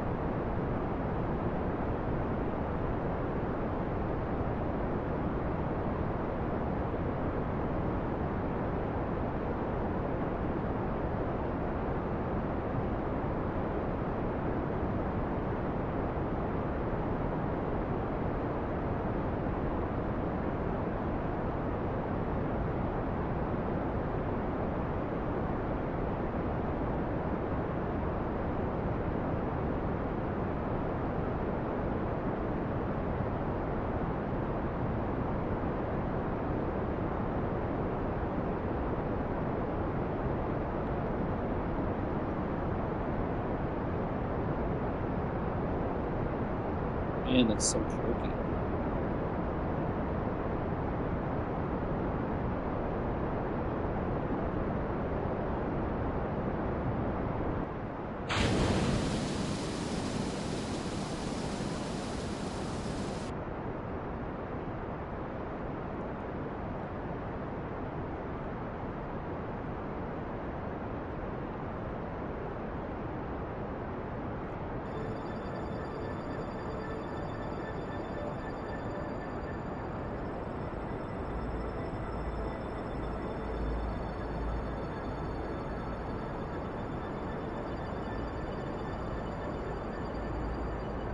Yeah, Bridgie, of course I will. I want to see everything. I want to see you do everything from start to finish. I want to see all of it.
All right.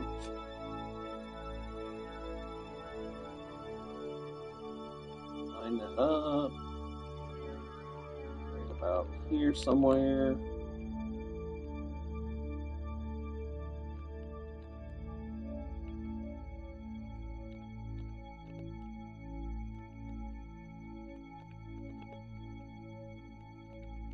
Pump that up.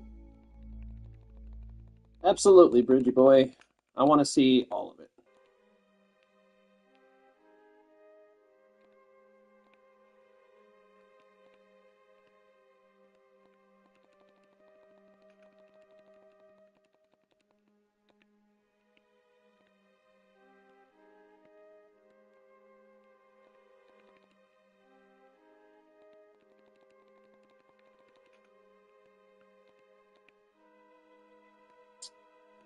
Looks good to me.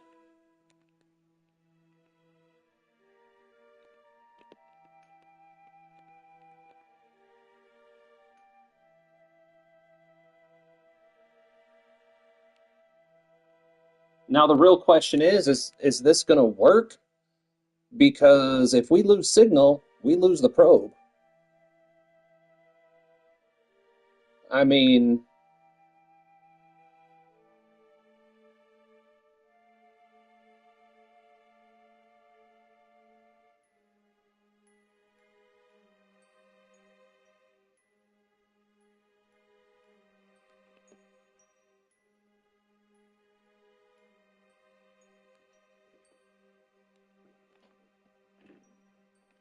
this is going to be a risky one, Luke.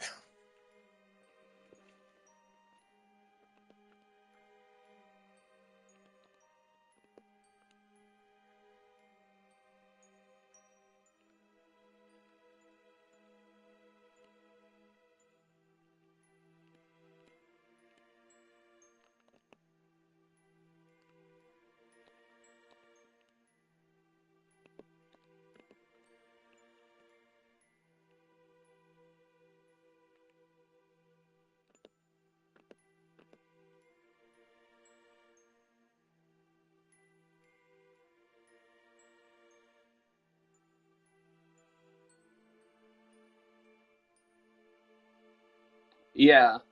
Well, because I'm thinking that if this doesn't work, we're likely going to lose this probe.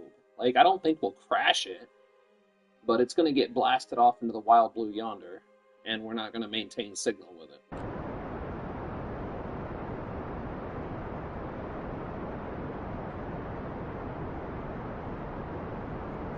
So it's going to be one or the other. Either the relay satellites will work just well enough for us to put this in an orbit, or they're not going to work at all. And the only other thing I could think to try is to put another satellite system similar to this one in orbit around the outside of Duna to try and bounce the signals.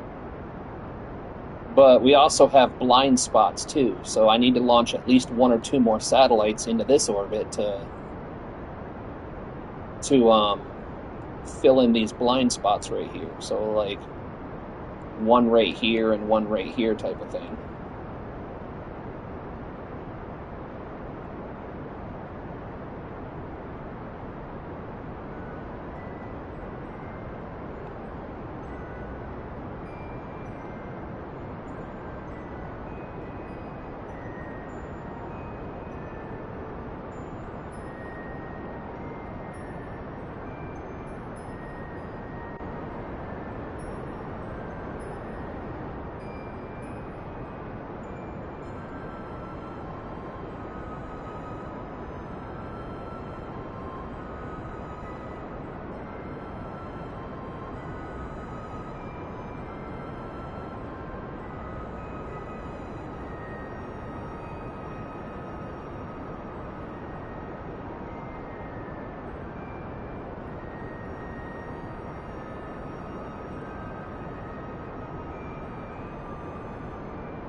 Yeah, we'll see how this one goes.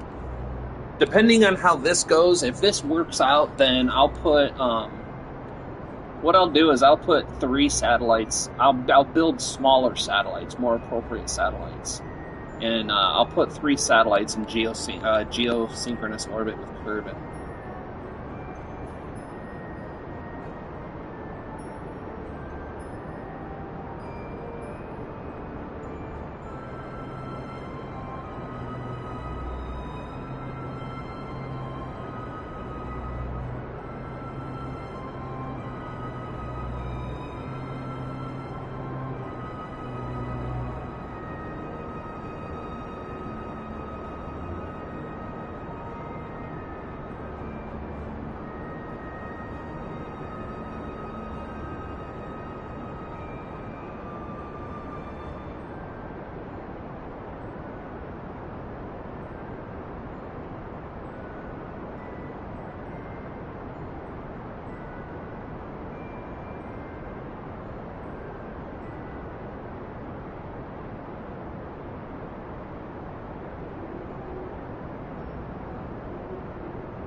Yeah, that's exactly what it feels like.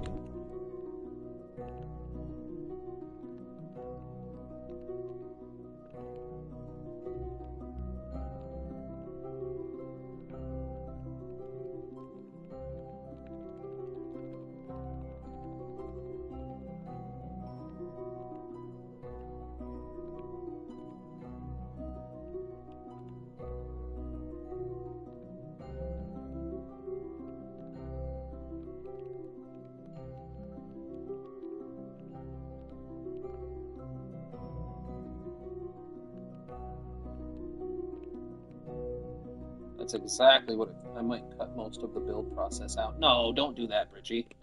You can't deprive me of seeing what you're doing. That would be very Matt Lown of you.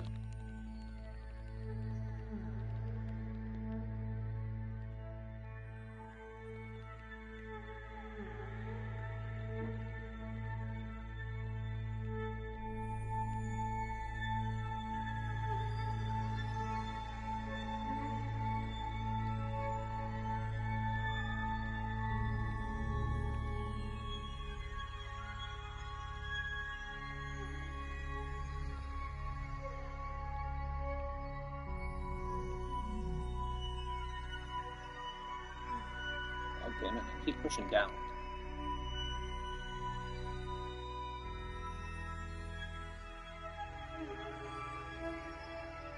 I think that works nice. Now the only thing left to do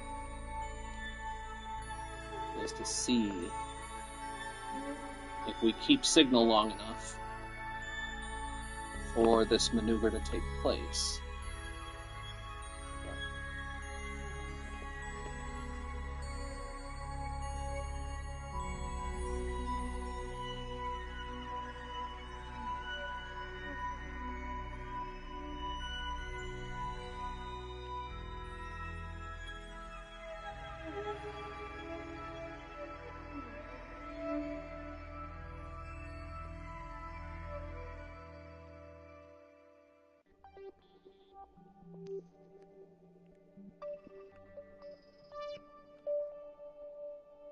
All right.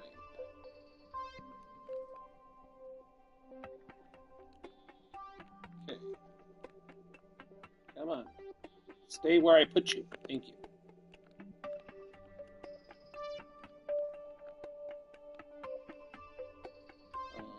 I want to double check.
All right. All right.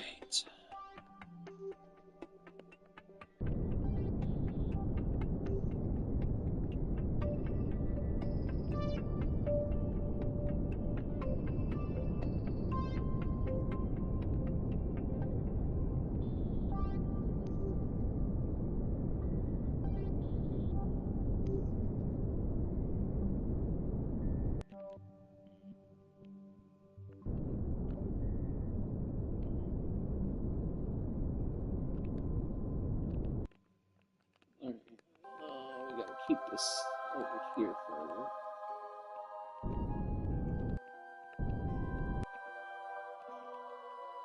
Come on. Okay, that works. I'm happy with that. Okay. Now, the only thing left to see is, can we maintain signal? So,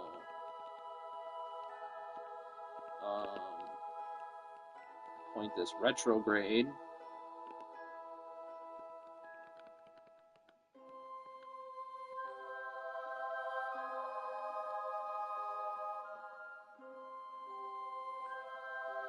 Fingers crossed, toes crossed, eyes crossed, testicles crossed.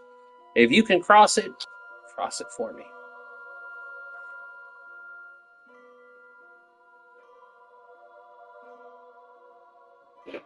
Is that an asteroid? I think that was an asteroid headed for Kerbin that I just saw.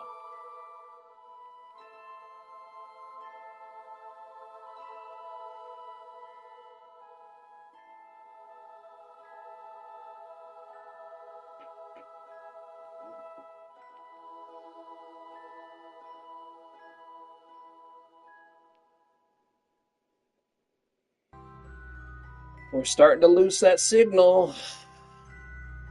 It's not looking great. We do have a relay satellite right here in front of us, though. There we go. Yes!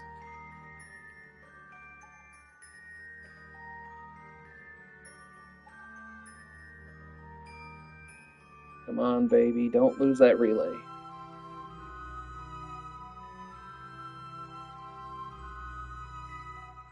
Come on. Just a little bit longer. If we lose that relay, we are in trouble.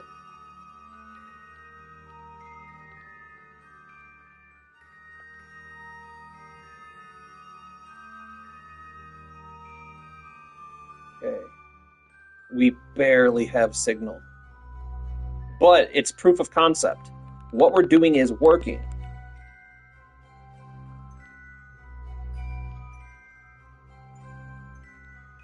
There's Duna. There's Duna.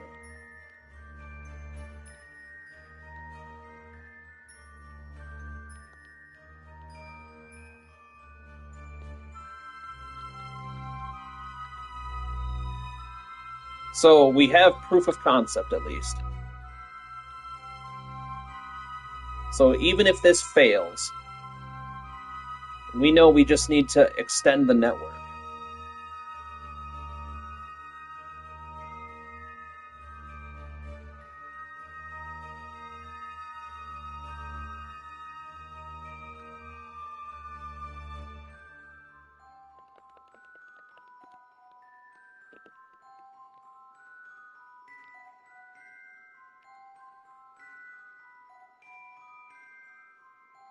Okay. Man, that makes me really excited. That's proof of concept. Now we just need to maintain a little bit longer. I know that signal strength is holding on by a thread. Just a little bit longer. Let me execute this capture burn.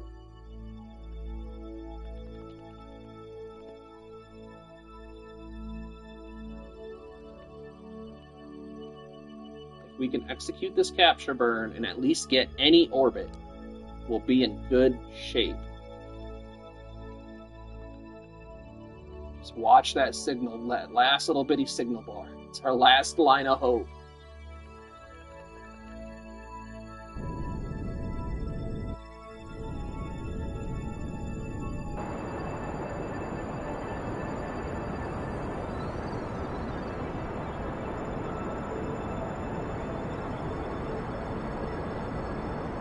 Give me a capture.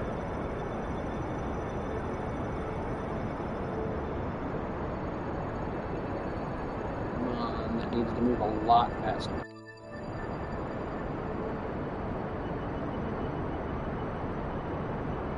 on, baby. Come on.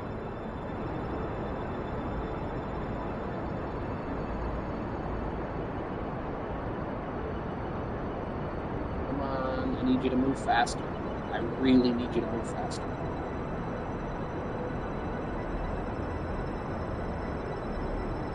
Now, what would be really ironic is if we lost signal during this burn, but the burn was just enough to get us a capture as the fuel runs out.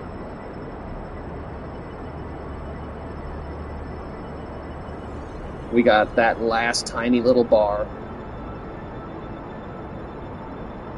She's holding on by a thread.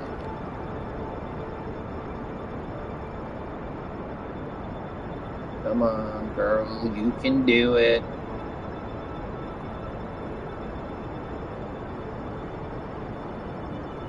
On the line, but the backup works.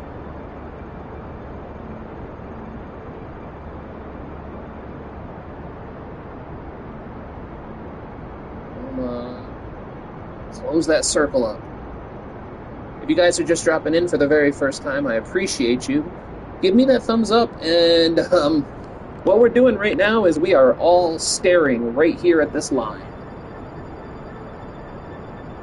If this line disappears, we are in a load of trouble.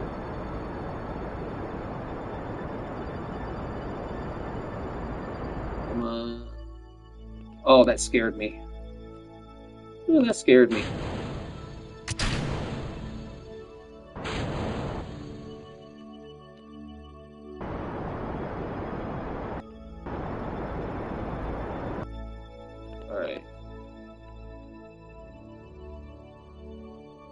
We got to capture. That's what matters here. That is everything that matters.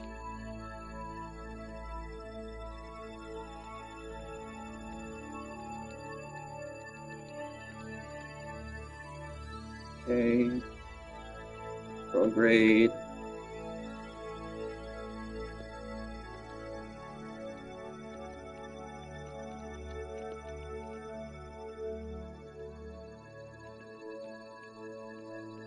Deploy scanner.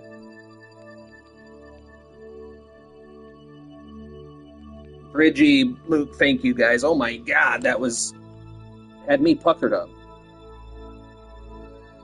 Now, the question is, let's do a tiny bit of time warping. I'm not so worried now. The science is deployed. If we lose signal, it's just a matter of putting more network satellites in orbit. I was just wondering if this... I don't know what kind of range these have to bounce back and forth with this.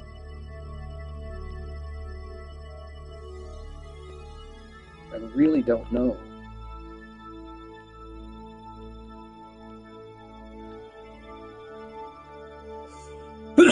Oh, shit. I gotta remember to breathe during these tense moments.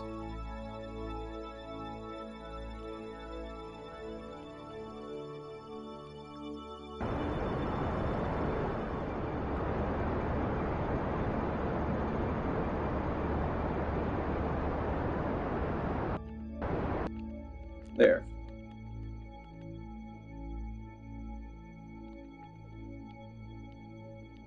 Yeah, I'm not sure how this is gonna work, because it should have line of sight. Interesting, right? Just like, I don't know that this is low enough to work. Perform orbital survey. Oh, that's got to be way low.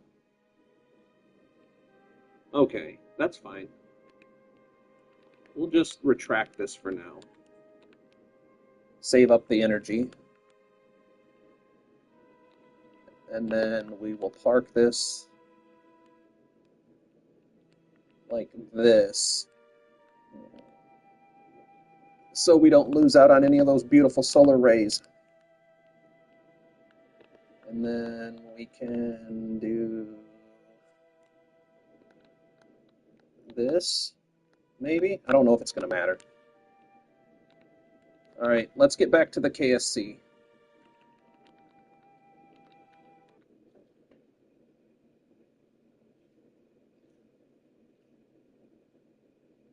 So that should be at least a Duna relay satellite. That experiment on the ground should work, I imagine. What's my tracking station at?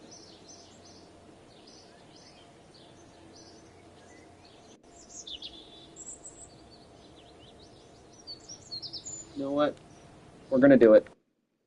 It's probably pretty irresponsible, but I'm feeling frisky. All right.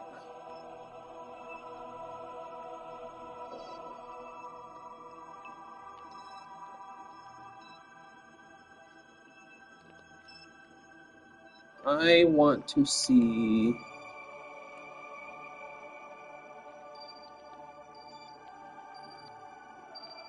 It is. It should be transmitting data. It's got the line. So what happens if I...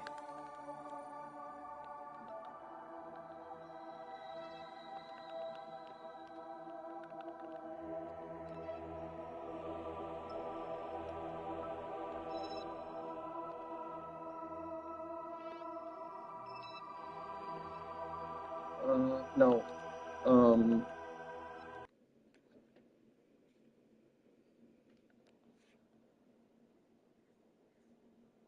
yeah, no, it's all gravy at this point, but we're not collecting the data that I'd like to see.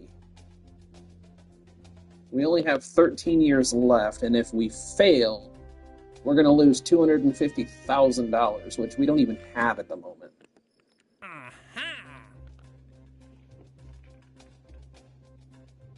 Oh yeah, let's just bring a freaking asteroid into orbit. Yeah, let's just bring an asteroid into orbit. That's cool, guys.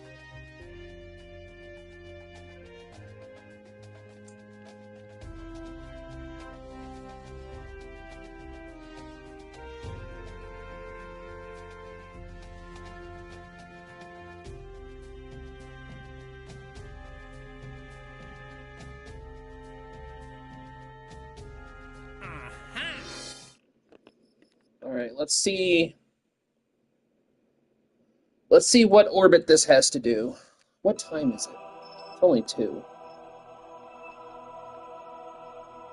So relays are up. You need funds as a plan B. Yeah, because I don't know why it's not transmitting the data. It should be, theoretically.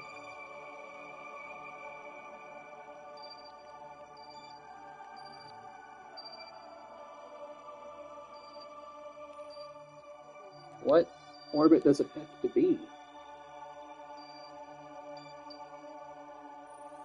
Okay, I know how this works. So we have to launch another satellite into the orbit between Eve and Kerbin for this contract to work. So that's just another opportunity for a relay.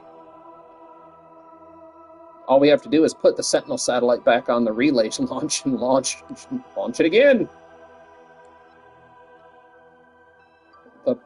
What is the purple dot? Talking about this purple dot? That's Eve. I say the purple dot is that's Eve.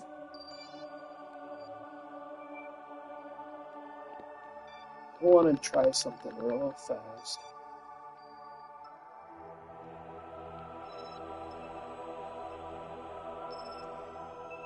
Yeah, I'm not convinced that that science packet's broadcasting anything. Now, what we could do is, since we know for a fact we now have a vessel capable of getting to Duna pretty easily, we could take this contract for 150.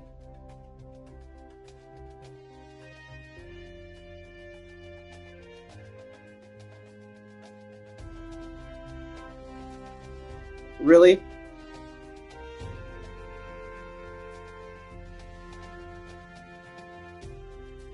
I mean, we need another relay over there anyway.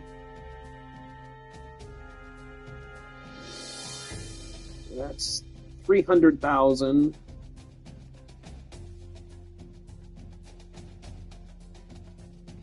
We could take this contract, these four. You know what?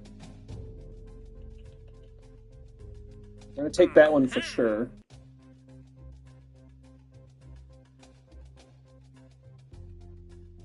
Ike is Duna's moon, right? Put relay in orbit there. Yeah. I think Ike is Duna's moon.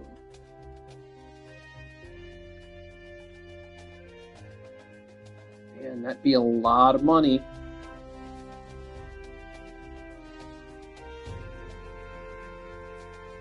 And this one bothers me because if we do this mission, we would run into the same problem as the other one, that it's not transmitting data.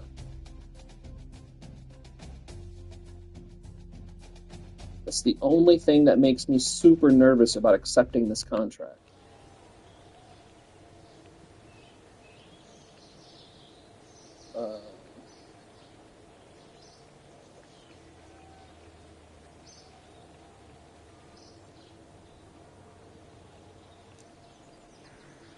But doing this mission would bang us quite a load of money. But the same thing with this one. If we could figure out how to finish this one,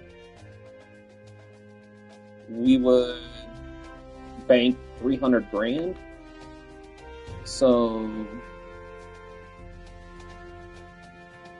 that's about 300 grand by itself. Man, this is a hard decision to make.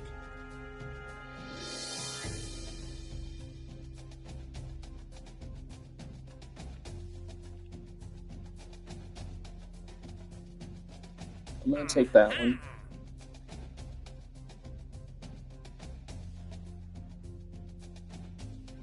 Four, five, six, seven.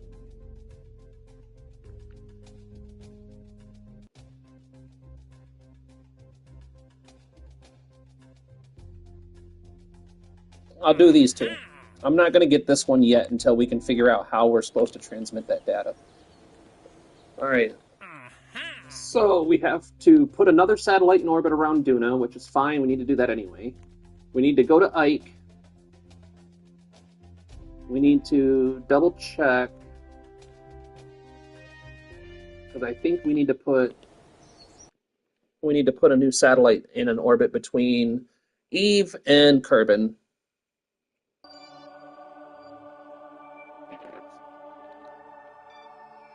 But of course, it's not going to show me. That's fine. That's fine. I'm okay with that. We'll make it work.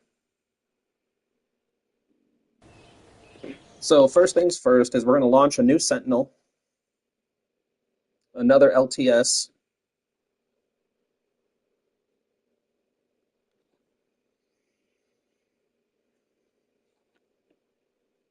And then we'll launch a satellite headed back for Duna again. Let's get rid of this. It's kind of useless. We'll put another Sentinel up here. Move this back up here because I like the way it looked. That should be all the mods we need for this.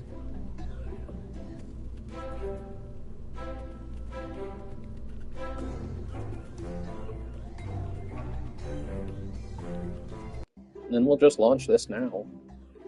We might have to wait for a transfer window, but we'll at least get it off the ground and in transit, or like a nice parking orbit somewhere.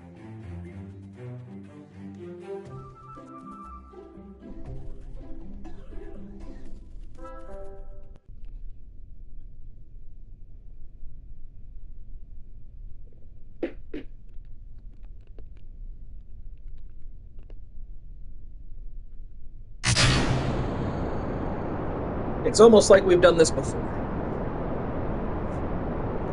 And you know what? I'm going to check.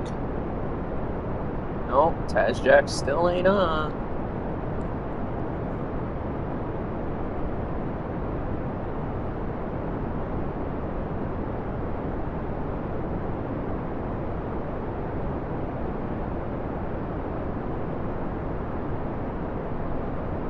Man, our Kerbals have been on vacation for like 5 years now. They're all going to be fat and out of shape by the time we get them back in a rocket.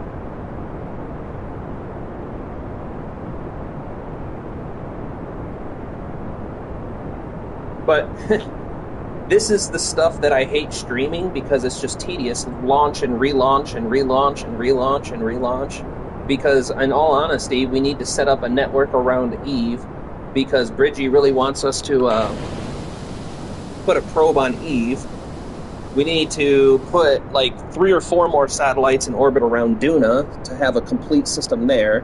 We need 2 or 3 more satellites in the current network that we have to fix those blind spots. And that's not even including putting a relay network out by Jewel and stuff.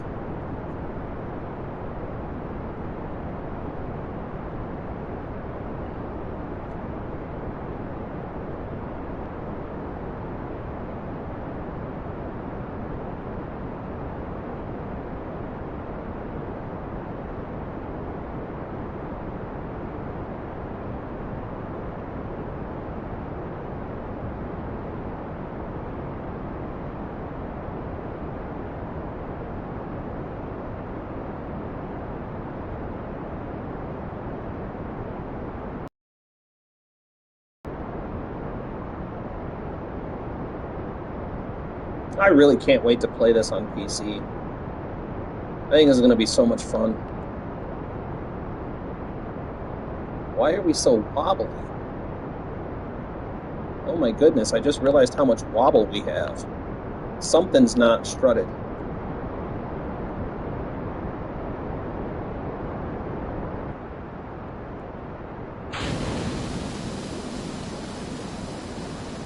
How did auto strut get disabled?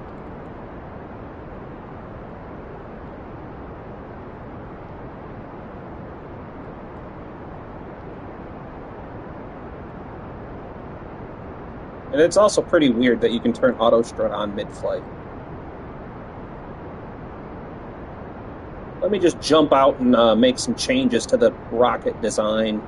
It'll be fine. We're not accelerating rapidly right now.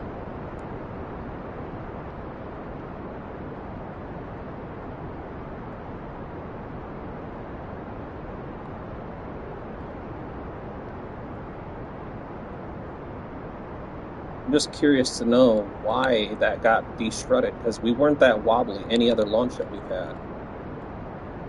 Unless we were, and I just didn't notice it because we were going straight up at a more steep incline. It's very, very possible.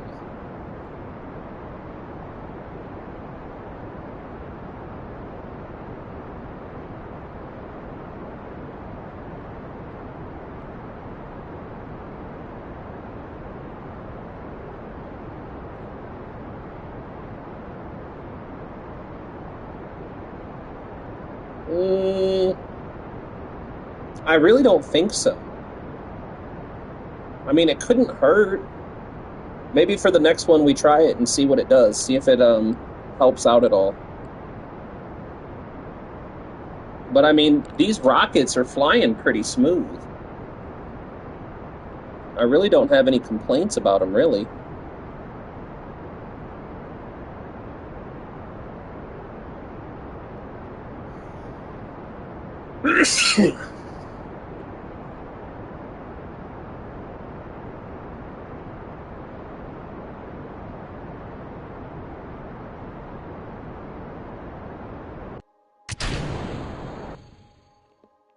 Okay,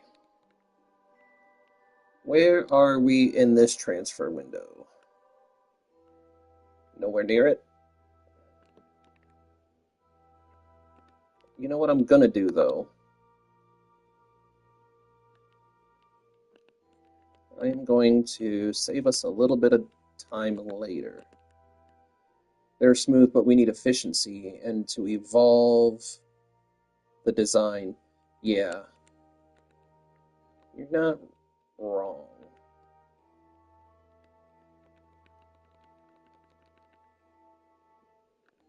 Yeah, I like that. So what we're gonna do is we're gonna do a burn just outside. Well, no. I feel like that would be a bad idea because then we put ourselves at risk of running into the mun during these time warps, and we don't want that. So we'll just do that.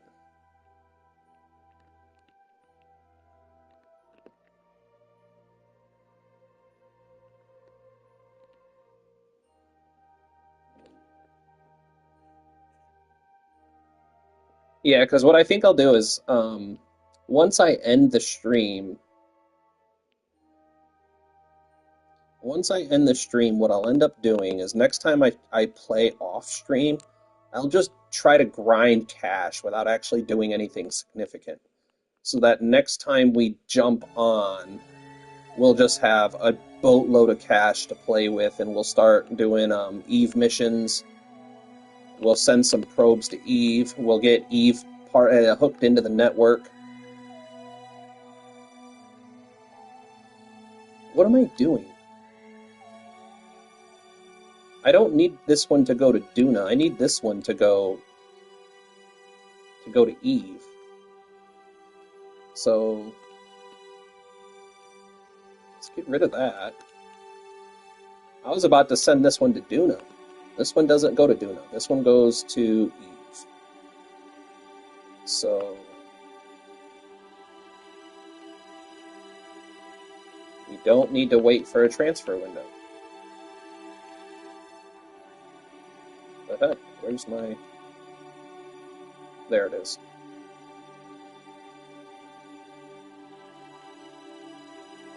Yeah, that's what we need.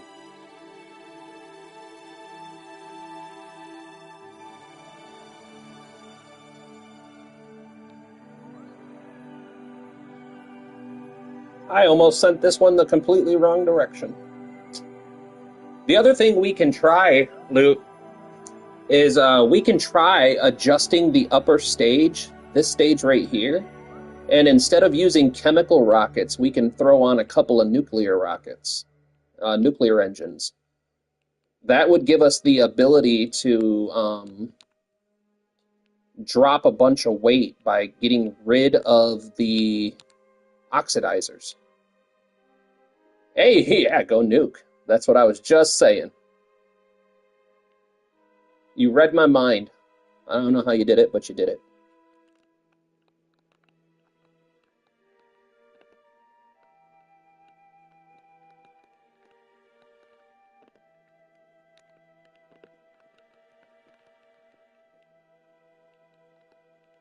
Because what we can do is, I'm thinking if we put an engine plate and maybe do 3 or 4 nukes, get rid of the oxidizer, having 4 nuclear engines would more than compensate for their lack of thrust-to-weight ratio. And it should theoretically still be more efficient.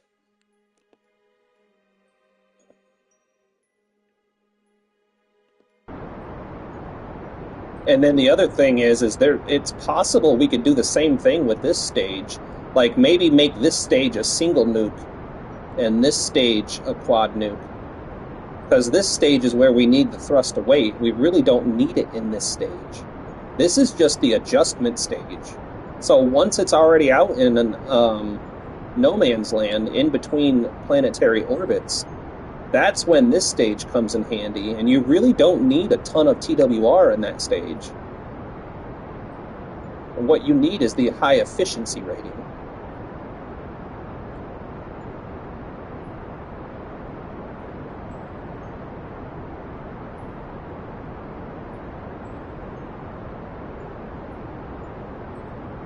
We did.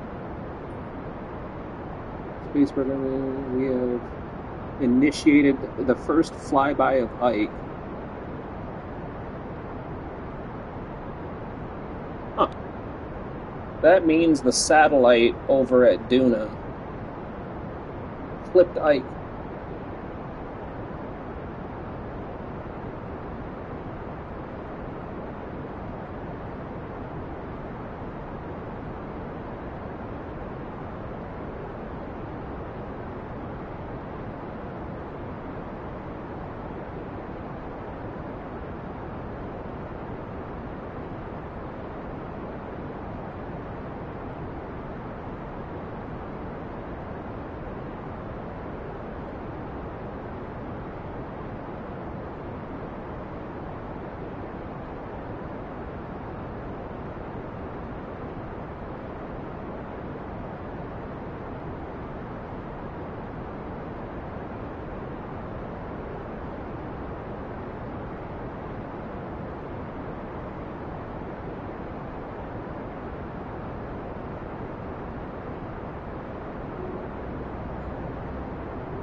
There we go.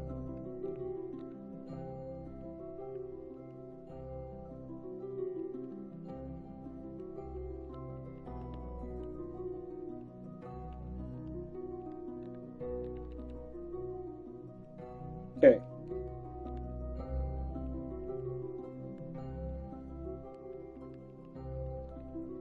Now with this one, as soon as we leave Kerbal's sphere of influence, we should be able to take that Sadon and start getting data from Kerbal's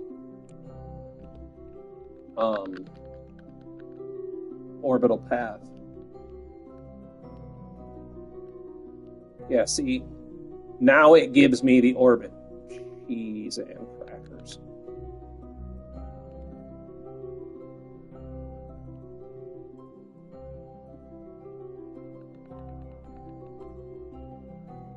Alright,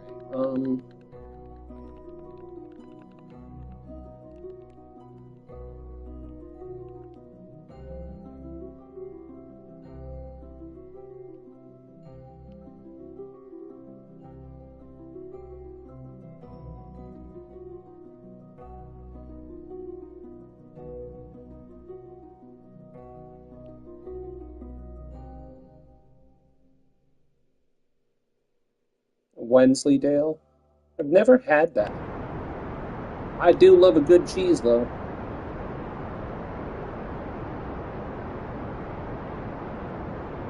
Might as well just delete this. Cheese is one of my favorite things.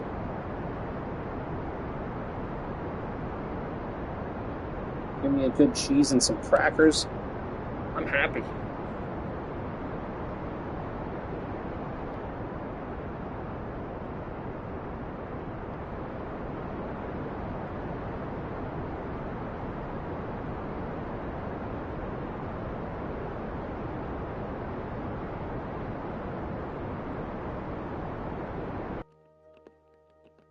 Okay. Now we will take this.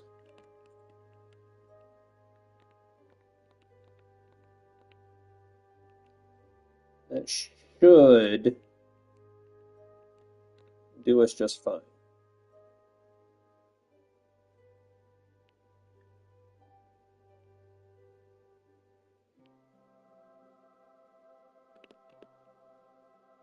And I do believe we just finished a contract. Yes, we did.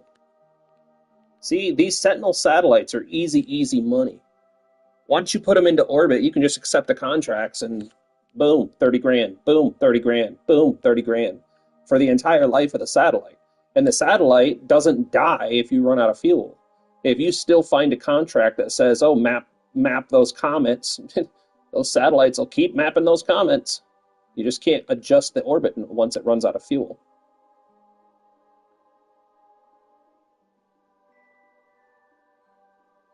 But I mean, look, we have 6,000 some odd meters per second. Moon cheese. Oh.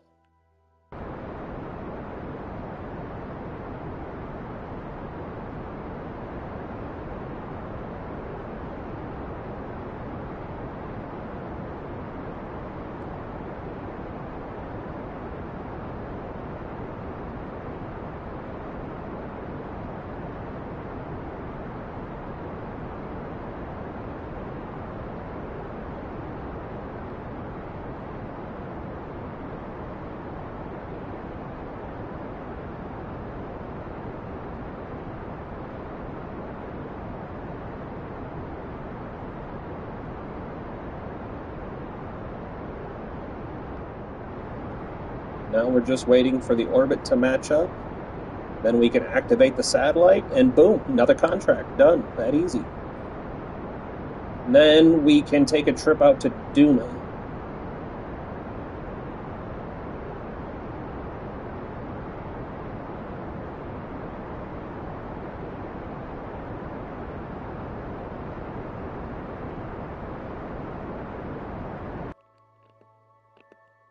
Okay. Now we can activate this. Oh, wait. You've got pasta. I'm jealous. What kind of pasta? I need to know.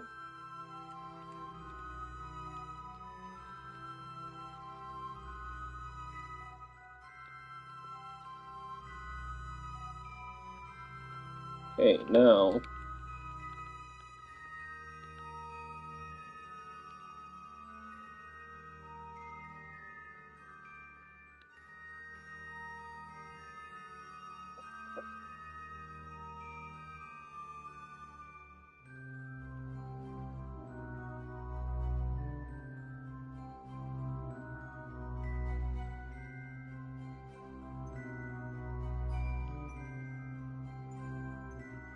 Just normal butter salt. Dude, that's some bomb ass pasta though. Alright, now that's done.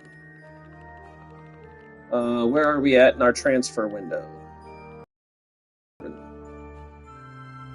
Where is Pergamon? We jetted past our transfer window. Tis okay.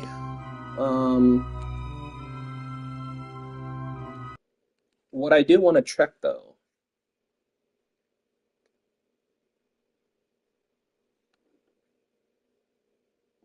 I do want to check. We might be able to use the satellite we already have at Duna to finish this contract. So what we need to do is go to Duna. Boiled eggs with salt, barbecue wings with chive. Dude, y'all are making me hungry.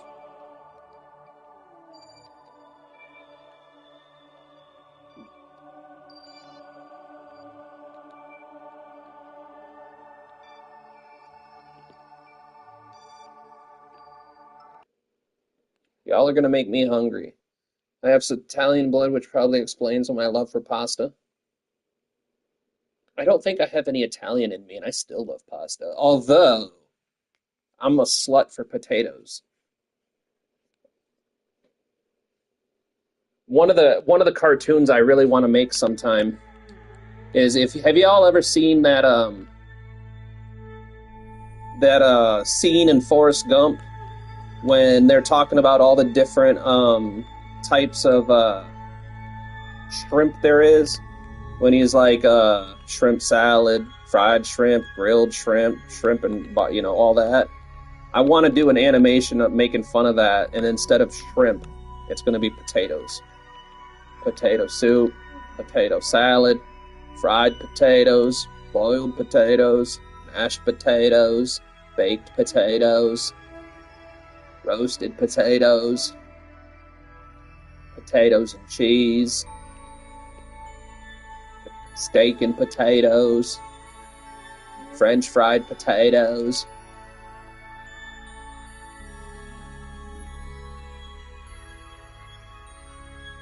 I don't want to do that.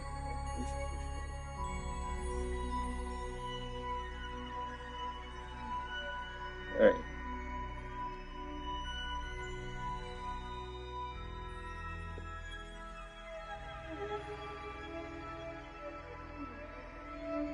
Look at that signal strength. Isn't it beautiful?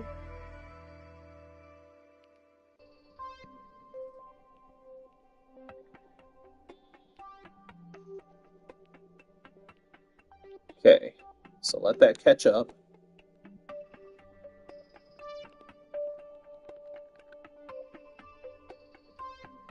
And I think if we move this satellite into the desired orbit, we'll finish this contract.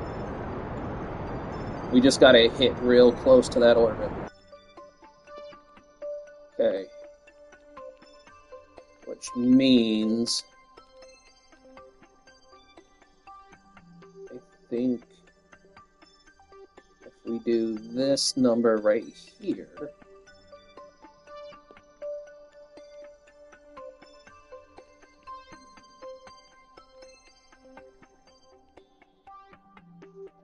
Yeah. I think that'll do, pig. That'll do. I want to get this maneuver completely done because we don't know when we're going to run out of signal.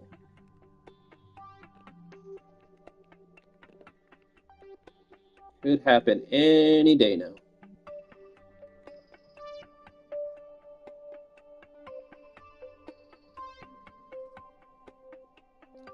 But this is what I'm talking. I tell people all the time. If you can satisfy these contracts without ever launching a new vessel, that is the most profitable way to do it. We've already launched this. We've already paid for it. Now it's going to serve multiple uses. So if we can do a dozen of these kinds of contracts, it'll pay for itself 10 times over again. This is how you make money in Kerbal. This is how you operate on the Kerbal career mode. Just like I really try hard not to go anywhere without 3 to 5 contracts. So, for example, come into Duna again. Yeah, I've done 3 contracts in 1 mission. That's the best way to do it.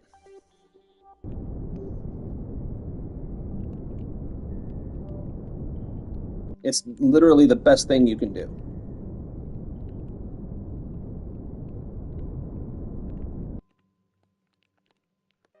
But I just messed this up a little bit.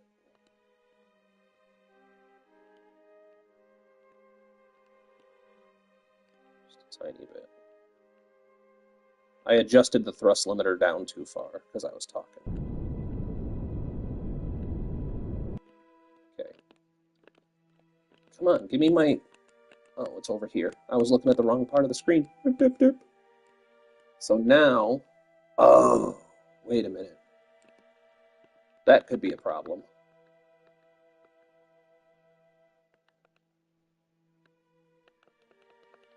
That could be a problem.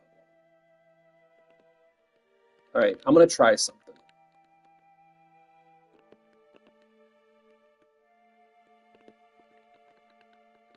I don't know if this is going to work.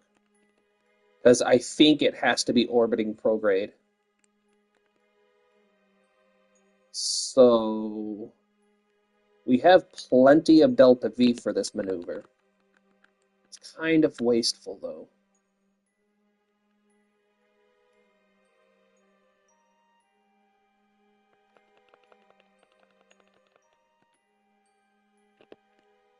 But...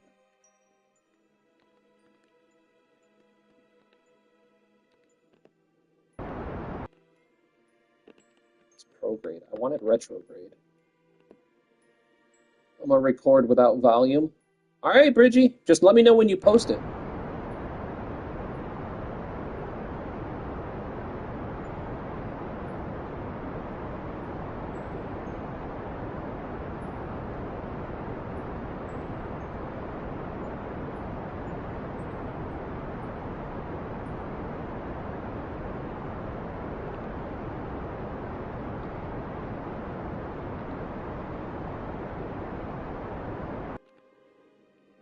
Okay, now that should satisfy the contract.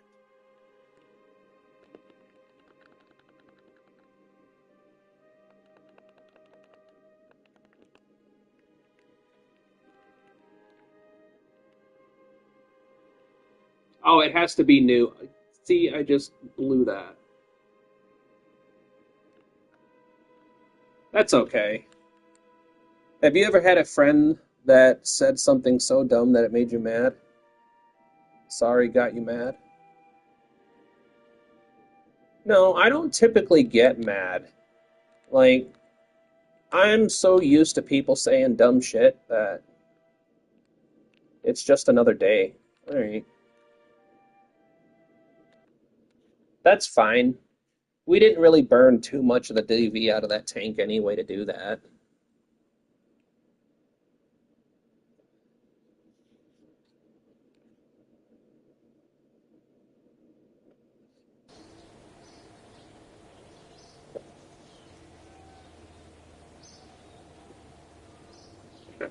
All right.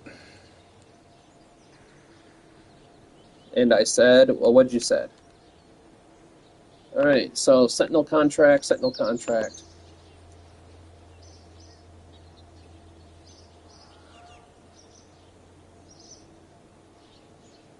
One time at school, we were quizzing each other, and I said, sorry, accidentally posted it. Zammy, you got me confused, broham. My brain can't handle that. I don't know what you mean.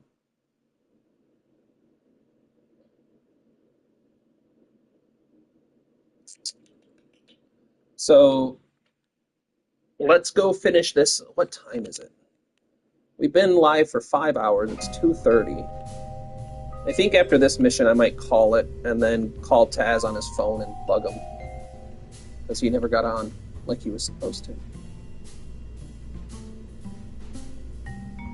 So I think it. Excuse me. I think it was the Savior 100 that made it to Duna, landed, and back again.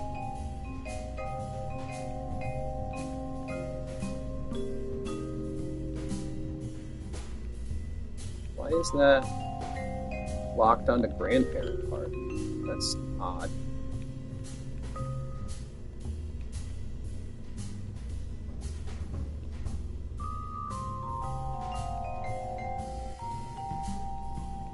Okay.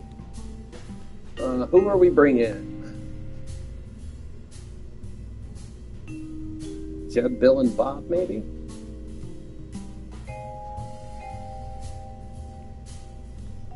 I don't see why not. What's the smallest continent in the world? And my friend said Asia. That makes my head hurt. It's funny.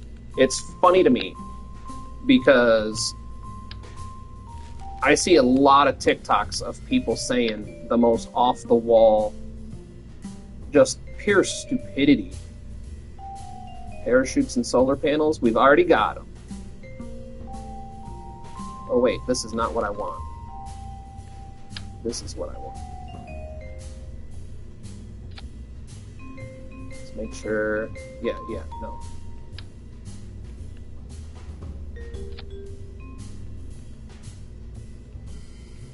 Okay.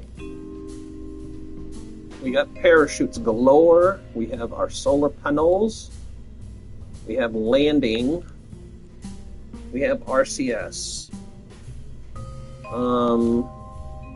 It may be beneficial to put lights on it, but I ain't worried about that because we can make sure we land in the light side. But we do need to put a science-y things on here.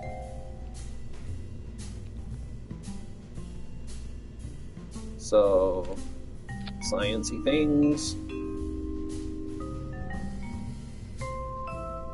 Toga Island or the Vatican. I don't think those are considered continents, though.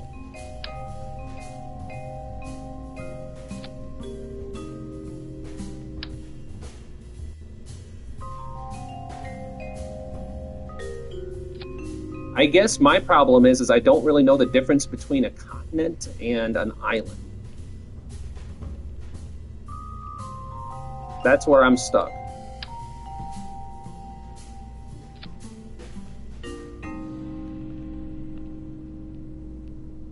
Alright, so we have science-y stuff. I could put a Science Junior on this bad boy. Ow! I just hit my knee on my desk. Oh, that hurt just a tiny bit. Alright. Yeah, what we'll do... here...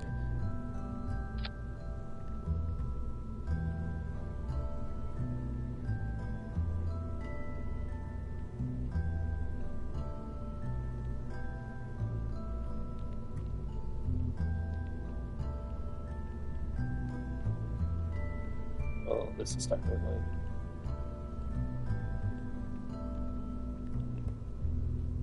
Yeah, there's Asia, Africa, North America, South America, Antarctica, Europe, and Australia. What about Central America? Or does that count as North America? Oh man, you're making my brain hurt with smart people questions.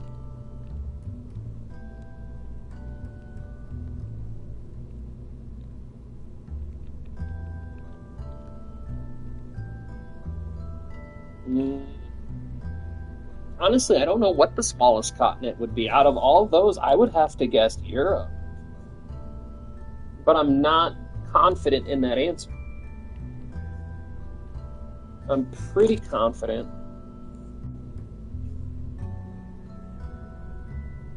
I'm like 52% sure that Europe is smaller.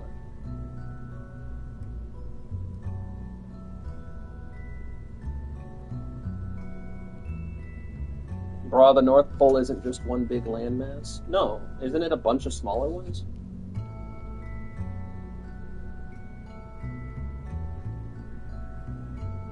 Australia is the smallest? I thought Australia was bigger than Europe.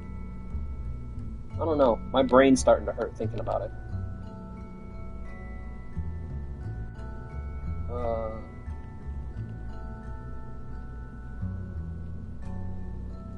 yeah, we'll keep Bill, Bob, and Jeb together on this one. We're gonna send Australia as the smallest. Hold on, I'm gonna Google it.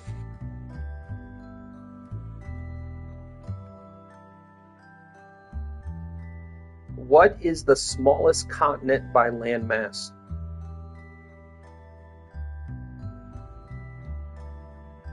Australia is the smallest continent. You are correct. About 3 million square miles. It's smaller than Europe and Antarctica, but larger than any island, and is sometimes grouped with nearby islands as Oceania.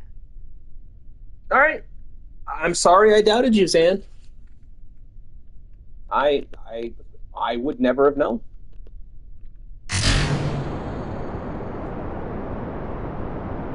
Seriously, I thought Australia was bigger than Europe.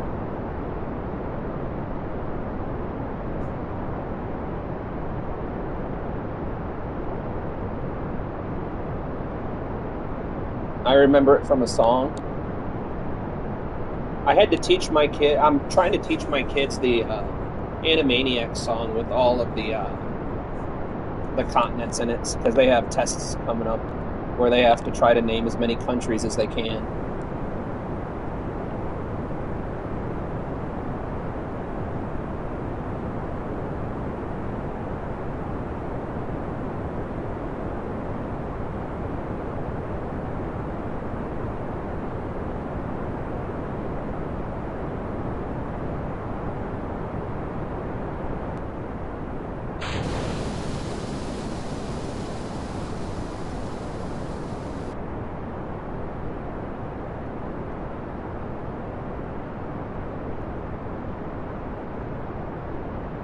The song named all the continents from the biggest to the smallest. The only one that I know is from Animaniacs. And I don't even know it by heart. It's just how I passed my geography test when I was a teenager. Because a lot of the kids in that class couldn't even name 10 countries.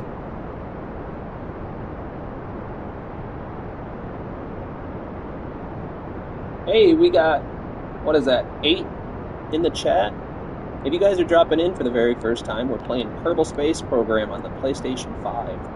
Arguably the hardest way to play this game. But we're making it work for us. If you're here for the very first time, don't forget to hit the thumbs up button. It helps everything out. If you're not subscribed already, please consider subscribing to save all the Kerbals from mass extinction and Bridgie's sexual rage.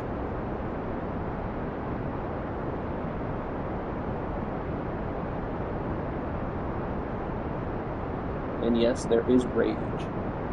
You'll have to name the countries from the old USSR. It will melt your brain. Oh, man.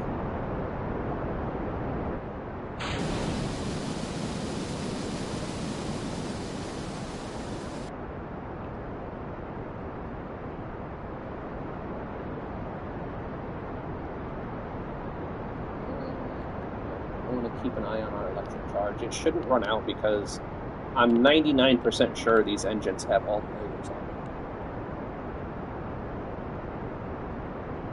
Like 99.9%.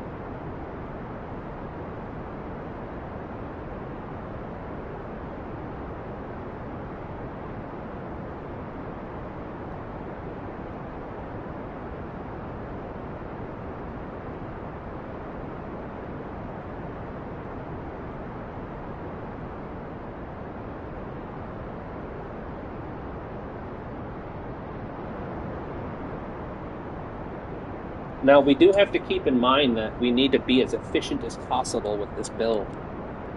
Otherwise, we will get these boys stranded right back where we started at the beginning of this episode, which would be funny.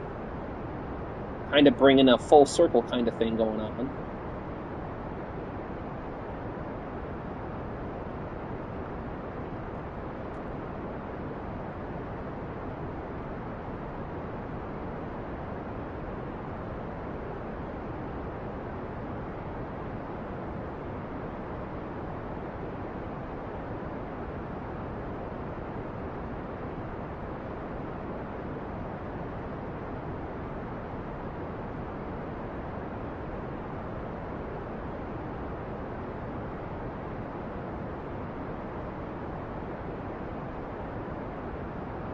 Oh, dude, the problem with the planet argument is that they keep arguing about what makes a planet a planet.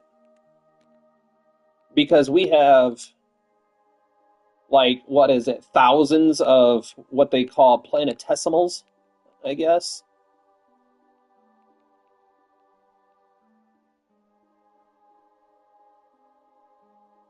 Oh, dude, Zanny, that makes my brain hurt. I don't know what that is.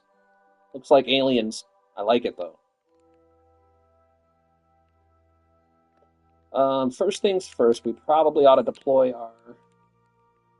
our electrical equipment.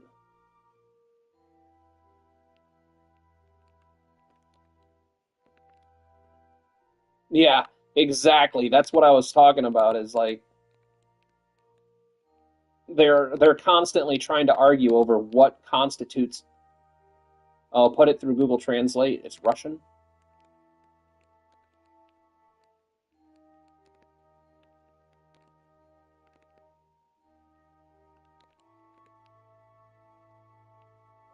All right. Let's turn the lights on for these guys. I guess we could have like cut back on the parachutes a little bit, but that's okay. We're gonna do a quick shake off. All right. So what do we have going on? We do need to build another satellite because I overlooked it, and this is a thing that in Kerbal you really want to pay attention to. Build a new command pod, probe, not pod, that has an antenna and a power source. So you really got to pay attention really close if it says you can reuse what you have or not. For the sake of this mission, though, these are the two that we're going to go after. We're going to go after the Ike, which I need to really double check because I always mix up all the moons. Okay, yeah, so Ike is Duna. The problem is I don't feel like that's a 40-degree angle. I think that's more like a 20-degree angle. So, pretty sure we have another entire year before we hit a transfer window.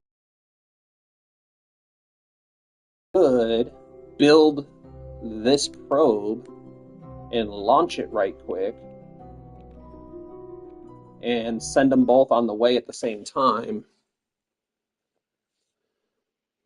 which I think is what we're going to do because we need another relay point around Duna anyway.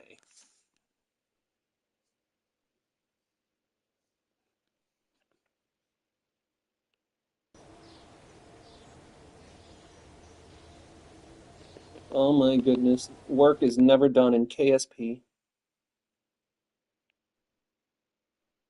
See ya, Xana.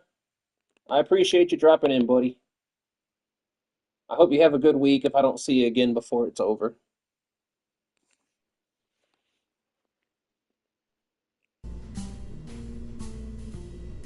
All right, open craft.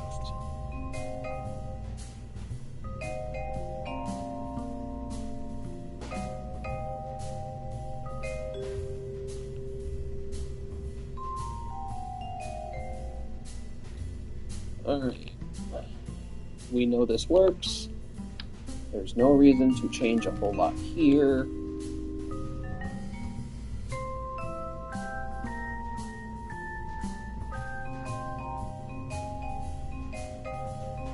I really really don't see a reason to put anything else on it. It's just a satellite.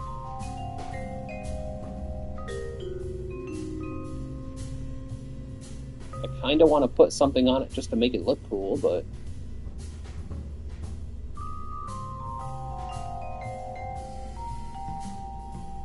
there's really no reason to, right?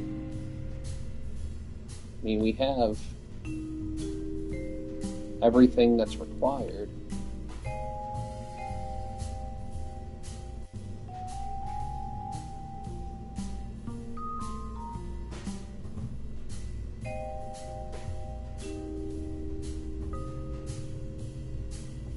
I mean, literally anything we put on it's just a waste of money.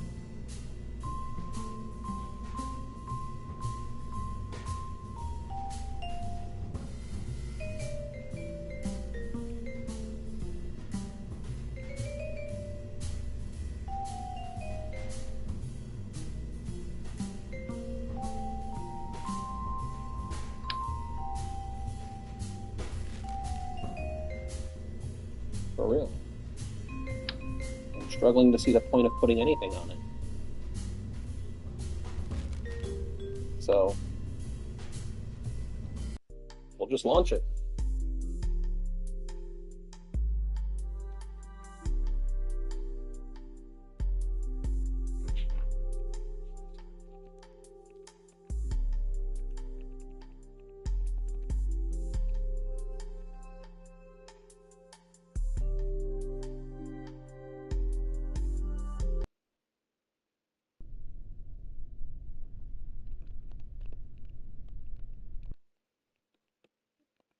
Wrong button.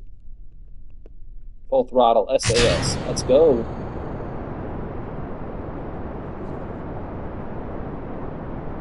Oh, so many satellites. We've launched what? 10 satellites today? 4, 5, 6, 7 satellites today? It's a productive day. I think I do need to put some research into building a space plane. Because I think a space plane is my ticket to Eve and back.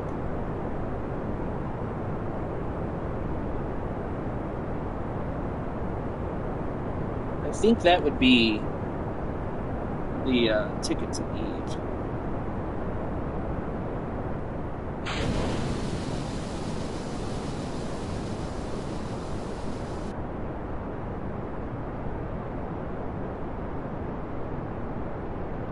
Shit, you know what I did forget to check?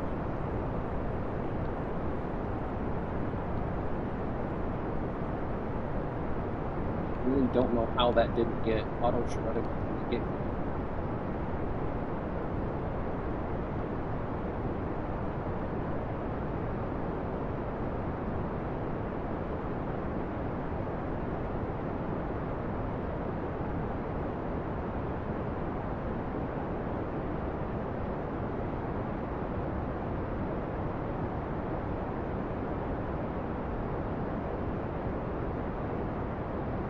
Yeah, exactly, Luke. A reusable plane. Because the problem I've been having with Eve is even on easy mode, I cannot figure out for the life of me how people end up getting 8,000 meters per second onto the surface of Eve. It's like black magic, voodoo to me. But the only thing I can think of that would work is a space plane.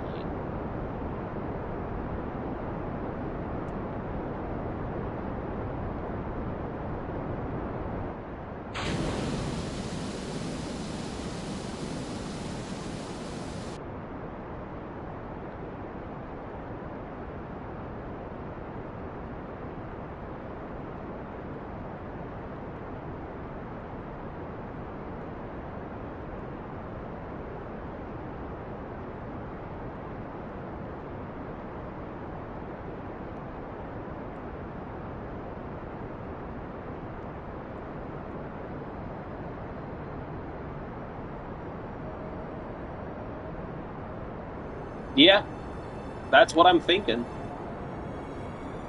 Just glide it in. Let the atmosphere do all the work. And then we can even, you know, staple a bunch of parachutes to it for emergencies. Because, I mean, getting down to Eve is the easy part. But what I'm thinking is, um, we'll put relay stations in orbit around Eve, right? And then we'll start sending probes down to Eve and find us, yeah, yep, exactly. Halo drop and glide out. But what we'll do is we'll send a bunch of probes to Eve and scout out a nice flat landing area where we can drop in. Parachutes are for drag landing. Exactly. It'll slow us way down. And then once we land on the surface, set our flag up, grab our surface samples, I think just punch it and fly out.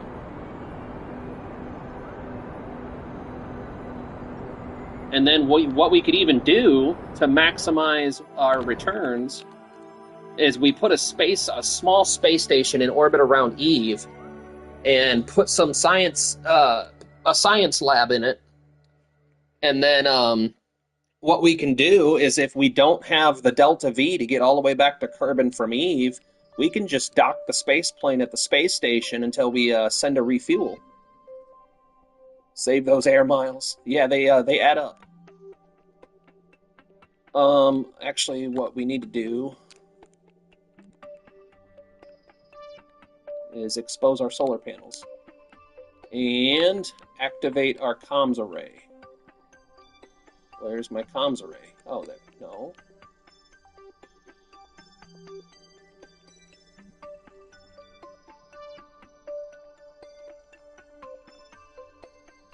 I didn't take off my comms array.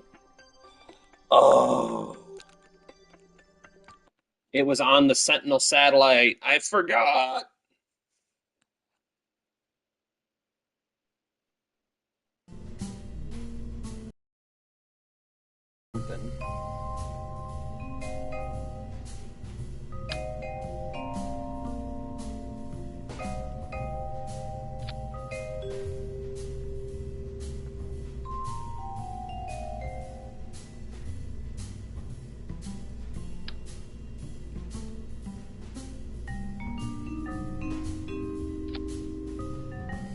Why doesn't this one on?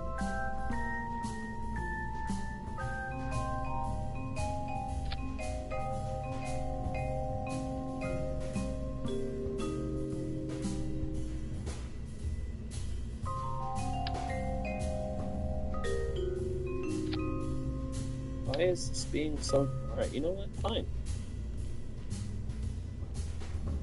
Oh my god, this is... There. Screw you. Coming soon, 22 minutes of unfiltered random gameplay. Bridgie, I'll be watching it. I'll even leave a comment for you. Winky face. Maybe I'll send you pictures of what Valentina's doing while you're away working.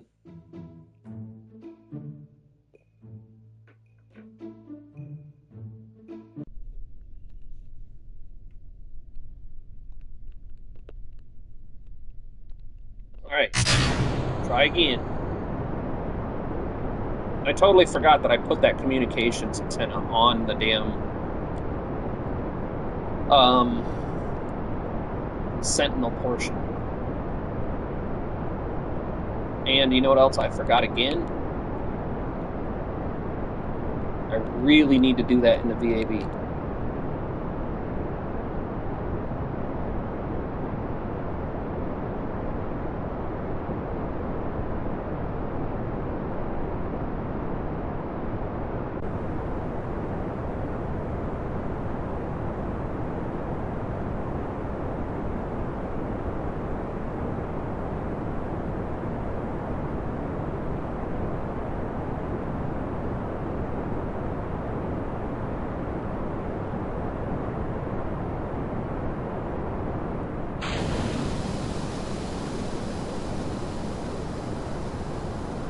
Try gently turning her. All right.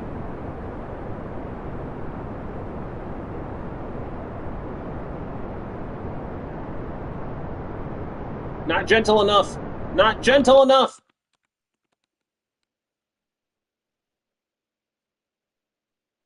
I did forget to add the fins too. You told me, and I forgot. So, what we'll do.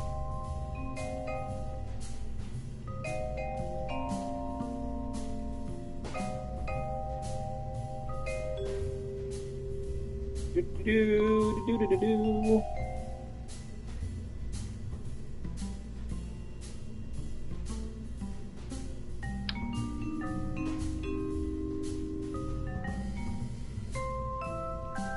Should I put it on the inner stage like this?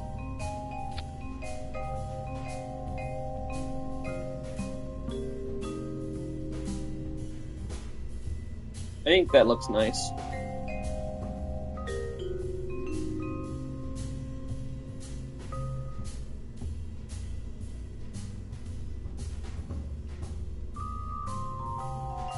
All right.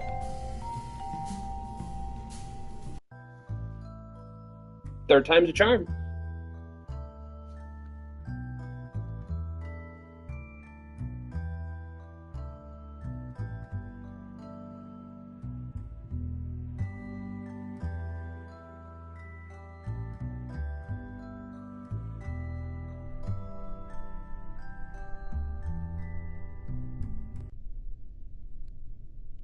But gravity displacement. Who needs gravity when you're working with rockets? Silly goose.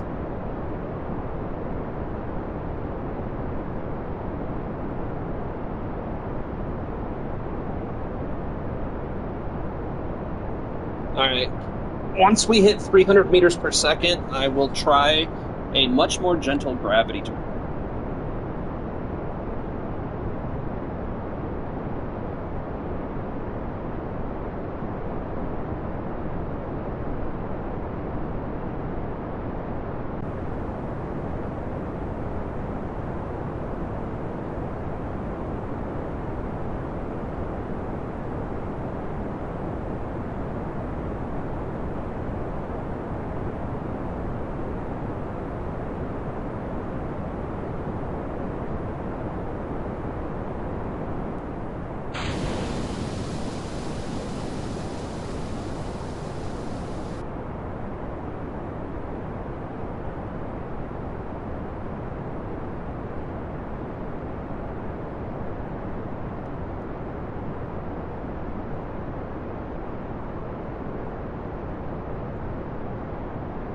A few degrees at a time.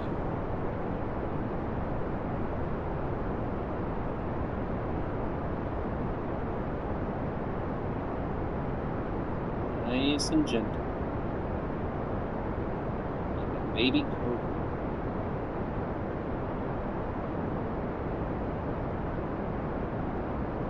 Times like this where I really wish I could use my jet.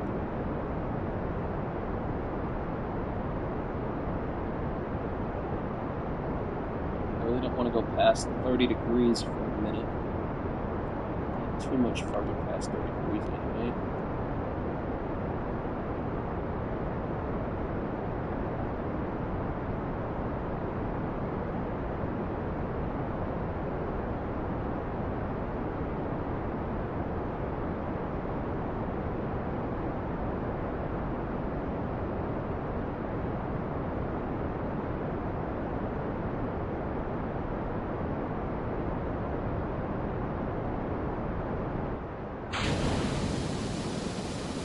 Ah, look at that beautiful symphony of mechanics.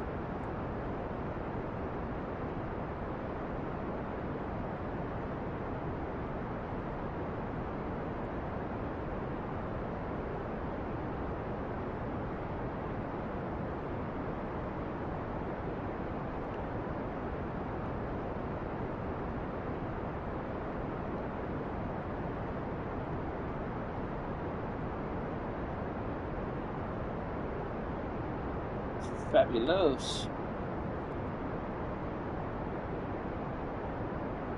Fabuloso.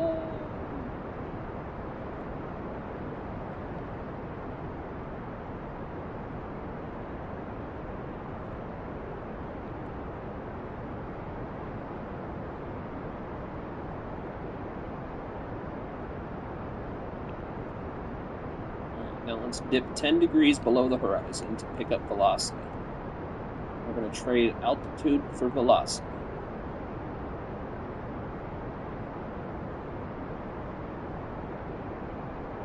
Alright, Bridgie, as soon as it's uploaded, as soon as I'm off of here, I'm going to go take a peek-see at what you got for me.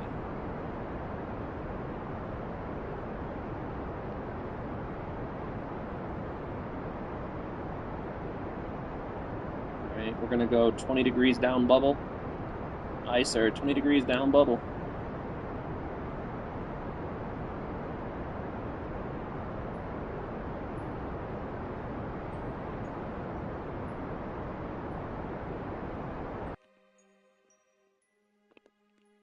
Alright. We are in orbit. Still nowhere near a transfer window, though.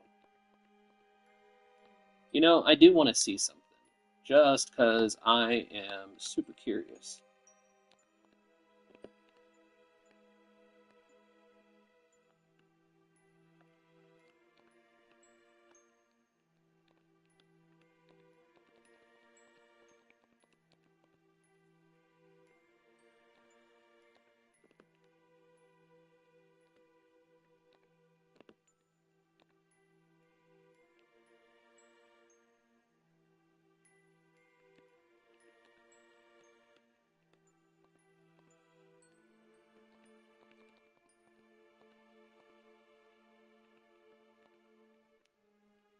Why am I not getting...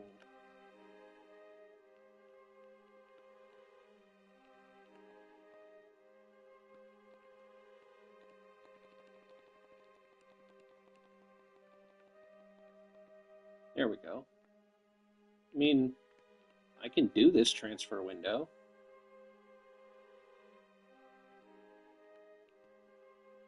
Wouldn't be really nothing but to do it.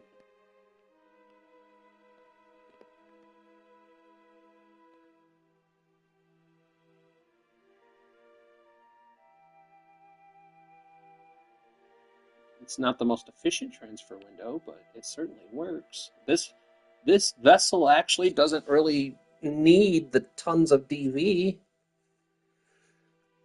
So...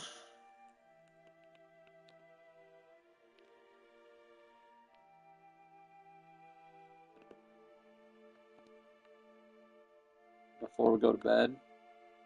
Sounds good, Bridgie. Like I said, Bub, I'm looking forward to it. Space Flight Simulator is one that I've never gotten the hang of. I can get to the moon really, really easily, but that's as far as I ever get is the moon. But they don't really give you a whole lot for free parts to play with either.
Man, I don't know why this is so wobbly.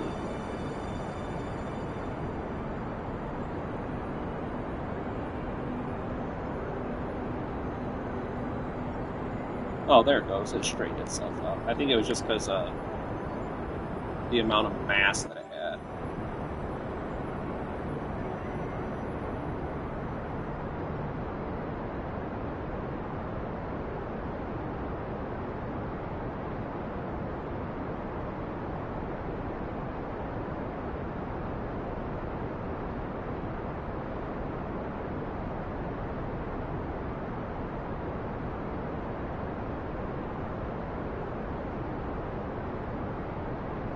am I in this shit?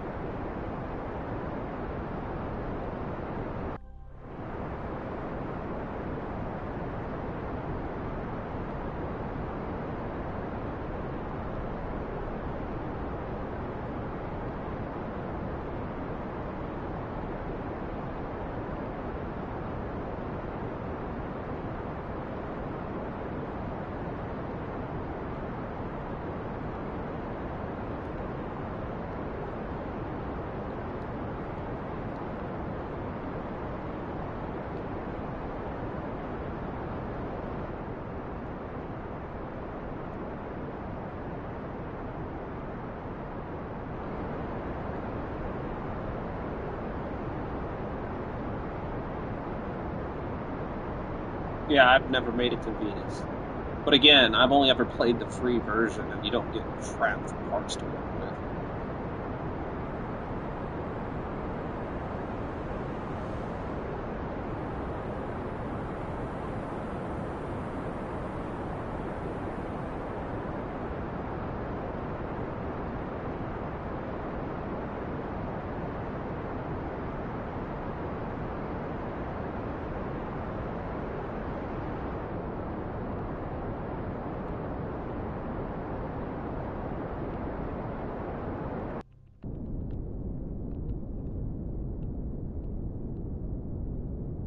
Come on, baby, where's your line at?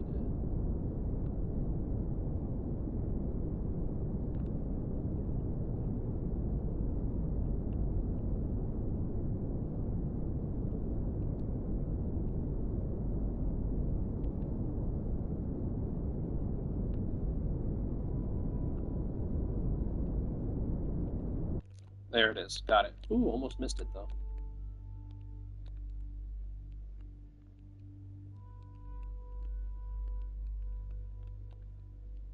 Alright. Now let's plot our...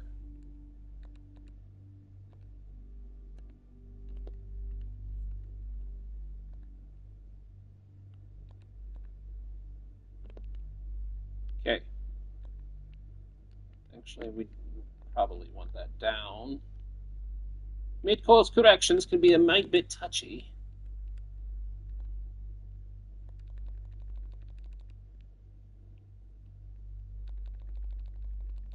Alright, we need more than that, though. That's gonna annoy the hell out of me.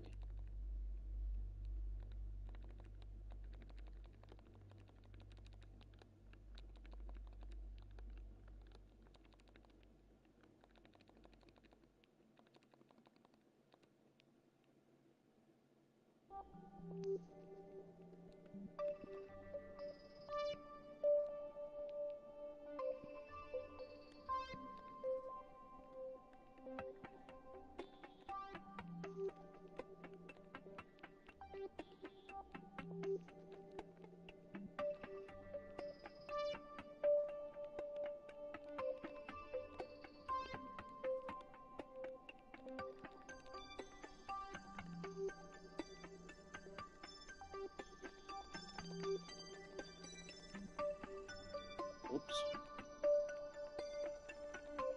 Oh my god. Sometimes this annoys me. God bless Americans everywhere for our stupid fucking thumbs.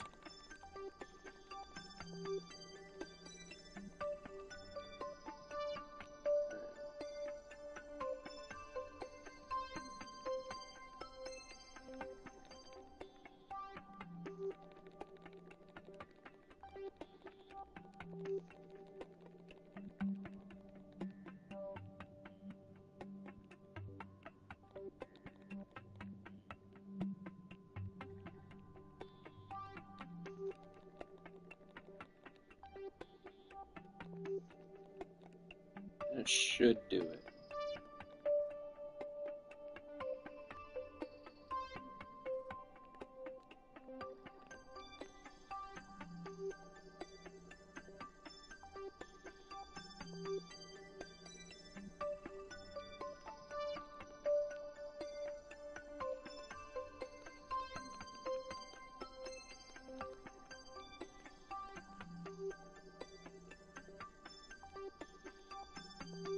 Okay.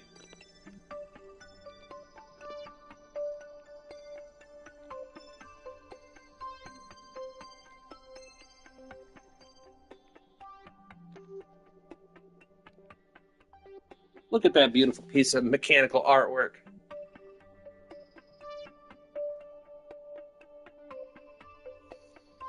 Mm-hmm.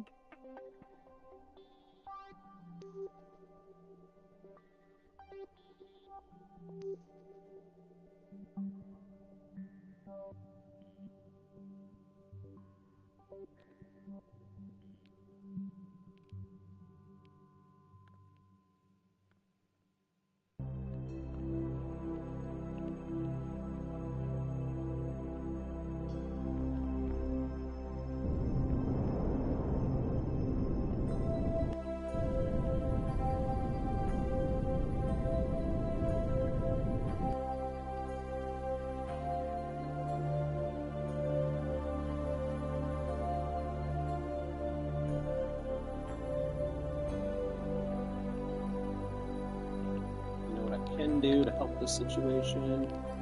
Ugh, so much to do, so little time.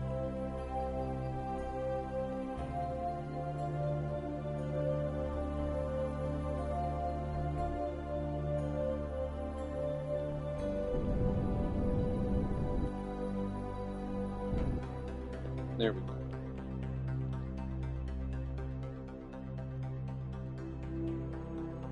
So now we can rotate.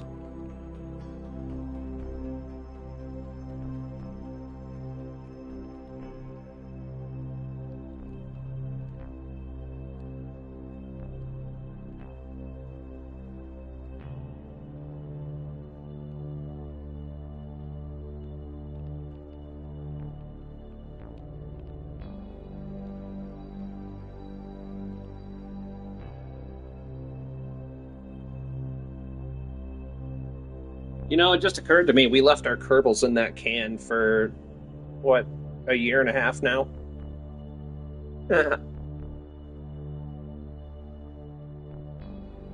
It's probably for the best, though.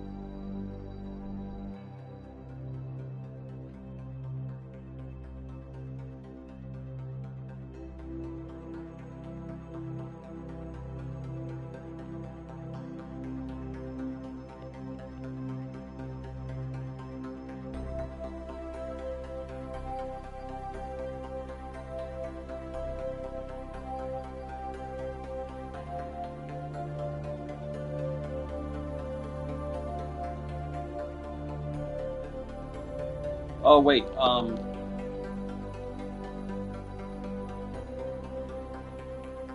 hold on.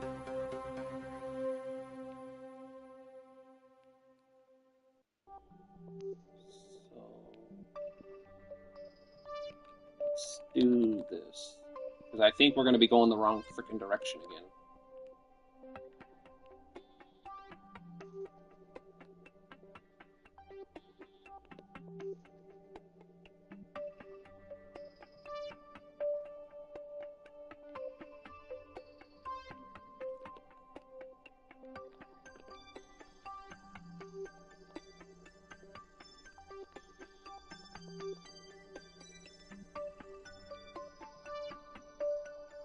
I think we're going to be coming in like this.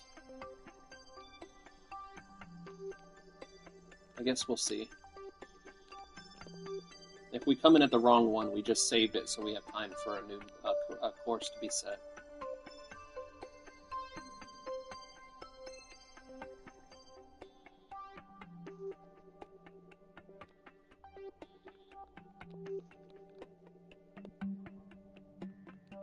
Alright, so...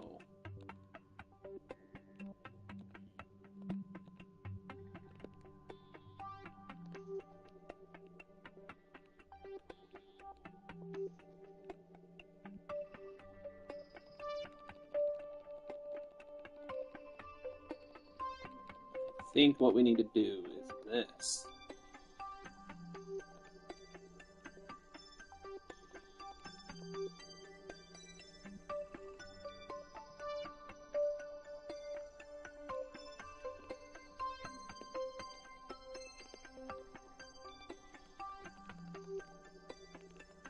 I think after we get this satellite position, I'm gonna call it done for the day. Taz never messaged me back, so...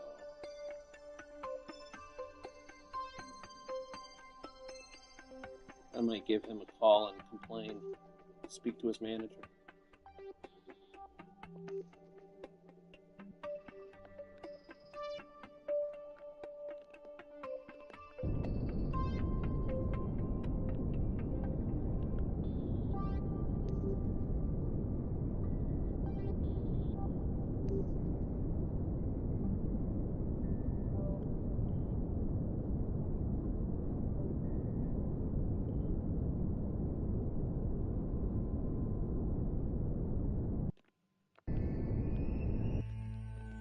Okay, now we should be going the right direction.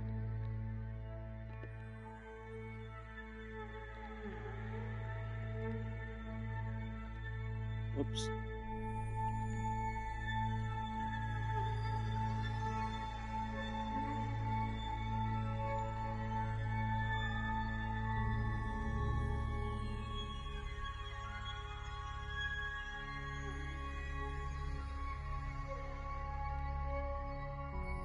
Hey.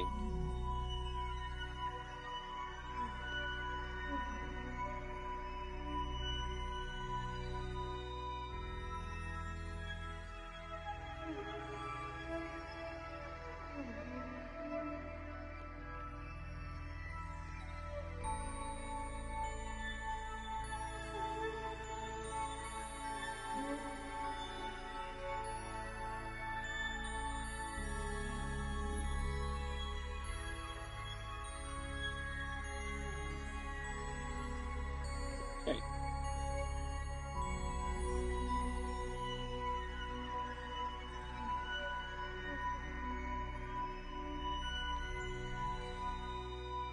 Okay. Okay. Alright. We're getting somewhere this round. As long as that damn signal holds out, we'd be alright.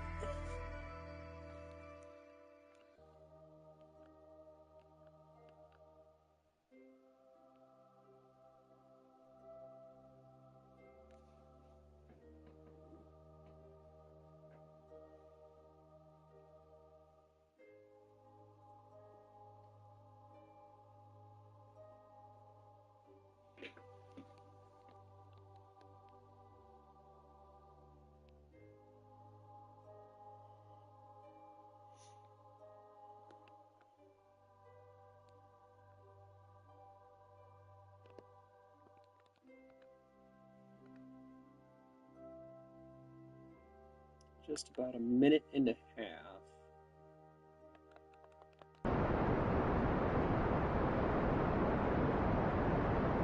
And we have good signal. Man, this relay network was a fucking great idea. It was fantastic.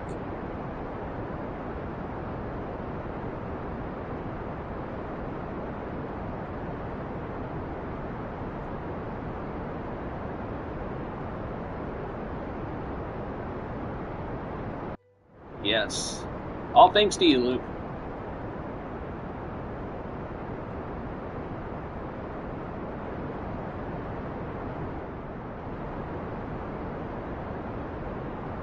It is really nice understanding how these relay systems work. It was a little bit more daunting. The thought of it was more daunting than the task itself.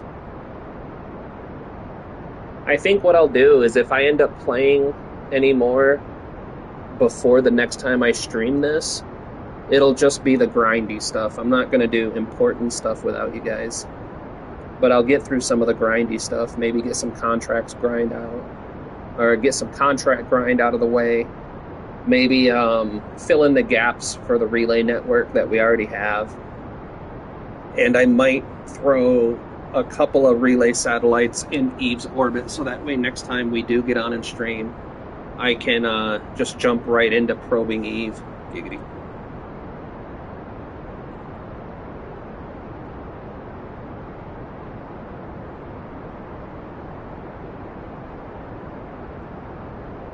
I should. I still haven't gotten any science from the surface experiments that we left on Duna. 0%. Which is a little confusing.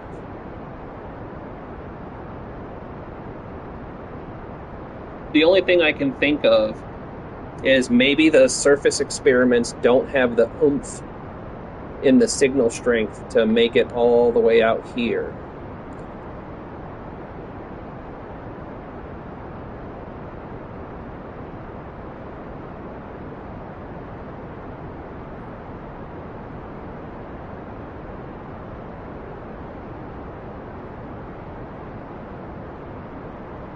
Yeah, probably.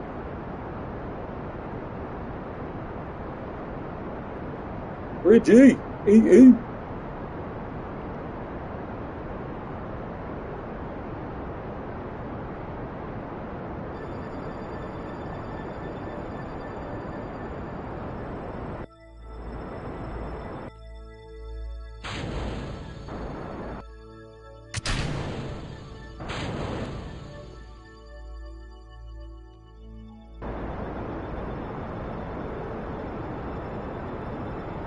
I wanted to get rid of that stage so it wasn't sitting in Duna orbit.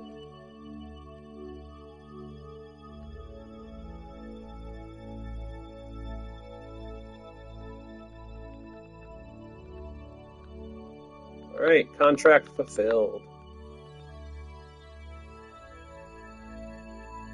Oops, I didn't mean to do that.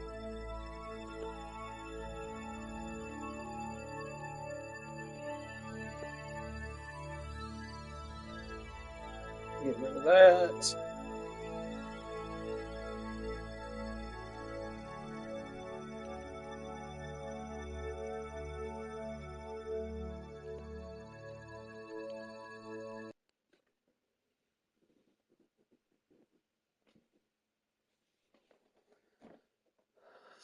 Save and relax. You are not lying there. I got 3, 4, 5, 6, about 2.5 hours till the wife gets home.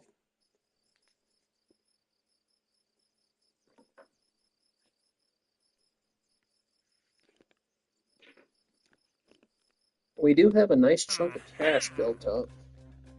We definitely have made more progress than we've lost. We'll take that.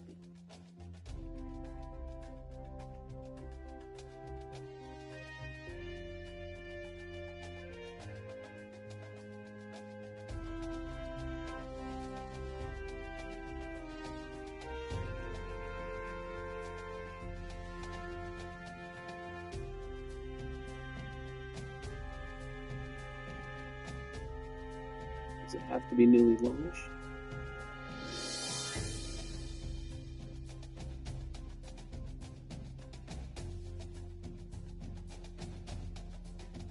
To be newly launched.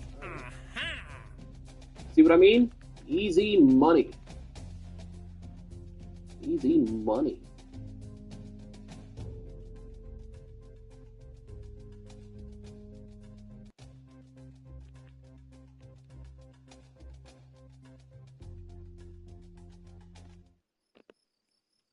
All right, guys. I appreciate everybody.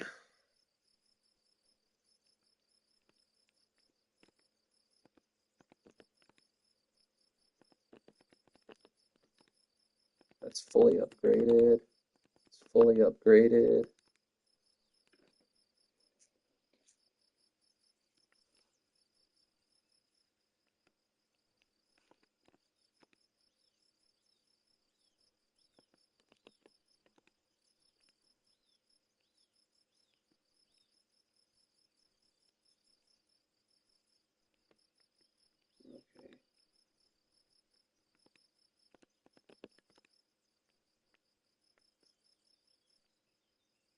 Okay. And we might look at this soon because I do want to do a space plane. But that's going to be for a totally different day. Next time, we will get these Kerbals to Ike. We will do some science around Ike, plant a flag, get some surface samples.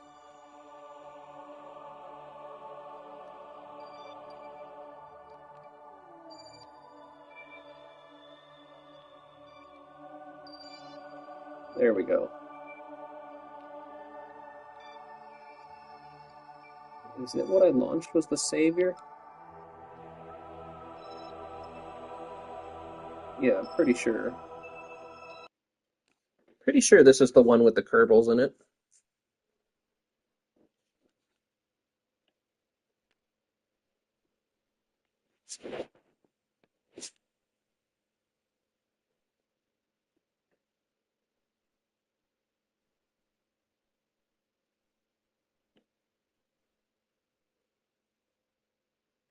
Yeah, alright, so this is the right. And we should have plenty of Delta V to get there, land, and get back, so. I will see you next time. Nice green spider web. Yeah, oh yeah. Let's go check out that green spider web again. That'll be a nice ending shot. That'll be a nice little ending shot. Yeah, like I said, man, it was daunting to think about just because I didn't really understand how they worked. Like, how far can they be away from each other? How far can they be from Kerbal or Kerbin? I really had no idea.